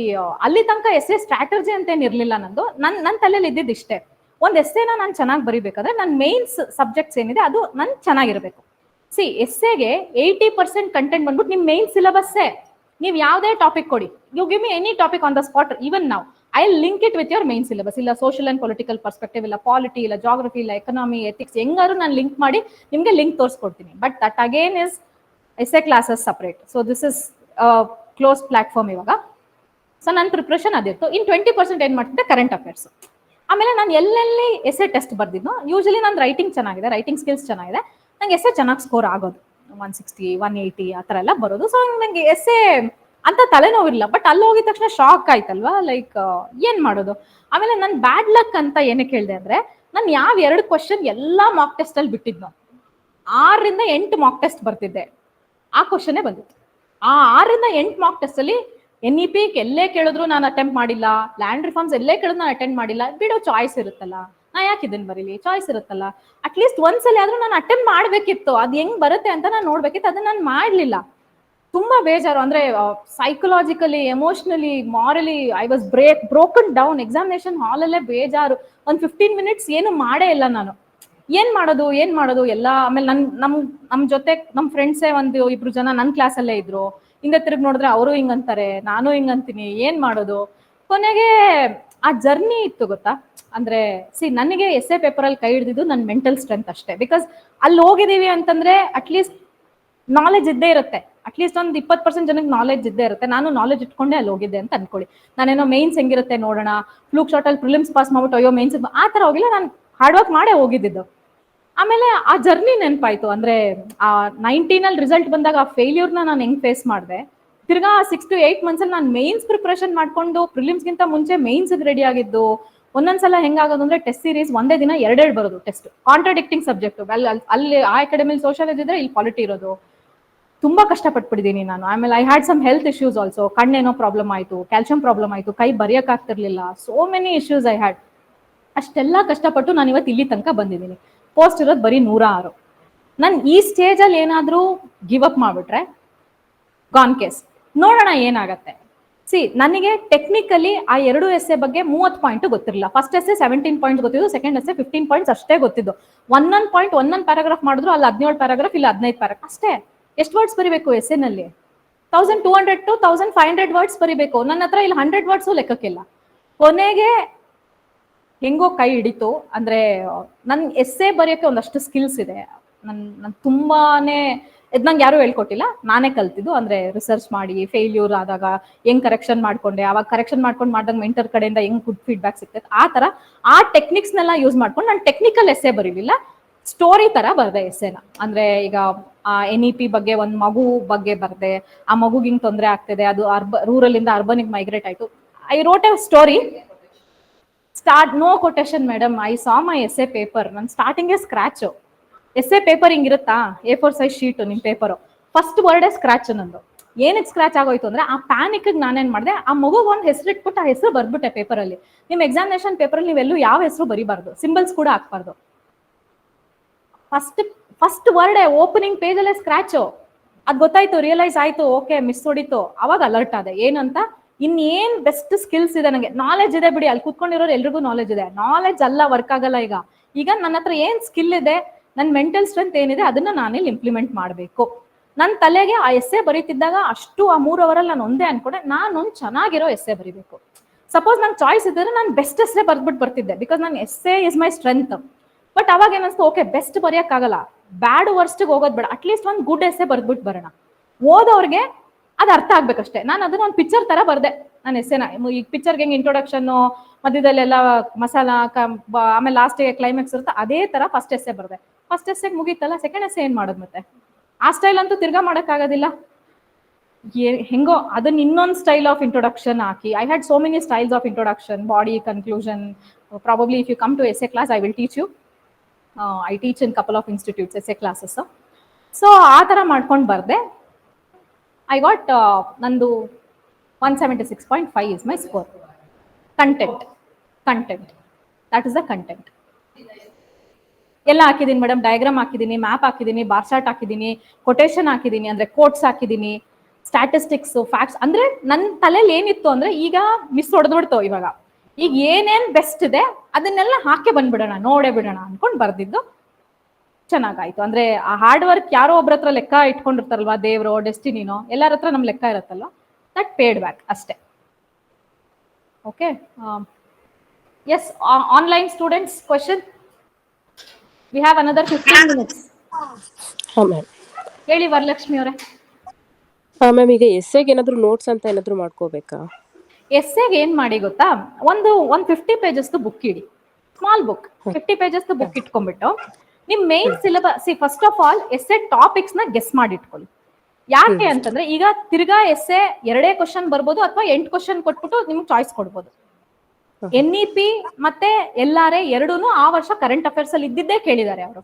ಸೊ ಹೆಂಗೂ ಹೇಳಕ್ಕಾಗಲ್ಲ, ಈ ವರ್ಷ ತಿರ್ಗಾ 2 ಕ್ವಶನ್ ಕೇಳ್ಬಿಟ್ಟು ಕಂಪಲ್ಸರಿ ಮಾಡ್ಬೋದು, ಅಥವಾ 8 ಕ್ವಶನ್ ಕೊಟ್ಬಿಟ್ಟು 2 ಕ್ವಶನ್ ಬರೀರಿ ಅನ್ಬೋದು. ಫಸ್ಟ್ ಒಂದು 10 to 15 ಎಸ್ಸೆ ಟಾಪಿಕ್ಸ್ ನ ನೀವು ಲಿಸ್ಟ್ ಆನ್ ಮಾಡ್ಕೊಳ್ಳಿ. ಅದನ್ನ ಗೆಸ್ ಮಾಡೋದು ವೆರಿ ವೆರಿ ಈಸಿ. ಈಗ ನೀವು ಕರೆಂಟ್ ಅಫೇರ್ಸ್ ಓದ್ತಿರ್ತೀರಲ್ವಾ, ಯಾವ್ದೋ ಒಂದು ಟಾಪಿಕ್ ಕಂಟಿನ್ಯೂಸ್ ಆಗಿ ನ್ಯೂಸ್ ಅಲ್ಲಿ ಬರ್ತಾನೆ ಇರುತ್ತೆ. ಸೊ ಅದನ್ನ ಪೊಟೆನ್ಶಿಯಲ್ ಟಾಪಿಕ್ ಅಂತ ಅನ್ಕೋಬಹುದು. ಅಥವಾ you sit with your mentors ಅಥವಾ ನಿಮ್ ಸೀನಿಯರ್ಸ್ ಯಾರು ಎಕ್ಸಾಮ್ ಬರ್ದಿದ್ದಾರೆ ಈಗಾಗಲೇ. ಈಗ ನೋಡಿ, ಫಾರ್ ಎಕ್ಸಾಂಪಲ್ ಬೆಂಗಳೂರಲ್ಲಿ ವಾಟರ್ ಕ್ರೈಸಿಸ್ ಬಗ್ಗೆನೇ ಕ್ವಶನ್ ಬರುತ್ತೆ ಅಂತೇನಿಲ್ಲ. ಡ್ರಾಟ್ ಬಗ್ಗೆ ಕೇಳ್ಬೋದು, ಅಥವಾ ಇಂಟರ್ಲಿಂಕಿಂಗ್ ಆಫ್ ರಿವರ್ಸ್ ಬಗ್ಗೆ ಕೇಳ್ಬೋದು, ಅಥವಾ ಏನೋ ನೀರಿಗೆ ಸಂಬಂಧಪಟ್ಟಂಗೆ ಏನ್ ಬೇಕಾದ್ರೂ ಕೇಳ್ಬೋದು. GST ಇಶ್ಯೂಸ್ ಇದೆ, ಫಿಸ್ಕಲ್ ಫೆಡರಲಿಸಂ ಬಗ್ಗೆ ಕ್ವಶನ್ ಬರ್ಬೋದು, ಹೌದಾ, ಸಿಟಿಸನ್ಶಿಪ್ ಅಮೆಂಡ್ಮೆಂಟ್ ಆಕ್ಟ್ ಬಗ್ಗೆ ಕ್ವಶನ್ ಬರ್ಬೋದು. ಆ ರೀತಿ ನೀವು ಎಕ್ಸಾಮ್ ಬರೆಯೋಷ್ಟರಲ್ಲಿ ಯಾವ ಕರೆಂಟ್ ಅಫೇರ್ಸ್ ಅಲ್ಲಿ ಇದೆ ಅನ್ನೋದನ್ನ ನೋಡ್ಕೊಳ್ಳಿ. ಇನ್ನು ನೋಟ್ಸ್ ಮೇಕಿಂಗ್ ಅಂತ ಬಂದಾಗ ಒಂದು 50 pages ಬುಕ್ ಇದೆ. Different sections go according to your main syllabus. History ಬಿಟ್ಬಿಡಿ, ಹಿಸ್ಟ್ರಿಲಿ ಏನ್ ಕೋರ್ಸ್ ಕೊಡ್ತೀರಾ, ಏನು ಕೋರ್ಸ್ ಕೊಡಕ್ಕಾಗಲ್ಲ. ಸೋಷಿಯಲ್ ಅಂಡ್ ಪೊಲಿಟಿಕಲ್ ಪರ್ಸ್ಪೆಕ್ಟಿವ್ ಇಂದ ಶುರು ಮಾಡಿ ಎಥಿಕ್ಸ್, ಇಂಟಿಗ್ರಿಟಿ, ಆಪ್ಟಿಟ್ಯೂಡ್ ತನಕನೋ ನಿಮ್ಮ ಹತ್ರ ಒಂದು 4 ರಿಂದ 5 ಆಸ್ಪೆಕ್ಟ್ ಇರಬೇಕು. ಏನು ಅಂತಂದ್ರೆ ಈಗ for example social and political perspective ಅಲ್ಲಿ ನೀವು ಏನೇನು ಸೆಕ್ಷನ್ಸ್ ನ ಕವರ್ ಮಾಡ್ತೀರಾ, ವುಮೆನ್, ಚಿಲ್ಡ್ರನ್, ಫಾರ್ಮರ್ಸ್, ಈ ತರ ವಲ್ನರಬಲ್ ಸೆಕ್ಷನ್ಸ್ ನ ಕವರ್ ಮಾಡ್ತೀರಾ ಅಲ್ವಾ. ಸೊ ಒಂದ್ ಸೆಕ್ಷನ್ ಬಗ್ಗೆ ನಿಮ್ಮ ಹತ್ರ ಒಂದು ಕೋಟ್ ಇರ್ಲಿ, ಒಂದು ಸ್ಟ್ಯಾಟಿಸ್ಟಿಕ್ಸ್ ಇರ್ಲಿ, ಒಂದು ಫ್ಯಾಕ್ಟ್ ಇರ್ಲಿ, ಒಂದು ಡೆಫಿನೇಷನ್ ಇರ್ಲಿ. ಇಷ್ಟೇ ಎಸ್ಸೆ ನೋಟ್ಸ್. ಅಂದ್ರೆ ನಾನ್ ಮಾಡ್ಕೊಂಡಿದ್ದು ಇಷ್ಟೇ. ಅಥವಾ ನಿಮ್ಗೆ ಇನ್ನೊಂದ್ ಸ್ಟೆಪ್ ಮುಂದೆ ಹೋಗಿ ಏನ್ ಮಾಡ್ಕೋಬಹುದು ಅಂದ್ರೆ ನಿಮ್ ಮೆಂಟರ್ಸ್ ಜೊತೆ ಕೂತ್ಕೊಂಡು ನೀವು ಎಸ್ಸೆ ಟಾಪಿಕ್ಸ್ ತಗೊಳ್ತೀರಾ ಅಲ್ವಾ. ಒನ್ ಟಾಪಿಕ್ಗೆ ಒಂದು 150 to 200 ವರ್ಡ್ಸ್ ಬರ್ಕೊಳ್ಳಿ. ಅಂದ್ರೆ ಒಂದು ಸಿನಾಪ್ಸಿಸ್ ತರ ಬರ್ಕೊಳ್ಳಿ. ನೀವೇನ್ ಇಡೀ ಎಸ್ಸೆ ಬರಿಬೇಡಿ, ಪ್ರಿಪೇರ್ ಮಾಡ್ಕೊಳ್ಳಿ. You prepare your essay. Say for example take the example of fiscal federalism ಬಗ್ಗೆ ಒಂದು ಎಸ್ಸೆನ ರೆಡಿ ಮಾಡ್ಕೊಳ್ಳಿ. I am not telling you to write 15-20 pages of essay like how you write in your mains exam. Just highlights. Okay, ಈಗ fiscal federalism ಬಗ್ಗೆ ಬಂದ್ರೆ ನಾನು ಏನಂತ question ಬರೀತೀನಿ ಅಥವಾ ಏನಂತ ಆನ್ಸರ್ ಬರೀತೀನಿ. May be you will start with constitution article 280, article 275 ಅಂತ ಶುರು ಮಾಡ್ತೀರಾ. ಅಥವಾ ಏನಾದ್ರು ಕೊಟೇಶನ್ ನಿಮ್ಮ ಹತ್ರ, ಕೋಟ್ ನಿಮ್ಮ ಹತ್ರ ನೆನಪಿದೆ ಅಂತಾರೆ, ಆ ಕೋಟ್ ಬರೀತೀರಾ. ಅಥವಾ ಯಾವ್ದಾದ್ರು ಸ್ಟ್ಯಾಟಿಸ್ಟಿಕ್ಸ್, ನೀತಿ ಆಯೋಗದ ರಿಪೋರ್ಟ್, ಯಾವ್ದಾದ್ರು ಒಂದು ಫ್ಯಾಕ್ಟ್ ಇದೆ ನಿಮ್ಮ ಹತ್ರ ಅಂದ್ರೆ ಅದನ್ನ ಬರೀತೀರಾ. ಓಕೆ, ಫಿಸ್ಕಲ್ ಫೆಡರಲಿಸಂ ಅಥವಾ financial matter centre state relationship ಬಗ್ಗೆ ಬಂತು ಅಂತಂದ್ರೆ ನಾನು ಇದೇ ಓಪನಿಂಗ್ ಕೊಡ್ತೀನಿ. So this is going to be my introduction. Ready? Exam ಅಲ್ಲಿ ಬಂದ್ರೆ ಅದೇನೆ. ಇನ್ನ ಬಾಡಿನಲ್ಲಿ ನೀವು ಎಸ್ಸೆ ಕ್ಲಾಸಸ್ ಅಥವಾ ಎಸ್ಸೆ ನೀವು ವರ್ಕ್ ಮಾಡಕ್ ಶುರು ಮಾಡಿದಾಗ ನಿಮ್ಗೆ ಗೊತ್ತಾಗುತ್ತೆ ಅದನ್ನ ಹೆಂಗೆ ಡೈವರ್ಸಿಫೈ ಮಾಡ್ಕೊಂಡು ಹೋಗೋದು ಅಂತ. ನೆಕ್ಸ್ಟ್ ಕನ್ಕ್ಲೂಷನ್ ರೆಡಿ ಮಾಡ್ಕೊಳ್ಳಿ. ಓಕೆ, ಈಗ ಯಾವ್ದೋ ಒಂದು ಫೈನಾನ್ಷಿಯಲ್ ಆಸ್ಪೆಕ್ಟ್ ಯಾರ ಬಗ್ಗೆ, ಸೆಂಟರ್ ಮತ್ತೆ ಸ್ಟೇಟ್ ಮಧ್ಯೆ ಒಂದು ಫೈನಾನ್ಷಿಯಲ್ ಆಸ್ಪೆಕ್ಟ್ ನಾವು ಕೇಳ್ತಾ ಇದೀವಿ ಅಂದ್ರೆ ನಾನು ಅದನ್ನ ಕನ್ಕ್ಲೂಷನ್ ಯಾವ ರೀತಿ ಕೊಡಬೇಕು. Always your conclusion should be positive.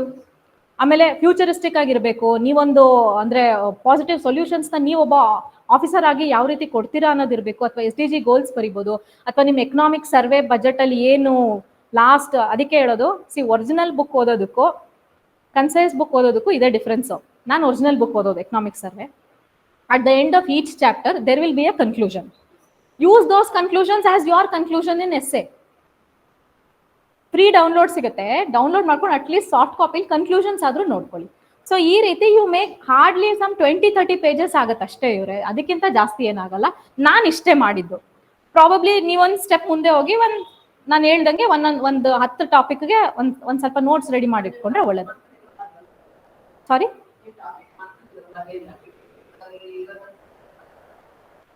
ನನ್ಗದ್ ಮ್ಯಾಟರೇ ಆಗಿರ್ಲಿಲ್ವಲ್ಲ. ಯಾಕಂದ್ರೆ ನನ್ಗೇನು ಚಾಯ್ಸ್ ಇರುತ್ತೆ, ಅದನ್ನ ಚೂಸೇ ಮಾಡಲ್ಲ ಅನ್ನೋದಿತ್ತಲ್ಲ ನನ್ನ ಮೈಂಡಲ್ಲಿ. ಅದಕ್ಕೆ ಅಷ್ಟೊಂದು ಓವರ್ ಕಾನ್ಫಿಡೆಂಟ್ ಆಗೂ ಇರಬಾರ್ದು. ಏನೋ ನಂದು ರೈಟಿಂಗ್ ಚೆನ್ನಾಗಾಯ್ತು, ಅವತ್ತಿನ ದಿನ ಕ್ಲಿಕ್ ಆಯ್ತು, ಮೇ ಬಿ ಕರೆಕ್ಷನ್ ಮಾಡಿದವ್ರದ್ದು ಕನೆಕ್ಷನ್ ಆಯ್ತು ಆನ್ಸರ್ಸ್ ಜೊತೆ ಆಯ್ತು, ರಿಸ್ಕ್ ತಗೋಬೇಡಿ. ಓಕೆ, ಡಿಜಿಟಲ್ ವ್ಯಾಲ್ಯೂಯೇಷನ್ ನಿಮ್ದು ಸ್ಕ್ಯಾನ್ ಕಾಪಿ ಇವ್ಯಾಲ್ಯೂಯೇಟರ್ ಮುಂದೆ ಇರುತ್ತೆ. ಅವ್ರ ಪೇಪರ್ನ ಟಚ್ಚು ಮಾಡಲ್ಲ. ನಿಮ್ಮ ಪೇಪರಲ್ಲಿ ನಿಮ್ಗೆ ಏನು ಟಿಕ್ ಮಾರ್ಕು, ರಾಂಗಿಂಗ್, ಮಾರ್ಕ್ಸ್ ಅಲೋಕೇಶನ್ ಕೂಡ ಕಾಣಲ್ಲ. ಅವರು ಅಲ್ಲೇ ಮಾರ್ಕ್ಸ್ ಎಂಟ್ರಿ ಮಾಡ್ಕೊಂಡು ಹೋಗ್ತಾರೆ ಅಷ್ಟೇ. ಅದೇ digital valuation. Okay, online questions. Hello ma'am. ಹೇಳಿ ವಿನಾಯಕ್. ಮ್ಯಾಮ್ ಒಂದು ಡೌಟ್ ಇತ್ತು. ಪ್ರಿಲಿಮ್ಸ್ ಎಕ್ಸಾಮ್ ಅಲ್ಲಿ ನೆಗೆಟಿವ್ ಮಾರ್ಕ್ಸ್ ನ ಹೇಗ್ ಮ್ಯಾನೇಜ್ ಮಾಡ್ಬೇಕಂತ.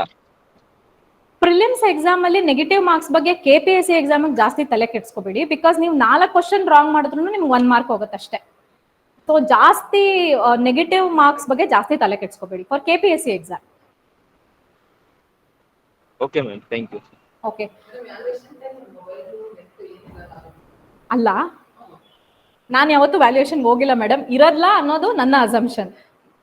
ಮೊಬೈಲ್ ಅಂತೂ 100% ಇರಲ್ಲ. That small practice. ಮೊಬೈಲ್ ಅಂತೂ 100% ಇರಲ್ಲ. ಓಕೆ, ಬರೀ ಇವರೇ. ಹಲೋ, ನಮಸ್ತೆ ಮೇಡಮ್. ಹಾ ಹೇಳಿ ಮೇಡಮ್, ನಮ್ದು ಸೆಕೆಂಡ್ ಇಯರ್ ಈಗ ಮುಗ್ದಿದೆ ಮೇಡಮ್. ಡಿಗ್ರಿನಾ? ಇಲ್ಲ ಮೇಡಮ್, ಸೆಕೆಂಡ್ PUC ಮೇಡಮ್. ಈಗಿಂದ KS ಹೆಂಗೆ ಪ್ರಿಪರೇಷನ್ ಆಗ್ಬೇಕಂತ ಹೇಳ್ತೀನಿ.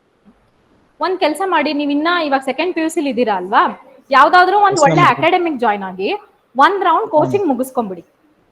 1 ರೌಂಡ್ ಒಂದ್ಸಲ ಒಂದ್ ಒಳ್ಳೆ ಅಕಾಡೆಮಿಲಿ ಕೋಚಿಂಗ್ ಮುಗಿಸ್ಕೊಂಡ್ರೆ ಸಾಕು. ಆಮೇಲೆಲ್ಲ ನಿಮ್ ಸೆಲ್ಫ್ ಸ್ಟಡಿನೇ. ಪ್ರಾಬಬ್ಲಿ ನೀವು ಡಿಗ್ರಿ ಫೈನಲ್ ಇಯರ್ ಬರೋಷ್ಟರಲ್ಲಿ KPSC ಇನ್ನೊಂದು ನೋಟಿಫಿಕೇಶನ್ ಮಾಡ್ಬೋದು. ಆ ಟೈಮಿಗೆ ನೀವು ರೆಡಿ ಇರ್ತೀರಾ ಅಂತ ಅನ್ಕೊಳ್ಳಿ ಅಷ್ಟೇ. ಬಿಕಾಸ್ ನೀವು ತೀರಾ ತುಂಬಾ ಚಿಕ್ಕವ್ರು ಮತ್ತೆ ಟೋಟಲ್ ಫ್ರೆಶರ್ ಇದ್ದೀರಾ ಅಲ್ವಾ. ನಿಮ್ಗೆ ಸೆಲ್ಫ್ ಸ್ಟಡಿಗಿಂತ ಯಾವ್ದಾದ್ರು ಒಂದು ಅಕಾಡೆಮಿಗೆ ಎನ್ರೋಲ್ ಆಗಿ ಒಳ್ಳೆ ಗೈಡೆನ್ಸ್ ತಗೊಂಡು ಒಂದು 6 to 8 months ಕೋಚಿಂಗ್ ತಗೊಂಡು ಎಲ್ಲ ಕೋಚಿಂಗ್ ಎಲ್ಲ ಮುಗಿಸ್ಕೊಂಡ್ಬಿಡಿ. ನೀವು ಆಮೇಲೆ ಮನೇಲಿ ಕುತ್ಕೊಂಡು ಓದ್ಕೊಳ್ಳಿ. ಈ ಕಡೆ ಯಾರು ಏನು ಕೇಳಲ್ವಾ? ಬರೀ ಫ್ರಂಟ್ ಅಲ್ಲಿ 3-4 ಜನ ಮಾತಾಡ್ತಿದ್ದಾರೆ ಅಂತ ಅಷ್ಟೇ ನಂಗೆ ಗೊತ್ತಾಗಿದೆ. I know only that much. ಹೇಳಿ. ಸವಿತಾ ಅವರೇ ಹೇಳಿ. ಸವಿತಾ ಅವರೇ. ಸೈನ್ಸ್ ಅಂಡ್ ಟೆಕ್ನಾಲಜಿ ಯಾವ ಬುಕ್ ಸ್ಟಡಿ ಮಾಡಬಹುದು ಮೇಡಮ್? ಕಮಗೇನ್ ವಾಯ್ಸ್ ಬ್ರೇಕ್ ಆಯ್ತು ನಿಮ್ದು. ಮೇಡಮ್, ಸೈನ್ಸ್ ಅಂಡ್ ಟೆಕ್ನಾಲಜಿಗೆ ಯಾವ್ದಾದ್ರು ರೆಫರೆನ್ಸ್ ಬುಕ್ ಹೇಳಿ ಮೇಡಮ್. ಸೈನ್ಸ್ ಅಂಡ್ ಟೆಕ್ನಾಲಜಿ ನೀವು ಪ್ರಿಲಿಮ್ಸ್ ಕೇಳ್ತಿದ್ದೀರಾ, ಮೇನ್ಸ್ ಕೇಳ್ತಿದ್ದೀರಾ? ಮೇಡಮ್, ಪ್ರಿಲಿಮ್ಸ್ಗೆ. ಪ್ರಿಲಿಮ್ಸ್ ನಿಮ್ ಕರೆಂಟ್ ಅಫೇರ್ಸ್ ಮ್ಯಾಗಝಿನ್ಸ್ ಸಾಕು madam. Because usually basic science, okay ನೀವು ಬೇಸಿಕ್ ಸೈನ್ಸ್ ಕೇಳ್ತೀರಾ ಅಂದ್ರೆ ನಾನು DSCRT ಬುಕ್ ಓದಿದ್ದೆ. 8th, 9th, 10th DSCRT school books, ನಮ್ ಸ್ಟೇಟ್ ಸಿಲೆಬಸ್ ಸ್ಕೂಲ್ ಬುಕ್ಸ್ ಓದಿದ್ದೆ. ಮತ್ತೆ 12th NCERT ಬಯಾಲಜಿ. ಅದನ್ನು ತೀರಾ ಡಿಸ್ಕ್ರಿಪ್ಟಿವ್ ಆಗಿ ಓದಿಲ್ಲ, ಸುಮ್ನೆ ಮೇಲ್ಮೇಲೆ ಡಿಸೀಸಸ್ ಆಮೇಲೆ ಆತರ ನೋಡ್ಕೊಂಡಿದ್ದಷ್ಟೇ. ಅದು ಬಿಟ್ರೆ ನಿಮ್ ಕರೆಂಟ್ ಅಫೇರ್ಸ್ ಪಾರ್ಟಿಗೆ ಅಂತ ಬಂದಾಗ ನಿಮ್ ಕರೆಂಟ್ ಅಫೇರ್ಸ್ ಮ್ಯಾಗಝಿನ್ ಸಾಕು. ಬಿಕಾಸ್ ಕರೆಂಟ್ ಅಫೇರ್ಸ್ ಮ್ಯಾಗಝಿನ್ ಅಲ್ಲಿ ಒಂದು ಸಪರೇಟ್ ಸೆಕ್ಷನ್ ಇರುತ್ತಲ್ವಾ, ಸೈನ್ಸ್ ಅಂಡ್ ಟೆಕ್ನಾಲಜಿ ಅಂತ. ಅಷ್ಟು ಸಾಕು, ಏನ್ ತೊಂದ್ರೆ ಇಲ್ಲ, ಮ್ಯಾನೇಜ್ ಆಗತ್ತೆ ಅದರಲ್ಲೇ. ಸ್ಟೇಟ್ ಸಿಲೆಬಸ್ ಓದಿದ್ರೆ ಸಾಕ ಮೇಡಮ್? ಈಗ NCERT ಬರುತ್ತಲ್ಲ, ಅದೇ ಓದ್ಬೇಕಾ? ಸ್ಟೇಟ್ ಅಂದ್ರೆ 8th, 9th, 10th ಓದಿದ್ರು ಸಾಕು. Okay madam, thank you ma'am. Thank you.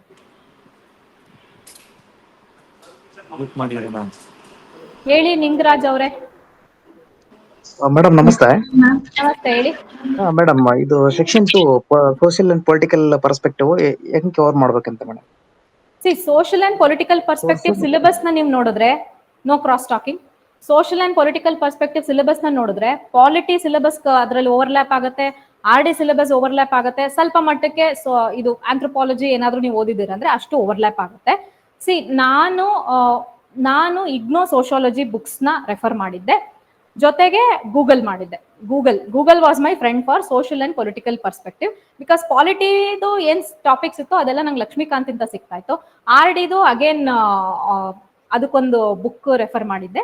ಮತ್ತೆ ಇದು anthropology related topic like sanskritization, westernization, urbanization ಎಲ್ಲ ನಾನು optional as a part of my optional ನಾನು ಓದಿದ್ದೆ. ಬಟ್ ಈಗ ಎಷ್ಟೊಂದು ಅಕಾಡೆಮಿಗಳು ಬಿಟ್ಟಿದ್ದಾವೆ, ಅಂದ್ರೆ ಅವರು ಸ್ಟಡಿ ಮೆಟೀರಿಯಲ್ ಬಿಟ್ಟಿದ್ದಾರೆ, ವ್ಯಾಲ್ಯೂ ಅಡಿಷನ್ ಮೆಟೀರಿಯಲ್ಸ್ ಅಂತ ಬಿಟ್ಟಿದ್ದಾರೆ. ನೀವು ಹೋಗಿ ನಿಮ್ಗೆ 2-3 ಅಕಾಡೆಮಿ ಈಗಾಗಲೇ ಮಾರ್ಕೆಟ್ ಅಲ್ಲಿ ಇದೆ, ನೀವು ಹೋಗಿ ನೋಡಿ ಲೈಕ್ ನಿಮ್ಗೆ ಯಾವ್ದು ಕನೆಕ್ಟ್ ಆಗುತ್ತೆ, ನಿಮ್ಗೆ ಯಾವ್ದು ಬೆಟರ್ ಅನ್ಸುತ್ತೆ, ಲ್ಯಾಂಗ್ವೇಜ್ ಯಾವ್ದು ಸಿಂಪಲ್ ಅನ್ಸುತ್ತೆ ನೋಡ್ಕೊಂಡು ಅದನ್ನ ಒಂದು ಚೂಸ್ ಮಾಡ್ಕೊಂಡು ಓದಿದ್ರೆ better. Because social and political ಪರ್ಸ್ಪೆಕ್ಟಿವ್ಗೆ ಕಂಪ್ಲೀಟ್ ಆಗಿ ಎಲ್ಲೂ ಸಿಗಲ್ಲ. ತುಂಬಾ ಕಷ್ಟ ಆಗಿತ್ತು, ನನ್ ಪರ್ಸನಲಿ ತುಂಬಾ ಕಷ್ಟ ಆಗಿತ್ತು ಆ ಟಾಪಿಕ್ಸ್ ನ ಕವರ್ ಮಾಡೋದಕ್ಕೆ. ಬಟ್ ಈಗ ಎಷ್ಟೊಂದು ಮೆಟೀರಿಯಲ್ ಅವೈಲೇಬಿಲಿಟಿ ಇದೆ, ನೀವು ಅದನ್ನ ಚೆಕ್ ಮಾಡ್ಬೋದು. Okay madam, thank you madam. Yeah, thank you.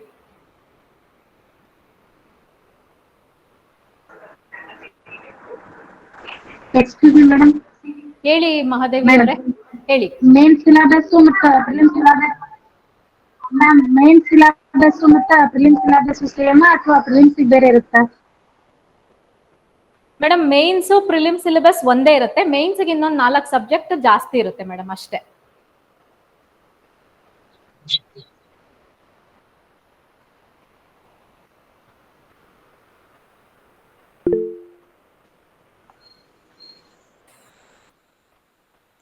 Okay, online ಅವ್ರದ್ದು ಅಷ್ಟೇ ಅನ್ಸುತ್ತೆ ಕ್ವೆಶನ್ಸ್.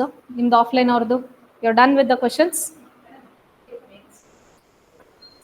ಮೇಡಮ್ ನಾನು ನೋಟ್ಸ್ ಮಾಡಿಲ್ಲ, ನಂಗೆ ನೋಟ್ಸ್ ಮಾಡೋದಂದ್ರೆ ಇಷ್ಟ ಇಲ್ಲ, ನಂಗೆ ನೋಟ್ಸ್ ಮಾಡಕ್ ಆಗಲ್ಲ, ನಂಗೆ ಟೈಮ್ ವೇಸ್ಟ್ ಅನ್ಸುತ್ತೆ. ಟ್ರೈ ಮಾಡಿದೀನಿ, ಮಾಡಿಲ್ಲ ಅಂತಿಲ್ಲ, 1-2 ಟಾಪಿಕ್ ಆಗೋಷ್ಟಲ್ಲೇ ನಂಗೆ ಬೋರ್ ಆಗೋಗ್ತಾ ಇತ್ತು, ನಾನು ನಿಲ್ಸ್ಬಿಡ್ತಾ ಇದ್ದೆ. ಬುಕ್ಸ್ ನೀವು 1 ಟಾಪಿಕ್ 4 ಬುಕ್ ಕೊಡಿ, 4 ಡಿಫ್ರೆಂಟ್ ಬುಕ್ಸ್ ಅಲ್ಲೇ ಓದ್ಬಿಟ್ಟು ಆನ್ಸರ್ ಬರೀತೀನಿ. ನಾನು ಹೇಳ್ತಾ ಇಲ್ಲ, ನನ್ನ ಮೆಮೊರಿ ಕಾಂಪ್ರಹೆಂಡಿಂಗ್ ಸ್ಕಿಲ್ಸ್ ಚೆನ್ನಾಗಿದೆ, ನಾನು ಓದಿದ್ದನ್ನು ಜಾಸ್ತಿ ಬೇಗ ಮರೆಯಲ್ಲ. ನಂಗೆ ನೋಟ್ಸ್ ಮಾಡಕ್ ಆಗಿಲ್ಲ, ನಂಗೆ ಪೇಷನ್ಸ್ ಇಲ್ಲ, mainly I don't have patience. So ನಾನು ಯಾವುದಕ್ಕೂ ನೋಟ್ಸ್ ಮಾಡಿಲ್ಲ, ಇವನ್ ಎಥಿಕ್ಸ್ಗೂ ನಾನು ನೋಟ್ಸ್ ಮಾಡಿಲ್ಲ. Definition hello ma'am. ಎಸ್ ಹೇಳಿ ವೀರೇಶ್ ಅವರೇ, ಹೇಳಿ. ಯಾ ಮ್ಯಾಮ್, ಪ್ರಿಲಿಮ್ಸ್ ಅಲ್ಲಿ ಔಟ್ ಆಫ್ 100 ಕ್ವಶನ್ಸ್ ಎಷ್ಟು ಕ್ವಶನ್ಸ್ ಅಟೆಂಡ್ ಮಾಡಿದರೆ ಇಟ್ಸ್ ವೆಲ್ ಅಂಡ್ ಗುಡ್ ಅಂತ? Maximum right questions. Maximum right questions. As I said, KPSC prelims ಅಲ್ಲಿ ನಿಮ್ಗೆ ನೆಗೆಟಿವ್ ಮಾರ್ಕಿಂಗ್ ಜಾಸ್ತಿ ಇಂಪ್ಯಾಕ್ಟ್ ಇರಲ್ಲ. So at least maximum number of right questions ನ attend ಮಾಡೋದು better. That maximum can be anything, ಅದು paper ಮೇಲೆ depend ಆಗುತ್ತೆ, ಅವತ್ತಿನ ದಿನ ಪೇಪರ್ ಹೆಂಗ್ ಬಂದಿರುತ್ತೆ ಅನ್ನೋದ್ರ ಮೇಲೆ ಡಿಪೆಂಡ್ ಆಗುತ್ತೆ. Okay ma'am, thank you. Okay, thank you. CSAT ರೆಫರೆನ್ಸಾ? ಓಕೆ, UPSC ಪೇಪರ್ನ ನೋಡಿ madam. Last 3 years UPSC paper ನೋಡಿ, ಅಥವಾ ಲಾಸ್ಟ್ 3 years KPSC ಪೇಪರೇ ನೋಡಿ, ಸಾಕು. ನಾನು ಅಷ್ಟೇ ಮಾಡೋದು, ನಾನು ಪ್ರಿಪೇರೇ ಆಗಲ್ಲ CSATಗೆ. ಕಾಮನ್ ಸೆನ್ಸೇ ಇರುತ್ತೆ CSAT, ಅಷ್ಟು ಕಷ್ಟ ಏನಿರಲ್ಲ. 10th ಸ್ಟ್ಯಾಂಡರ್ಡ್ ಲೆವೆಲ್ ಇರುತ್ತೆ ಮೇಡಮ್, ಅಷ್ಟೇ. ಸಪ್ರೇಟ್ ಪ್ರಿಪರೇಷನ್ ಏನ್ ಬೇಡ. ನಿಮ್ಗೆ ಹಂಗೂ ಸ್ವಲ್ಪ ನಾನು ಫಸ್ಟ್ ಟೈಮ್ ಬರಿತಾ ಇದ್ದೀನಿ, ಒಂದ್ ಸ್ವಲ್ಪ ಭಯ ಇದೆ ಅಂತಂದ್ರೆ ಲಾಸ್ಟ್ ವೀಕ್, ಅಂದ್ರೆ ಲಾಸ್ಟ್ 1 week ಇದೆ ಪ್ರಿಲಿಮ್ಸ್ ಎಕ್ಸಾಮ್ಗೆ ಅಂದಾಗ KPSC 3 ವರ್ಷದ ಪೇಪರ್ ತಗೊಳ್ಳಿ, 14th, 17th, 20th ತಗೊಳ್ಳಿ, ನೋಡಿ ಯಾವ ರೀತಿ ಕ್ವಶನ್ಸ್ ಬಂದಿದೆ ನೋಡಿ, ಸಾಲ್ವ್ ಮಾಡಿ, ಸಾಕು. ಜಾಸ್ತಿ ತಲೆ ಕೆಡ್ಸ್ಕೊಬೇಡಿ CSAT ಬಗ್ಗೆ. ಓಕೆ,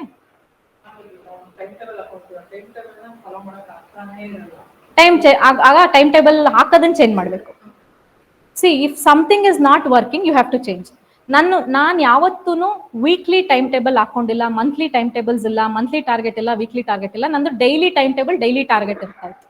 ಯಾಕಂದ್ರೆ ಅಷ್ಟು ಅನ್ಸರ್ಟನಿಟಿ ಇರ್ತೈತೆ. ಅವಾಗ ಬೇರೆ ಕೋವಿಡ್ ಟೈಮು, ಮನೇಲಿ ಬೇರೆ ತರ ಇತ್ತು ಸೆಟಪ್, ಮಕ್ಳು ಚಿಕ್ಕವರಿದ್ರು, ಅವ್ರದ್ದು ಆನ್ಲೈನ್ ಕ್ಲಾಸು, ಆಮೇಲೆ ಹೊರಗಡೆಯಿಂದ ಯಾರನ್ನೂ ಬರಕ್ ಬಿಡ್ತಾ ಇರಲ್ಲ. ಈಗ ಅಡುಗೆ ಅವ್ರು ಬರೋದು ನಿಲ್ಸಿದ್ವಿ, ಆಮೇಲೆ ಮನೆ ಕೆಲ್ಸದವ್ರನ್ನ ನಿಲ್ಸಿದ್ವಿ. ಸೊ ಎಲ್ಲ ಕೆಲಸ ನನ್ನ ಮೇಲೆ ಇರೋದು. ಆಮೇಲೆ ಅನ್ಸರ್ಟನಿಟಿ ಏನೋ, ಮಕ್ಳಿಗೆ ಜ್ವರ ಬಂತು, ಹುಷಾರಿಲ್ದಂಗೆ ಆಯ್ತು, ಅಥವಾ ರಿಲೇಟಿವ್ಸ್ ಬಂದ್ರು ಅಂದ್ರೆ, ಸೊ ನನ್ ಡೈಲಿ ಟೈಮ್ ಟೇಬಲ್, ಇವತ್ತದ್ ವರ್ಕ್ ಆಯ್ತಾ, ಓಕೆ ನೆಕ್ಸ್ಟ್ ದಿನ ಅದನ್ನೇ ಕಂಟಿನ್ಯೂ ಮಾಡಿ. ಇವತ್ತು ವರ್ಕ್ ಆಗಿಲ್ಲ, ನೆಕ್ಸ್ಟ್ ದಿನ ಚೇಂಜ್ ಮಾಡಿ. ಸೊ ಒಂದು ನಮ್ಗೆ ವರ್ಕೌಟ್ ಆಗ್ತಿಲ್ಲ ಅಂತಂದ್ರೆ ಚೇಂಜ್ ದ ಸ್ಟ್ರಾಟಜಿ. ಆಮೇಲೆ 100% ಯಾವುದು ವರ್ಕೌಟ್ ಆಗಲ್ಲ. ಇಟ್ ಇಸ್ ಅಟ್ಲೀಸ್ಟ್ ನನಗೆ ನೆಕ್ಸ್ಟ್ ಇಂಪಾಸಿಬಲ್. 100% ಟಾರ್ಗೆಟ್ ರೀಚ್ ಮಾಡಿದೆ, ನೋ, ಇವತ್ತವರೆಗೂ ಆಗಿಲ್ಲ ನನಗೆ. ಅಟ್ಲೀಸ್ಟ್ ನೀವೇನು ಟೈಮ್ ಟೇಬಲ್ ಹಾಕೊಂಡಿದ್ರು ಅದ್ರಲ್ಲಿ ನಿಮ್ಗೆ 80 to 85% ರೀಚ್ ಆಯ್ತು ಅಂತಂದ್ರೆ ಗುಡ್, ಕಂಟಿನ್ಯೂ ಮಾಡಿ ಅಷ್ಟೇ. ಆದ್ರೆ ಟೈಮ್ ಟೇಬಲ್ ಹಾಕೊಳ್ಳುವಾಗ ರಿಯಲಿಸ್ಟಿಕ್ ಆಗಿ ಹಾಕೊಳ್ಳಿ. ಈಗ ಕೆಪಾಸಿಟಿ ಗೊತ್ತಲ್ವಾ, ಕೆಪಾಸಿಟಿನೂ ಗೊತ್ತು, ವೀಕ್ನೆಸ್ ಗೊತ್ತಿರುತ್ತೆ. ಈಗ ಕುತ್ಕೊಂಡ್ಬಿಟ್ಟು ಇವಾಗ ಈ ಟೈಮಿಂಗ್ 4 ಗಂಟೆಗೆ ಕುತ್ಕೊಂಡ್ಬಿಟ್ಟು ನಾನು 10 ಗಂಟೆ ಅಷ್ಟರಲ್ಲಿ ಪಾಲಿಟಿ ಲಕ್ಷ್ಮೀಕಾಂತ್ ಮುಗಿಸ್ತೀನಿ, ಹಂಗಲ್ಲ. Realistic time table. Okay, 1 unit, first unit ಮುಗಿಸ್ತೀನಿ, okay, that is still considerable. ಇಡೀ ಲಕ್ಷ್ಮೀಕಾಂತ್ ಮುಗಿಸಕ್ಕಾಗಲ್ಲ. So your time table should be realistic. DD Basu madam, ನೀವೆಲ್ಲ ಲಕ್ಷ್ಮೀಕಾಂತ್ ಕೇಳ್ತೀರಾ ಅಂತ ಲಕ್ಷ್ಮೀಕಾಂತ್ ಹೇಳಿರೋದು. My first source is D D Basu, second sources Laxmikanth. ಅಷ್ಟೇ ನಂಗೂ ಗೊತ್ತಿರೋದು. ನನ್ನ ಬ್ರದರ್ ಇಲ್ಲ ಅದನ್ನೇ ಓದ್ತಾ ಇದ್ದಾರೆ, ಅಷ್ಟೇ ನಂಗೆ ಗೊತ್ತಿರೋದು. Hmm hmm hmm Ma'am, do share notes. Ecology environment ಹೆಂಗೆ ಬಂದ್ರು 15 ಕ್ವಶನ್ ಬರೀಬೋದು ಮೆಂಟಲ್ ಎಬಿಲಿಟಿಲಿ. ಮೇಡಮ್ ಕಾಮನ್ ಸೆನ್ಸ್ ಅಷ್ಟೇ. ಈಗ ಸ್ಟೋರಿ ಹೇಳಲ್ವಾ ನೀವು, ಓಕೆ ಇವ್ರ ಪಕ್ಕ ಇವ್ರು ಕೂತಿದ್ರು, ಅವ್ರು ಎದ್ದೋದ್ರು, ಇವ್ರು ಬಂದ್ರು, ಇವ್ರ ಪಕ್ಕ ಇವ್ರು ಬಂದ್ರು, ಅದನ್ನೇ ಹೇಳ್ತಾ ಇರೋದು. ಸಿ ನೀವ್ ಇವತ್ ಏನೇ ಪ್ರಾಕ್ಟೀಸ್ ಮಾಡಿ, ಏನೇ ಫ್ಯಾಂಟಾಸ್ಟಿಕ್ ಮಾಡ್ಕೊಂಬಿಡಿ, ಅವತ್ತಿನ ದಿನ ಎಕ್ಸಾಮ್ ಅಲ್ಲಿ ನೀವು ಎಷ್ಟು ಮೈಂಡ್ಫುಲ್ ಆಗಿರ್ತೀರ ಅನ್ನೋದೇ ಮ್ಯಾಟರ್ ಆಗೋದು. ಎಕ್ಸಾಮ್ ಅಲ್ಲಿ ನಿಮ್ ಮೈಂಡ್ ವರ್ಕ್ ಆಗ್ಬೇಕು, ಕ್ಲಿಕ್ ಆಗ್ಬೇಕು ಅಷ್ಟೇ ನಿಮ್ಗೆ. ಅದೇಂಗ್ ಬರುತ್ತೆ, ಆಕ್ಟಿವ್ ಆಗಿರಿ ಎಕ್ಸಾಮ್ ದಿನ ಅಷ್ಟೇ. ಒಂದು 10-15 ಕ್ವಶನ್ ಎಕ್ಸ್ಟ್ರಾ ಕರೆಕ್ಟ್ ಬರುತ್ತೆ ಅವಾಗ. ಆಕ್ಟಿವ್ ಆಗಿರಿ ಎಕ್ಸಾಮ್ ಅಲ್ಲಿ. ಲತಾರ್ಜಿಕ್ ಆಗಿ ಒಬ್ಬ ಬಂತಲ್ಲ ಫೈನಲಿ ದಿನ ಅನ್ಕೊಂಡು ಹೋಗ್ಬಿಡಿ, ಫೈನಲಿ ಬಂದಿದೆಯಲ್ಲ ಅನ್ಕೊಂಡು ಖುಷಿ ಆಗೋಗಿ. ಹಂಗೇನಿಲ್ಲ ಮೇಡಮ್, ಇದು ಮೈಂಡ್ ಸೆಟ್ ನಿಮ್ದು. This is your mind set. C okay 13 ಜನ ಏನೋ ಕನ್ನಡದವ್ರು ಆಗಿದಾರಲ್ವಾ, ಅವ್ರ ಮಾರ್ಕ್ಸ್ ಎಷ್ಟು, ಇಂಗ್ಲಿಷ್ ಅವ್ರ ಮಾರ್ಕ್ಸ್ ಎಷ್ಟು, ಟೋಟಲ್ ಸ್ಕೋರ್ ಅವ್ರದ್ದೇ ಜಾಸ್ತಿ ಇದೆ, ಟೋಟಲ್ ಸ್ಕೋರ್ಸ್ ನೋಡಿ ಜಾಸ್ತಿ ಇದೆ ಅವ್ರದ್ದು. ಸೊ ನಾಲೆಜ್ ಯಾರಿಗೆ ಜಾಸ್ತಿ ಇದೆ? See English is just a language, not knowledge. ನನಗೇನಾದ್ರೂ ಕನ್ನಡ ಅಂದ್ರೆ ನನ್ಗೇನಾದ್ರೂ ನನ್ನ ಪೇರೆಂಟ್ಸ್ ಫಸ್ಟ್ ಇಂದ ನಂಗೆ ಕನ್ನಡ ಮೀಡಿಯಂ ಅಲ್ಲೇ ಓದಿಸಿದ್ರೆ ನಾನು ತುಂಬಾ ಖುಷಿ ಪಡ್ತಾ ಇದ್ದೆ. ಬಿಕಾಸ್ ನನ್ನ ಮದರ್ ಟಂಗ್ ಅಲ್ಲಿ ನಾನು ಏನೋ ಒಂದನ್ನು ಎಕ್ಸ್ಪ್ರೆಸ್ ಮಾಡಬೇಕು ಅಂತಿದ್ದೀನಿ ಅಂದ್ರೆ ಅವಾಗ ಇನ್ನೂ ಚೆನ್ನಾಗಿ ಎಕ್ಸ್ಪ್ರೆಸಿವ್ ಆಗೇ ಇರ್ತೀವಲ್ವಾ, rather than something which you have acquired at a later stage in your life. Okay, ಅವೆಲ್ಲ ನಿಮ್ ಮೈಂಡ್ ಸೆಟ್ ಅಷ್ಟೇ. ಕನ್ನಡ ಇಂಗ್ಲಿಷ್ ಅವೆಲ್ಲ ಏನಿಲ್ಲ, ಬರಿಬೇಕಷ್ಟೇ. ಸೀಟ್ ತಗೋಬೇಕು. ಈಗ ಅಲ್ಲಿ ಏನಾದ್ರು ಕನ್ನಡ ಮೀಡಿಯಂ ಸ್ಟೂಡೆಂಟ್ಸ್ ಮಾತ್ರ ಇಷ್ಟು, ಮಿಕ್ಕೆಲ್ಲ ಇಂಗ್ಲಿಷ್ ಅವ್ರಿಗೆ ಅಂತ ಏನಾದ್ರು ಇದೆಯಾ? ನಿಮ್ ಕೆಪಾಸಿಟಿ ಪ್ರೂವ್ ಮಾಡ್ಕೊಳ್ಳಿ ನಿಮ್ಮನ್ನ ನೀವೇ. ಯಾವ ಸ್ಟೋರೀಸು ಕೇಳ್ಬೇಡಿ, ಅದೆಲ್ಲ ಸುಳ್ಳು.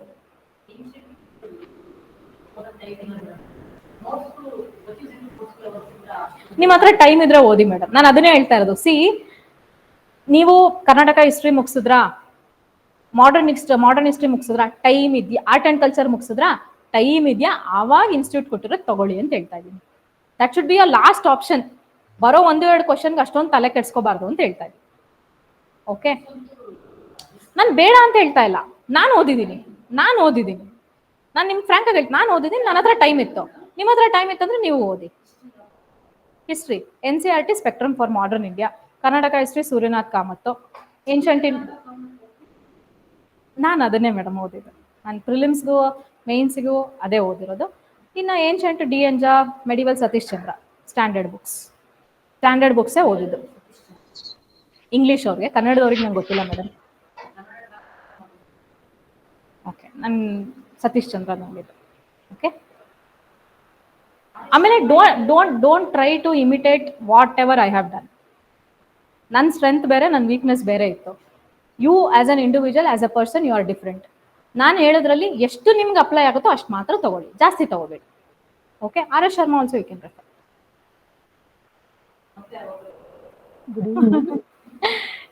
Will see, I mean not now. Prelims ಆಗ ತನಕ ಆಗಲ್ಲ, ಐ ಆಮ್ ರಿಯಲಿ ಬಿಸಿ. ನೋಡೋಣ ಟೈಮ್ ಹೆಂಗಾಗತ್ತೆ. Will see. Okay, yeah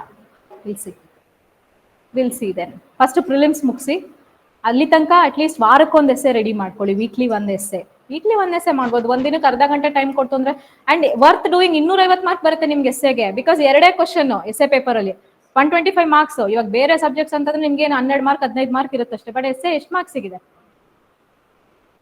so ಈಗ್ಲಿಂದಾನೇ see you should be a strategist. Statistician ಆಗ್ಬೇಡಿ. ಓಕೆ, 4 years ಇಂದ ಎಷ್ಟು ಜನ ಕಾಂಪಿಟೇಟರ್ಸ್ ಬಂದ್ರು, UPS ಇಂದ ಎಷ್ಟು ಜನ ಬರೀತಿದ್ದಾರೆ. ಸ್ಟ್ಯಾಟಿಸ್ಟಿಷಿಯನ್ ಆಗ್ಬೇಡಿ, ಸ್ಟ್ರಾಟಜಿಸ್ಟ್ ಆಗಿ. Ethics essay handy. ಪ್ರಿಲಿಮ್ಸ್ಗಿಂತ ಮುಂಚೆ ನೀವು ರೆಡಿ ಇರಬೇಕು ಎಥಿಕ್ಸ್ ಎಸ್ಸೆಗೆ. ಇನ್ ಮಿಕ್ಕಿದೆಲ್ಲ ನೀವು ಏನೇ ಪಬ್ಲಿಕ್ ಅಡ್ಮಿನಿಸ್ಟ್ರೇಷನ್ ಓದಿದ್ರು ಅದು 70 to 90 ಮಾರ್ಕ್ಸೆ. ಏನೇ ಸೋಷಿಯಲ್ ಅಂಡ್ ಪೊಲಿಟಿಕಲ್ ಪರ್ಸ್ಪೆಕ್ಟಿವ್ ಓದಿದ್ರು 70 to 90 ಮಾರ್ಕ್ಸೆ. ಇನ್ಯಾವುದು ಲೈಫ್ ಸೈನ್ಸ್ 70 to 90 ಮಾರ್ಕ್ಸೆ. But essay no compromise, minimum 125 marks ಒಂದು ಕ್ವಶನ್ಗೆ. Again ethics 250 marks for the entire subject. Strategy ಇರಬೇಕು ನಿಮ್ಮ ಹತ್ರ. Okay, smart move. ಫಸ್ಟ್ ಇದನ್ನ ಮುಗಿಸ್ತೀನಿ, ಆಮೇಲೆ ಇದನ್ನ ನೋಡ್ಕೊಳ್ಳೋಣ, ಹಂಗಿರ್ಬೇಕು ಸ್ಟ್ರಾಟರ್ಜಿ. ಓದೋದು ಈಸಿ, ಸ್ಟ್ರಾಟರ್ಜಿ ಮಾಡ್ಕೊಳ್ಳೋದಕ್ಕೆ ಸ್ವಲ್ಪ ಟೈಮ್ ಹಿಡಿಯುತ್ತೆ. ಆಮೇಲೆ ನಿಮ್ದೇ you make your own strategy ಅಂತ ಹೇಳ್ತಾ ಇದ್ದೀನಿ ಅಷ್ಟೇ. ಎಥಿಕ್ಸಾ ಎಥಿಕ್ಸ್ ನಂದು 155. I expected more. Second evaluation ಅಲ್ಲೂ ಚೆನ್ನಾಗಿ ಬಂದಿದೆ. ಪ್ರಾಬಬ್ಲಿ ಅವ್ರು ಥರ್ಡ್ ಎವ್ಯಾಲ್ಯೂಯೇಷನ್ ಕರ್ಸಿದ್ರೆ ನಂದು 160 ಮೇಲೆ ಬಂದಿರೋದು. But they have not sent my ethics paper for third evaluation. ಅಲ್ಲಿಗೆ ನಿಲ್ಸಿದ್ದಾರೆ. ಅದು ಗೊತ್ತಿಲ್ಲ, ಆ ರ್ಯಾಷನಲ್ಲೇ ಗೊತ್ತಿಲ್ಲ, ಅಂದ್ರೆ ಯಾವ ಬೇಸಿಸ್ ಮೇಲೆ ಅವರು ಥರ್ಡ್ ಎವ್ಯಾಲ್ಯೂಯೇಷನ್ ಕಳಿಸ್ತಾರೆ ಅನ್ನೋದು ಗೊತ್ತಾಗಿಲ್ಲ. ಆವ್ರೇಜ್ ತಗೋತಾರೆ. ಹೈಯೆಸ್ಟ್ ಯಾವ್ದು ಬಂದಿರುತ್ತೋ ಅವೆರಡರದ್ದು ಆವ್ರೇಜ್ ತಗೋತಾರೆ. Okay, so I think no more questions. I've tried to, fulfill your demands by coming on, live interactive session. So, inna time illa. In munde time illa. Provided exam is going to happen on July 21st, in munde time illa. It's your ನಿಮ್ದೇ time. ಈ postponement ನಿಮ್ಗೋಸ್ಕರನೇ ಆಗಿದೆ, ಈ notification ನಿಮ್ಗೋಸ್ಕರನೇ ಕರೆದಿದ್ದಾರೆ. ಯಾರೇನಾದ್ರೂ ಅನ್ಕೊಳ್ಳಿ, ನಂಗೆ 384 ಬೇಕಾಗಿರೋದು ಒಂದೇ post. ಅದೇ ನಿಮ್ಮ ಆಟಿಟ್ಯೂಡ್ ಇರಬೇಕು. ಕನ್ನಡ ಮೀಡಿಯಂ, ಇಂಗ್ಲಿಷ್ ಮೀಡಿಯಂ ಅದೆಲ್ಲ ತಲೆ ಕೆಡಿಸ್ಕೋಬೇಡಿ. ಅವೆಲ್ಲ ನಿಮ್ಮ ಮೈಂಡ್ ಸೆಟ್. ಇದನ್ನೆಲ್ಲ ಬೇಕಂತ ನಿಮ್ಮನ್ನು ಹೊಡೆಯೋದಕ್ಕೆ ಆಗ್ತಾರೆ ಸ್ವಲ್ಪ ಜನ ನಿಮ್ಮ ತಲೆಗೆ. You want to say something?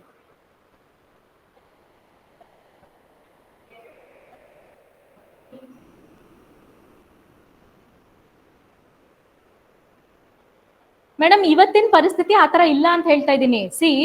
17 ಅಲ್ಲಿ ನಾನು ಮೇನ್ಸ್ ಬರ್ದಾಗ್ಲೂ ಇದೇ ಪರಿಸ್ಥಿತಿ ಇತ್ತು. ಅಂದ್ರೆ ಪ್ರಿಲಿಮ್ಸ್ ಆಗ್ಬಿಟ್ರೆ ಭಯ ಆಗೋದು, ಏನು ಮೇನ್ಸ್ಗೆ ಎಲ್ಲಿಂದ ಓದೋದು, ಸೋರ್ಸ್ ಎಲ್ಲಿಂದ ತರೋದು. ಇವತ್ತು ಹಂಗೆ ಇಲ್ವೇ ಇಲ್ಲ. ನೀವೊಂದು ಬುಕ್ ಹೌಸಿಗೆ ಹೋದ್ರೆ, ಒಂದು ಬುಕ್ ಸ್ಟೋರ್ಸಿಗೆ ಹೋಗ್ಬಿಟ್ರೆ, ನೀವು ಅರವಿಂದ್ ಬುಕ್ ಹೌಸ್ಗೆ ಹೋದ್ರೆ ನಿಮ್ಗೆಲ್ಲ ಸಿಗುತ್ತೆ, ಎಲ್ಲ ರೆಡಿಮೇಡ್. ನೀವು ಕುತ್ಕೊಂಡು ಓದ್ಬೇಕಷ್ಟೇ. ಆಮೇಲೆ ಅಲ್ಲಿ ಒಂದು ಸಬ್ಜೆಕ್ಟ್ಗೆ ನಿಮ್ಗೆ ಮಲ್ಟಿಪಲ್ ಚಾಯ್ಸ್ MCQs ಇದಾವೆ ಅಲ್ಲಿ. ನಿಮ್ಗೆ ನೀವು ಚೂಸ್ ಮಾಡ್ಬೇಕು, ಓಕೆ ನಾನು ಈ ಕಂಟೆಂಟ್ ಈ ಮೆಟೀರಿಯಲ್ ಮಾತ್ರ ಚೂಸ್ ಮಾಡ್ತೀನಿ ಅಂತ. ಆ ಪರಿಸ್ಥಿತಿ ಇಲ್ಲ. ಇದನ್ನೇ ಹೇಳೋದು, ಈ ಸ್ಟೇ ಅವೇ ಫ್ರಮ್ ಪೀಪಲ್. ಅಂದ್ರೆ ನಮ್ಮನ್ನು ಡಿಮೋಟಿವೇಟ್ ಮಾಡಕ್ಕೆ ಇದಾರೆ ಜನ ಅಂತ ಹೇಳ್ತಾ ಇದ್ದೀನಿ ನಾನು. ಓಕೆ, ಸೊ ಏನು ತಲೆ ಕೆಡ್ಸ್ಕೊಬೇಡಿ. You just do, everything is readymade. ಇವತ್ತು ರೆಡಿಮೇಡ್ ಫುಡ್ ತರ ಬಾಯಿಗೂ ಇಟ್ಬಿಡ್ತಾರೆ, ಸ್ಪೂನಲ್ಲಿ ಹಾಕಿ ಕಲ್ಸ್ಬಿಟ್ಟು. You just have to swallow it. Okay, I am an individual study person because I didn't get a good group or ಏನು ಆ ಇಂಟೆನ್ಸಿಟಿ ಮ್ಯಾಚ್ ಆಗೋದು. ಆಮೇಲೆ ಒಂದೊಂದು ಸ್ಪೀಡ್ ಒಂದೊಂದು ತರ ಇರುತ್ತೆ ಒಬ್ಬೊಬ್ರದ್ದು. ಒಬ್ರು ಯಾವುದೋ ಒಂದು ಸಬ್ಜೆಕ್ಟ್ ಅಲ್ಲಿ ತುಂಬಾ ಮುಂದಕ್ಕೆ ಇರ್ತಾರೆ, ನಾನು ಹಿಂದಕ್ಕೆ. ಆಮೇಲೆ I don't know, like if you have a group, make a small group. ಅಂದ್ರೆ not more than 2-3 members, like minded ಜನ ಇರಬೇಕು. ಡಿಮೋಟಿವೇಟ್ ಮಾಡಬಾರ್ದು, ಸೆಲ್ಫಿಶ್ನೆಸ್ ಇರಬಾರ್ದು. ಈಗ ನೀವೇನೋ ಒಂದು ಓದ್ತಾ ಇದ್ದೀರಾ ಅಂತಂದ್ರೆ ನೀವು ಅವ್ರಿಗೆ ತೋರಿಸ್ದಂಗೆ ಇರಬಾರ್ದು. Share your knowledge. ನಾನಂತೂ ನಾನು ಮಾಕ್ ಟೆಸ್ಟ್ ಬರೆಯೋಕೆ ಹೋದಾಗ ನನ್ನ ಜೊತೆ ಒಬ್ರು ಬರೋರು ಕ್ಯಾಂಡಿಡೇಟ್, ಅವ್ರು ಕನ್ನಡ ಮೀಡಿಯಂ ಅಲ್ಲಿ ಬರೀತಾ ಇದ್ರು. ಅವ್ರ ಎಸ್ಸೆ ಮಾರ್ಕ್ಸ್ ಕಮ್ಮಿ ಬಂತು ಅಂತ ಅವ್ರ ಲಿಸ್ಟ್ ಅಲ್ಲಿ ಇಲ್ಲ. ಅವ್ರ ಎಸ್ಸೆ ಇನ್ನೊಂದು 34-40 ಮಾರ್ಕ್ಸ್ ಜಾಸ್ತಿ ಬಂದ್ಬಿಟ್ಟಿದ್ರು, ಅವರು ಇವತ್ತು ಲಿಸ್ಟಿಗೆ ಇರೋರು. ಅವರು ನನ್ನ ಟೆಸ್ಟ್ ಆದ್ಮೇಲೆ ನಾನು ಎಲ್ಲಾ ಪೇಪರ್ನು ನಾನು ಅವ್ರಿಗೆ ಕೊಟ್ಟಿದ್ದೀನಿ. ನಾನು ಯಾವತ್ತೂ ಅವ್ರು ನನ್ನ ಕಾಂಪಿಟೇಟರು, ಅವ್ರು ನನ್ನಿಂದ ಬರ್ಬಿಡ್ತಾನೋ. She used to take xerox. ನನ್ನ ಕ್ವಶನ್, ನನ್ನ ಆನ್ಸರ್ ಶೀಟ್ಸ್ನ ಜೆರಾಕ್ಸ್ ತಗೊಂಡು ಹೋಗೋರು. ಟ್ರಾನ್ಸ್ಲೇಷನ್ಸ್ಗೆ ಹೆಲ್ಪ್ ಮಾಡಿದ್ದಾನೆ ನಾನು ಅವರಿಗೆ. ಅಂದ್ರೆ ಅವಾಗ ತುಂಬಾ ಚೆನ್ನಾಗಿ ಬರೋದು ಕನ್ನಡ. ಅಂದ್ರೆ ಅವಾಗ I was teaching also as a freelancer. Kannada ಚೆನ್ನಾಗಿ ಬರ್ತಾ ಇತ್ತು. ಈಗೆಲ್ಲ ಮರ್ತೋಗ್ಬಿಟ್ಟಿದೆ ಟೆಕ್ಸ್ಟ್ ಬುಕ್ ಕನ್ನಡ ಎಲ್ಲ ನನಗೆ. ಸೊ ಹಂಗಾಗಿ I never was a selfish person. ಆಮೇಲೆ ನೋಡ್ರಿ, ಈಗ ನೀವಿಬ್ರು ಒಂದನ್ನೇ ಓದಿರ್ತೀರಾ, ಎಕ್ಸಾಮ್ ಅಲ್ಲಿ ನೀವೇನ್ ಬರೀತಿರೋ ಅದನ್ನ ನೀವೇ ಬರೀತೀರಾ. ಇವಾಗ ನೋಡಿ, I am taking classes like this. ನಾಳೆ ನಾನು ಎಕ್ಸಾಮ್ ಬರೀತೀನಿ ಅಂತ ಅಂದ್ಬಿಟ್ಟು ನಾನು ಏನೋ ಒಂದು ಹೈಡ್ ಮಾಡ್ಕೊಂಡು 100% ನಿಮಗೆ ಬಂದು ಟೀಚ್ ಮಾಡಿಲ್ಲ ಅಂದ್ರೆ ದಟ್ ಇಸ್ ಫೂಲಿಶ್ನೆಸ್. ಬಿಕಾಸ್ ಅದೇನೋ ಹೇಳ್ತಾರಲ್ಲ, ಅವ್ರವ್ರದೇ ಕೆಪಾಸಿಟಿ ಇರುತ್ತೆ. ಯಾರ್ದು ಟ್ಯಾಲೆಂಟ್ ನ ಕಸ್ಕೊಳಕ್ ಆಗೋದಿಲ್ಲ. ಆದಷ್ಟು ಡೂ ಗುಡ್ ವರ್ಕ್. ಯಾವ ತರ ಹಂಗನ್ಬಿಟ್ಟು ಹೋಗ್ಬಿಟ್ಟು ಯಾರೋ who is really not worthy ಅವ್ರನ್ನ ಕುತ್ಕೊಂಡ್ ಬಾ ಕಂಬೈನ್ ಸ್ಟಡೀಸ್ ಮಾಡೋಣ. ನೋ, ಒಳ್ಳೆ ಸರ್ಕಲ್ ಇತ್ತಾ, ಒಳ್ಳೆ ಗ್ರೂಪ್ ಇತ್ತಾ, ಕಂಬೈನ್ ಸ್ಟಡಿ. ಬೇಕಾಗಿಲ್ವಾ, ಯು ಆರ್ ಯುವರ್ ಫ್ರೆಂಡ್. ನಾನಂತೂ ಅಟೆಂಪ್ಟಿಗೆ ನಾನು ಒಬ್ಳೇ ಓದಿದ್ದು. ಲಕ್ಕಿಲಿ ಅದು ಕೋವಿಡ್ ಟೈಮ್ ಆಗಿತ್ತು, ಯಾವುದು ಆಕ್ಸೆಸಿಬಿಲಿಟಿ ಇರಲಿಲ್ಲ. No friends, no phone calls. Phone ಸಹ ನಾನು ಆಫ್ ಮಾಡ್ಬಿಡ್ತಾ ಇದ್ದೆ. I didn't even keep a smartphone ಆ ಡ್ಯೂರೇಷನ್ ಅಲ್ಲಿ. So it's individual choice. ನೀವು ಯಾವ ರೀತಿ ಚೂಸ್ ಮಾಡ್ತೀರಾ ಹಂಗೆ.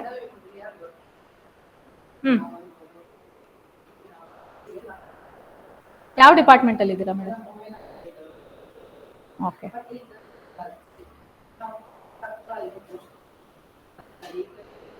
ಈಗ ಎಷ್ಟು ದಿನ ರಜೆ ಹಾಕೊಂಡಿದ್ದೀರಾ?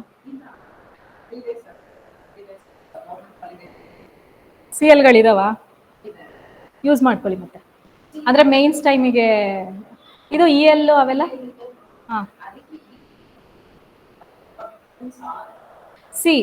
ರಜಾ ಆಕ್ಚುಲಿ ಬೇಕಾಗೋದು ಮೇನ್ಸ್ಗೆ. ಯಾಕಂದ್ರೆ ತುಂಬಾ ಓದೋದಿರುತ್ತೆ, ನೀವು ಬರೆಯೋದು ತುಂಬಾ ಇರುತ್ತೆ, ರಿವಿಷನ್ ಮಾಡೋದು ತುಂಬಾ ಇರುತ್ತೆ. ಪ್ರಿಲಿಮ್ಸ್ ಐ ಡೋಂಟ್ ಥಿಂಕ್, ಅಂದ್ರೆ at least for working professionals, that government sector ಅಲ್ಲಿ ಇರೋರಿಗೆ ಬೇಡ ಅಂತ ಅನ್ಸುತ್ತೆ. ನನ್ನ ಪ್ರಕಾರ ಬೇಡ ಅನ್ಸುತ್ತೆ. ಮೇನ್ಸ್ ಬೇಕೇ ಬೇಕಲ್ಲ ಮೇಡಮ್. ಇವಾಗ ನೀವು ಒಂದು ಅಕಾಡೆಮಿಗೆ ಹೋಗಿ ಟೆಸ್ಟ್ ಸೀರೀಸ್ ಕೂತ್ಕೊಂಡು ಬರೀತೀರಾ ಅಂತಂದ್ರೆ 3 ಅವರ್ ಬೇಕು ಅಲ್ವಾ? ಸೊ ಮೇನ್ಸ್ಗೆ ಯೂಸ್ ಮಾಡ್ಕೊಳ್ಳಿ ರಜೆಗಳು. Don't waste your. ಅವಾಗ ಇಲ್ಲ, ಆಪ್ಷನ್ ಇರ್ಲಿಲ್ಲ, ಕೋವಿಡ್ ಟೈಮ್ ಅಲ್ವಾ, ಯಾವ್ದು ಅಕಾಡೆಮಿನೇ ಇರ್ಲಿಲ್ವಲ್ಲ. ಆಫ್ಟರ್ ಪ್ರಿಲಿಮ್ಸ್ August 24th ಆಯ್ತಲ್ವಾ, ಅದಾದ್ಮೇಲೆ ಬರೆಯೋಕ್ ಶುರು ಮಾಡಿದ್ದು. ಅಲ್ಲಿ ತನಕ ಏನ್ ಬರ್ದಿರ್ಲಿಲ್ಲ. ಬಟ್ ನಂಗೊಬ್ರು ಮೆಂಟರ್ ಇದ್ರು, ಲೈಕ್ ಹರಿಪ್ರಸಾದ್ ಸರ್. ಅವ್ರು ನಂಗೆ ಡೈಲಿ ಒಂದು 5 ರಿಂದ 10 ಕ್ವಶನ್ ಕಳ್ಸೋರು, ಅಂದ್ರೆ ಎಲ್ಲ ಆನ್ಲೈನ್ ಮೇಲ್ ಮಾಡೋರು. ಆ ಕ್ವಶನ್ಸ್ಗೆ ಎಲ್ಲ ಸೈನ್ಸ್ ಅಂಡ್ ಟೆಕ್ನಾಲಜಿನೇ, science and tech, life science ಮತ್ತೆ ಎಕಾಲಜಿ, ಎನ್ವಿರಾನ್ಮೆಂಟ್. ಆ ಕ್ವಶನ್ಸ್ಗೆ ನಾನು ಆನ್ಸರ್ ಮಾಡಿ ಸರ್ಗೆ end of the day mail ಮಾಡ್ತಾ ಇದ್ದೆ. ಆ ತರ ಒಂದ್ ನಡೆದಿತ್ತು ಅಷ್ಟೇ, ಅಷ್ಟು ಬಿಟ್ರೆ ಇನ್ಯಾವುದೂ ಇಲ್ಲ. I started writing only after prelims, but I was ready. Prelims ದಿನಾನೇ ಕೊಟ್ಟಿದ್ರು, ನಾನು ರೆಡಿ ಇದ್ದೆ. ಮೇನ್ಸ್ಗೆ I was ready. Okay, so I think we come to the end of the session. So ಏನಿಲ್ಲ, ಕನ್ಕ್ಲೂಷನ್ ಸಿಂಪಲ್, ಚೆನ್ನಾಗಿ ಓದ್ಕೊಳ್ಳಿ. ಓದೋದಕ್ಕೆ ಏನು ಸಬ್ಸ್ಟಿಟ್ಯೂಟ್ ಇಲ್ಲ, ಹಾರ್ಡ್ ವರ್ಕಿಗೆ ಯಾವುದು ಶಾರ್ಟ್ ಕಟ್ ಇಲ್ಲ. ಸ್ಮಾರ್ಟ್ ವರ್ಕು ಪಿಕ್ಚರಿಗೆ ಬರೋದು ಹಾರ್ಡ್ ವರ್ಕ್ ಮಾಡೋದ್ಮೇಲೆ. ಈಗ ನಾನು ಹೇಳ್ದೆ ಗೊತ್ತಾ, ಸ್ಟ್ರಾಟಜಿಸ್ಟ್ ಆಗಿ ಅಂತಂದೆ, ದಟ್ ಇಸ್ ಸ್ಮಾರ್ಟ್ ವರ್ಕ್. ಏನೇನು ಸ್ಟ್ರಾಟಜಿಗಳು ಮಾಡ್ಕೋಬೇಕು, ದಟ್ ಇಸ್ ಸ್ಮಾರ್ಟ್ ವರ್ಕ್. ಅದ್ ಬಿಟ್ಬಿಟ್ಟು ಓದೋದಕ್ಕೇನೆ ಸ್ಮಾರ್ಟ್ ವರ್ಕ್ ಮಾಡಕ್ ಹೋಗ್ಬೇಡಿ. ಈಗ ಇನ್ಸ್ಟೆಡ್ ಆಫ್ ರೀಡಿಂಗ್, ಅಂದ್ರೆ instead of making newspaper notes, read one good monthly magazine, that is smart work. ಹಂಗನ್ಬಿಟ್ಟು ಬಿಡು ಸ್ಮಾರ್ಟ್ ವರ್ಕ್ ತಾನೇ, ಓದೋದೇ ಬೇಕಾಗಿಲ್ಲ, ಮ್ಯಾಗಝಿನ್ ಡೈರೆಕ್ಟ್ ಆಗಿ ಗೆಸ್ ವರ್ಕ್ ಮಾಡ್ಬಿಡ್ತೀನಿ, ಕ್ಲಾಸಲ್ಲಿ ಕೇಳಿಸ್, ಅದೆಲ್ಲ ಅಲ್ಲ. ಹಾರ್ಡ್ಲಿ 2 months, ಪ್ರಿಲಿಮ್ಸ್ ಒಂದು ಗೇಟ್ ವೇ, ಅದೊಂದು ಗೇಟ್ ಓಪನ್ ಆಗೋಯ್ತು ಅಂದ್ರೆ ಮೇನ್ಸ್ ಇಸ್ ಆಲ್ ಯೋರ್ಸ್, ನಿಮ್ದೆ. ಅಲ್ಲಷ್ಟೇ. At least you all are lucky enough. Interview marks 25. Interview ಇಂದ ಏನೇನೋ ಆಗ್ಬಿಟ್ಟಿದಾವೆ ಲೈಫಲ್ಲಿ. ಸೊ ನೀವೆಲ್ಲ ಲಕ್ಕಿ ಇದ್ದೀರಾ. ಆಮೇಲೆ ನೀವು ಏನ್ ಮೇನ್ಸ್ ಅಲ್ಲಿ ಏನ್ ಬರೀತಿರೋ ಅದೇ ಡಿಸೈಡಿಂಗ್ ಫ್ಯಾಕ್ಟರ್. ಈಗ ನನಗೂ ಅದೇ ಡಿಸೈಡಿಂಗ್ ಫ್ಯಾಕ್ಟರ್. ನಮಗೆ 50 ಮಾರ್ಕ್ ಇದ್ರು ನಂಗೆ ಇಂಟರ್ವ್ಯೂಲಿ 20 ಮಾರ್ಕ್ ಬಂದಿದ್ದು, only 20.20. You think a person like me deserves 20 marks, who has no stage fear, communication ತೊಂದರೆ ಇಲ್ಲ, ನಾಲೆಜ್. ಓಕೆ, ನಾನು ಎಕ್ಸ್ಟ್ರೀಮ್ಲಿ ನಾಲೆಜಬಲ್ ಅಂತ ನಾನು ಹೇಳಲ್ಲ, ಬಟ್ ಹಂಗಾಗತ್ತೆ, ಏನ್ ಮಾಡಕ್ಕಾಗತ್ತೆ. If I am standing here, it's because of my mains marks. Gossips ಎಲ್ಲ ತಲೆ ಕೆಡ್ಸ್ಕೋಬೇಡಿ. ಏನು ನಿಮ್ ಕೆಲಸ ಶ್ರದ್ಧೆಯಿಂದ ಓದಿ ಎಕ್ಸಾಮ್ ಬರ್ದ್ಬಿಟ್ಟು ಬರೋದು. ಆಮೇಲೆ ಏನಾಗುತ್ತೆ ಅದ್ ಬೇಕಾಗಿಲ್ಲ. ಬಟ್ ಯಾರು ನಿಜವಾಗ್ಲೂ ಕಷ್ಟಪಟ್ಟಿದಾರೋ ಅವ್ರಿಗೆ ಮೋಸ ಅಂತೂ ಖಂಡಿತ ಆಗಲ್ಲ. Believe in your self, believe in god. ನಿಮ್ ಪೇರೆಂಟ್ಸ್ ಎಷ್ಟು ಕಷ್ಟಪಟ್ಟಿದ್ದಾರೆ ನಿಮ್ಗೋಸ್ಕರ, ಅಥವಾ ನಿಮ್ ಸ್ಪೌಸಸ್, ಈಗ ಮದ್ವೆ ಆಗಿರೋರು ಇದ್ದೀರಾ, ಡೆಫಿನೆಟ್ಲಿ ಸ್ಯಾಕ್ರಿಫೈಸ್ ಮಾಡಿರ್ತಾರಲ್ವಾ. ಮಕ್ಳನ್ನ ಬಿಟ್ಟು ಬಂದಿರ್ತೀರಾ, ಕೆಲಸ ಬಿಟ್ಟಿರ್ತೀರಾ, ಲಾಸ್ ಆಫ್ ಪೇನ್ ಅಲ್ಲಿ ಇರ್ತೀರಾ. ಎಲ್ಲ ತಲೆಯಲ್ಲಿ ಇಟ್ಕೊಳ್ಳಿ. ಏನಕ್ಕೋಸ್ಕರ ಇಲ್ಲಿದ್ದೀರಾ? ಸೀಟ್ ತಗೊಳಕ್ಕೆ. ತಿರ್ಗಾ ಹೋಯ್ತು, ನೋಟಿಫಿಕೇಶನ್ ಮಿಸ್ ಆಯ್ತು ಅಂದ್ರೆ ಯು ನೆವರ್ ನೋ ಯಾವಾಗ ಬರುತ್ತೆ ಅಂತ. 50 ಪೋಸ್ಟಿಗೆ ರೆಡಿ ಇತ್ತು KPSC ಎಕ್ಸಾಮ್ ಕರೆಯೋದಕ್ಕೆ, ನೆನಪಿದೆಯಾ ನಿಮಗೆ? 50 post. So 384 post is something, it's like a jackpot, highest. So don't miss the opportunity. ಚೆನ್ನಾಗಿ ಓದಿ, ಪ್ರಿಲಿಮ್ಸ್ ಕ್ರ್ಯಾಕ್ ಮಾಡಿ, ಎಲ್ಲರೂ ಮೇನ್ಸ್ ಕ್ರ್ಯಾಕ್ ಮಾಡಿ, ಇಂಟರ್ವ್ಯೂಗೆ ಹೋಗಿ ಬನ್ನಿ ಅಂತ ಹೇಳಲ್ಲ, ಇಂಟರ್ವ್ಯೂಗೆ ಹೋಗಿ ಸೆಲೆಕ್ಟ್ ಆಗಿ ಬನ್ನಿ. ಫೈನಲಿಸ್ಟಲ್ಲಿ ಹೆಸರು ಬರಬೇಕು. Possible, it is possible. ನನ್ನ ಕೈಲಿ ಮಾಡೋಕ್ಕಾಯ್ತು ಅಂದ್ರೆ ನಿಮ್ಮ ಕೈಲಿ ಮಾಡೋಕ್ಕಾಗ, it is possible. Okay, so all the best to you all. Let's wind up the class. There's another class, I guess. So ಎಲ್ಲರಿಗೂ ಒಳ್ಳೇದಾಗಲಿ. All the best. Study well. Thank you.